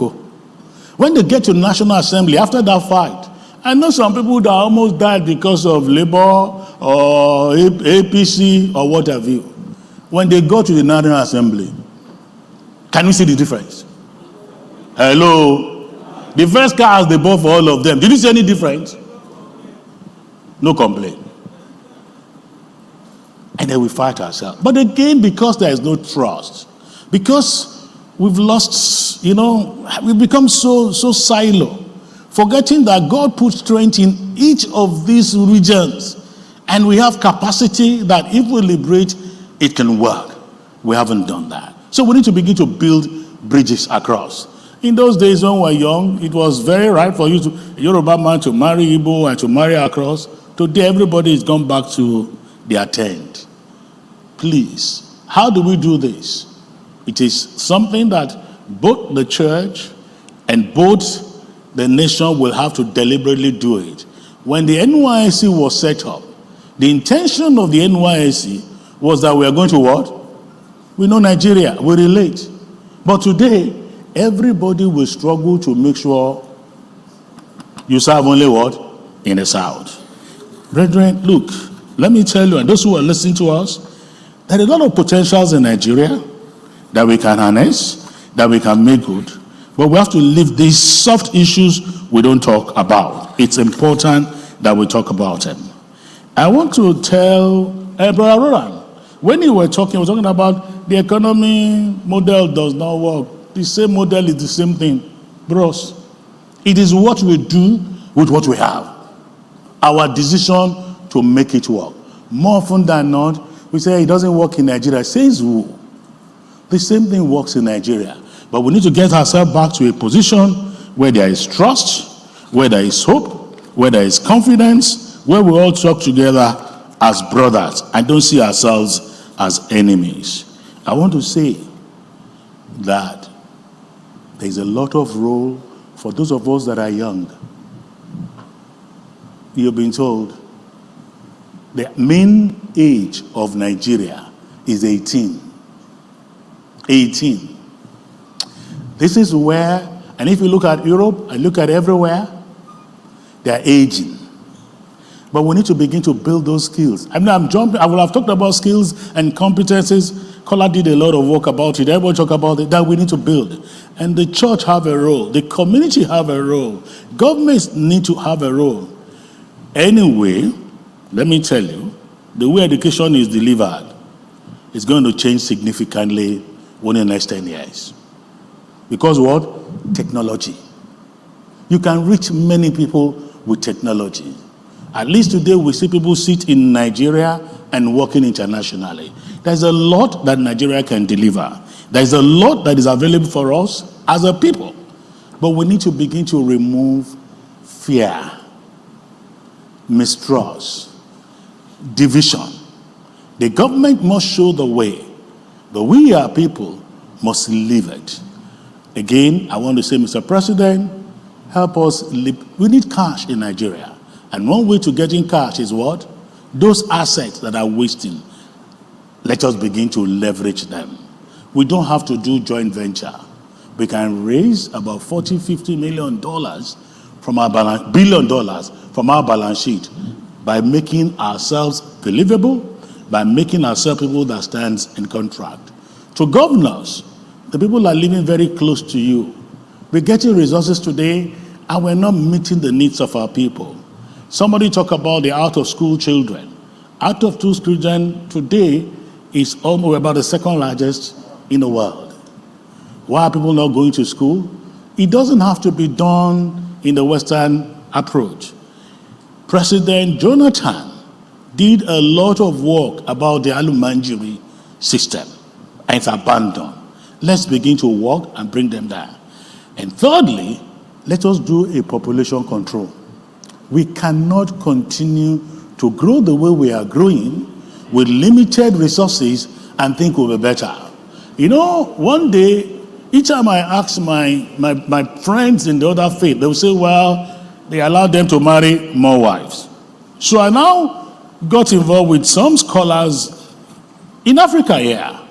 And when I got to Morocco, I saw their people, their professors, and I asked them, and I said, what kind of Muslim faith are you practicing?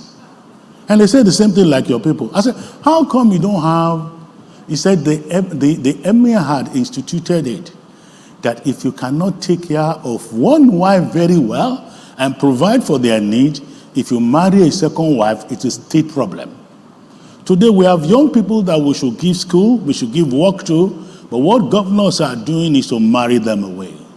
The people that were Lumanjiris, when I was living in Zaria, are people today who are grandfathers. And they have about 16, 17 children all over the place. We need to work on our population. But again, come back to the youth. And they have said it a lot about fast money. There is no fast money anywhere. Hello? You know, one day I was shocked when I realized that they have Association of Yahoo Mothers. Yes. They are praying for their children to have money. Please, we need a lot to do. And you know, the social media is very good. But listen to what they said. What are you seeing? I wonder, people get out of Nigeria, we jackpot and get out. Each time we come back, the planes are loaded. The white people are coming. What do you see? Do you see problem or see opportunities? How are you using the social media? Are you using the social media to enhance your knowledge and use your knowledge to bring many people together towards a prosperous Nigeria? Or you are using the social media just to do whatever? I'm thankful that Professor Waziri talked about trafficking. I want to urge us, there is no nation that is better than this country. And if you follow what goes on across the world, you are seeing that those that jackpot are complaining everywhere. And people are looking at what can they return.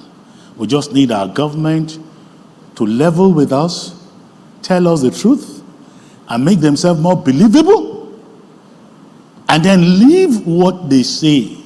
Everyone will know the cost of doing government is high. Cut it down. Today, he was talking about what we spend money on. Labor too must talk very well. He was talking when our budget is just about a third of South Africa, and yet we are paying money that we cannot pay. But I trust that Nigeria is redeemable. Nigeria is where we can stop. But you see, I want to thank this church for the things we are doing. and for the things you will continue to do on this platform.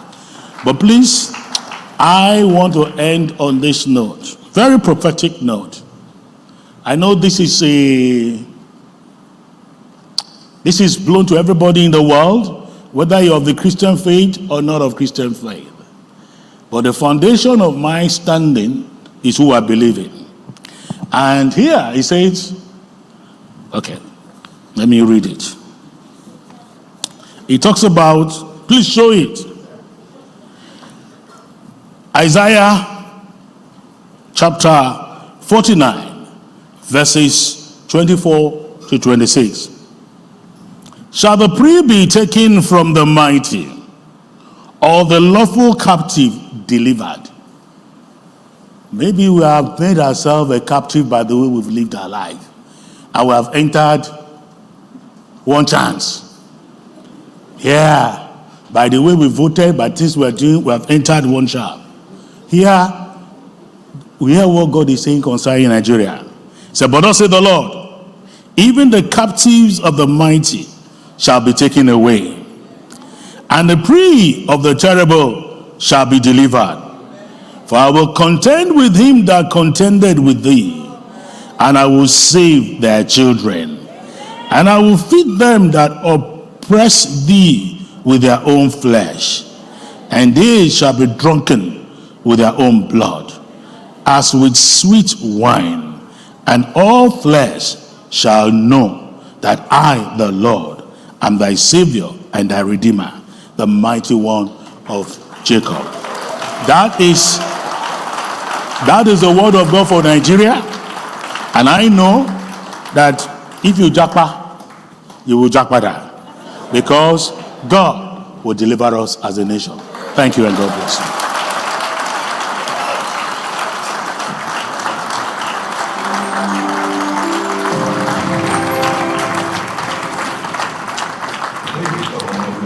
Brand and marketing communication professional. I joined the community group. My first community group was the middle managers.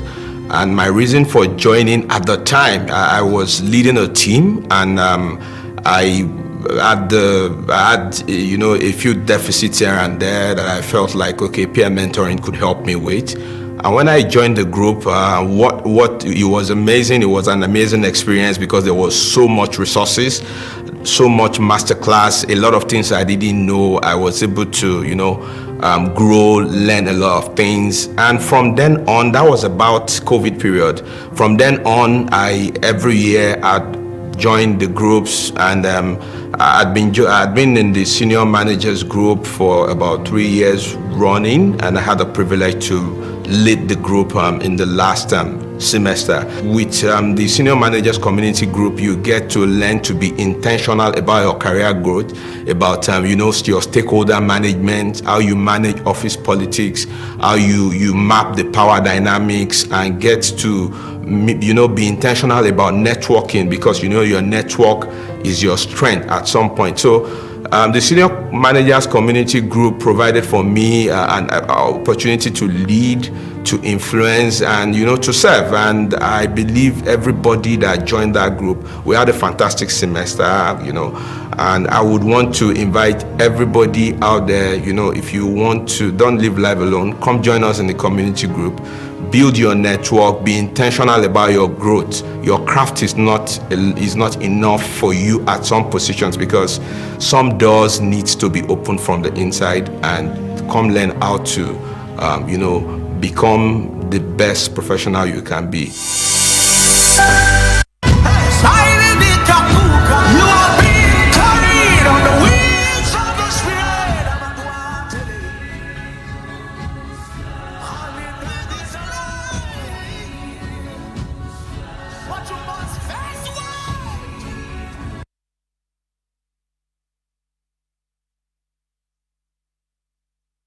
Because who have graciously lent us their time today. Thank you so much. Please, let us just rise as we appreciate our speakers, please.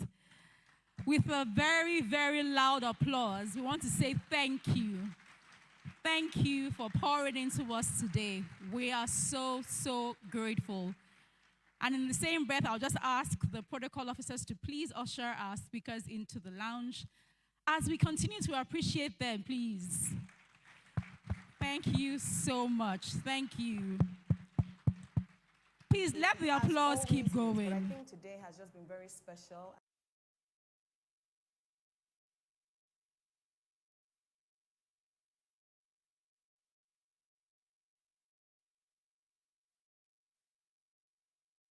Olaoye, Jaiyeola, and different people went from different directions, but at the same time, there was a convergence in a way. So I'll open it to our dear panelists in the studio today. Tale, let me start from you this time. What were the highlights for you from today's session? I am full. I mean, that's the word I literally use, because every panelist, every speaker brought something different and something for us to reflect with. I like how we started. Mrs. Toyin Sanni started with the fact that you cannot become what you do not see. And she made a case for exposing people from different social economic structures to the possibilities that lie ahead as a way to begin to effect change in the nation. I thought that was a good starting point, a good foundation.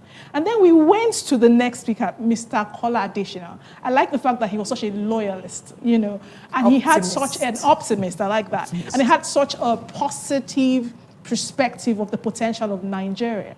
And the thing that I found interesting about what he said is that for us to build wealth, we have to be willing to multiply, okay? And as the rhymes of the Bible, be fruitful, multiply.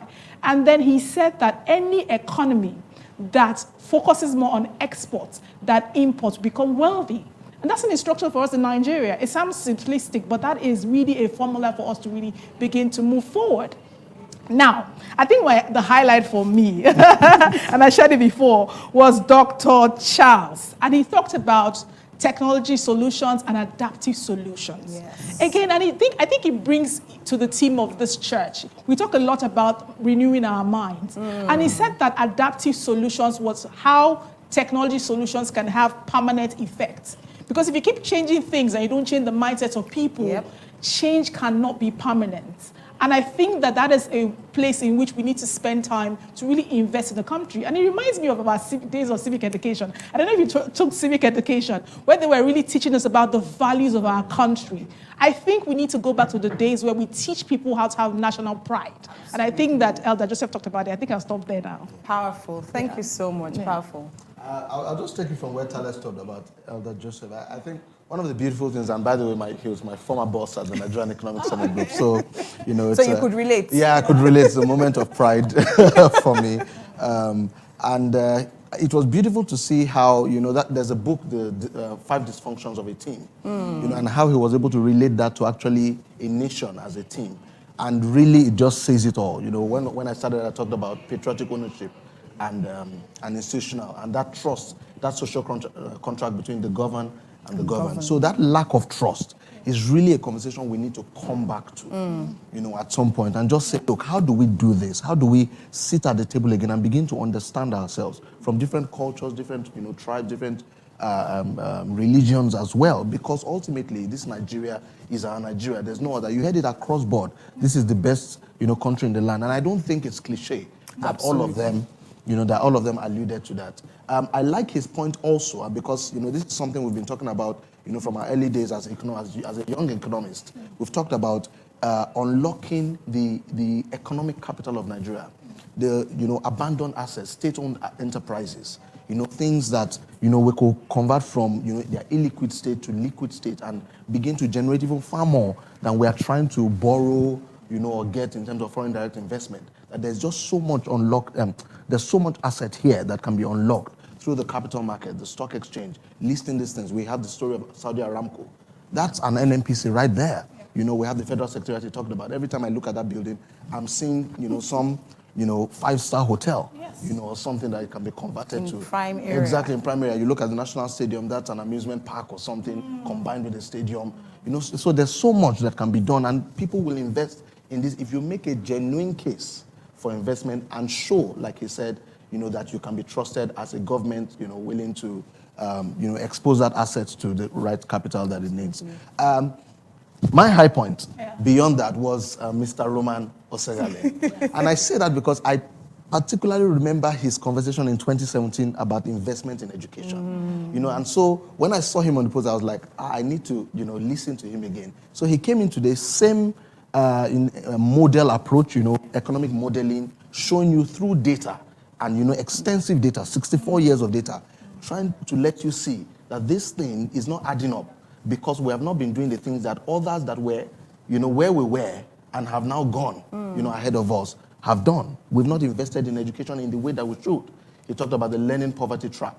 You know, the work that I do in the education space, we talk about that. What that means really is that the average Nigerian by his 10th birthday cannot read a simple sentence. That is the meaning of the learning poverty trap, right? So the investment in education, in literacy and numeracy is so important, you know, at this, and that is what unlocks the capital, because these children now, as we call them, but you know, you see the median age is 18. Absolutely. So in less than 10 years or more, the 10-year-old, right, is eligible to vote, right, and cannot articulate his or herself in the proper way that can even allow him understand who to vote for or who not to vote for. Then Elder Olaoye talked about social values. You know, just coming back to it, understanding that at the end of the day, the family is the bedrock of civilization. Absolutely. So coming back to morals, values in the family, values in marriage, you know, being able to own up to what you know or what you don't know and asking for help where you need it. I think ultimately, you know, it was a very consummate, you know, conversation. And perhaps to also say that there were a lot of gray, you know, there's a lot of gray hair in the room. So the wisdom of the sages. I actually noted that. Today was really the wisdom of the sages. The wisdom of the sages. Yes, and I like the fact that it was a balance of optimism but genuine reflection. Yes, so there was that. There's a lot to think about. And one of the things Pastor had said in preparing for this, one of the sessions we had, you know, he kept saying, even if we're talking about unlocking the potential of a country, you can apply it personally, family-wise, into your business. So don't just watch and think, what's my business? I'm not, you know, the governor or anything. And the speakers also kept saying, it's not even just about the leadership at the top. Yeah. You talked about education now. And I remember someone telling me just 2 weeks ago, even if those of us that can speak the small English we can speak, if all you did was find a way to plug yourself into a public school somewhere and teach your English, it goes a long way than just looking at the system and wondering, oh, what's the future of Nigeria for? But as we round up, I want us to just give one practical thing. So people have watched, they've listened to all these conversations. What is one practical thing you think they can do or you are planning to do after taking away from this platform? Yeah. Oh, that's easy for me. Read more. Expose yourself to far more information than just what you have within the space. Thank you. Okay, for me, I would say we all have to become productive, okay, to take ownership of our productivity as a people. We need to stop looking for free things. I think that if you look at the nations that have developed, the discipline of the people, the focus of the people, and their willingness to be productive changed the game for those nations. So as people, we need to become more productive focused. That's my take. Thank you so much. Yeah. More productive education. So I kind of wrote 4 points here.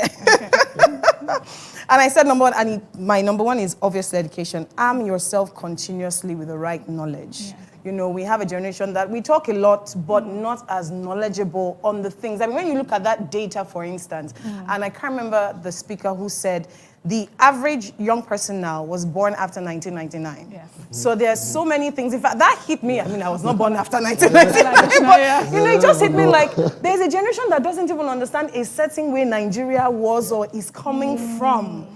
It's a lot to really think about. So when they act a certain way, they don't know some things, you know, they are not held back. There's a freedom they have just by default. And you're wondering, why are you so free? That was so powerful, but they need knowledge. And then the second thing, everyone really talked about mindset. Yes. And it was Mr. Adesina who kept talking about perspective. Have the right perspective. It's not really about what you see, but how you see what you see. So we are seeing all of the situations and the challenges, but how do you realize that there are actually possibilities? Those are where the opportunities are coming from. And being able to respond to that than just seeing problems. I mean, seeing him talking about Lagos and Calabar and what his organization is doing. You might not be on that level, but even on your level, there's something that you can do. And they also kept talking about intentionality. So we are living this conference now, or you're living your everyday life. How intentional? And for two of you, how intentional would you be, or would you advise people to be after this? Okay. I mean, first thing I think everybody should go and do, which is what I'm going to do, is go and reflect on what you've learned. Because when you reflect, you internalize the knowledge. And then you can come up with pungent action steps you're going to take. Because it's one thing to get information, it's another thing to internalize it and come up with plans of what you're going to do. So there's not just be another, okay, I got content. You know, we're very big on content these days. No? So it needs to be internalized so that real change can happen. Okay, and that is what I am going to do. And the next thing is, beyond internalizing for myself, you want to start with leading yourself, then leading your family, and then passing it on to your community. And that's how change begins to permeate into the society. And so that's like what I take away from this. And what I'm Very powerful. It's interesting you mentioned the community, because that was actually one of the things that, that came up there. So, of course, in the Convener Nation, we have this community group, about 50 to 52 of them, that can... You will definitely have one aspect of your life that is connected to that. So even finding a community, of homogeneous objectives. Absolutely. Where you can relate with them, learn more with them. Because sometimes, especially adult education, it's not doing it alone. You can't do life alone, as we say here. So just finding a body of people that you can relate with about things like this, and you have communities that are even into public policy, communities if you want to run an MBA, you want to get a first class, what is the way you should even study, to do that, or you want to get a promotion, you are going into CEOship or top management leadership. There are communities for all of that. So one of the things I'm going to do is look out for, communities and definitely register for one of them. So if you're wondering what we're talking about, it's the Covenant Community Groups, and the new session is starting. Registration opens today and closes on the 9th of October. There's a community for everyone. The adverts you were seeing when people were talking about how their lives had changed and how they had improved was because at different points in time they had been part of the community groups. So go to the website www.covenantcommunitygroups.org and sign up. Like he said, we have about 50 to 52 groups that deal with different aspects of life. And in this area of growth and unlocking potential, one of the best places. Community Group started about 5 years ago, and the testimonies keep being testimonies of potential unlocking. Whether you are a stay-at-home mother, you are a CEO, you are someone trying to get into Ivy League schools, there are communities that you won't even believe, you didn't even realize you had a need in that area, and all you needed to do was join. It's good for networking, it's good for growth and unlocking potential. And on that note, we've come to the end. But one last thing that really struck me in Mr. Roman, his presentation, when he talked about economic model. And I wrote down, I said, what is the economic model for your life? So one of the things he said was the fact that obviously we spend more than we make. And he was talking on a national level. And you can look at that and shout and say, yes, we are spending more than we are making. Or maybe you are the crude oil. Maybe in your life too, especially in our society where we want to look more than we are. So you might be spending more. So you're leaving this platform today. We'll leave you with one final thought. What is the economic model for your life?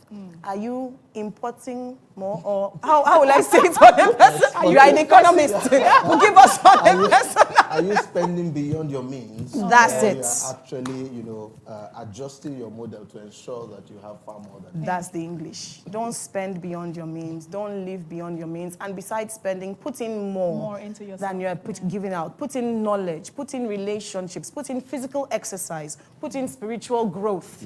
Is everything aligned? And on that note, we say, Happy Independence Day! Thank you so much for joining us on this edition of the platform. And until the next time, keep growing. We love you. God bless you.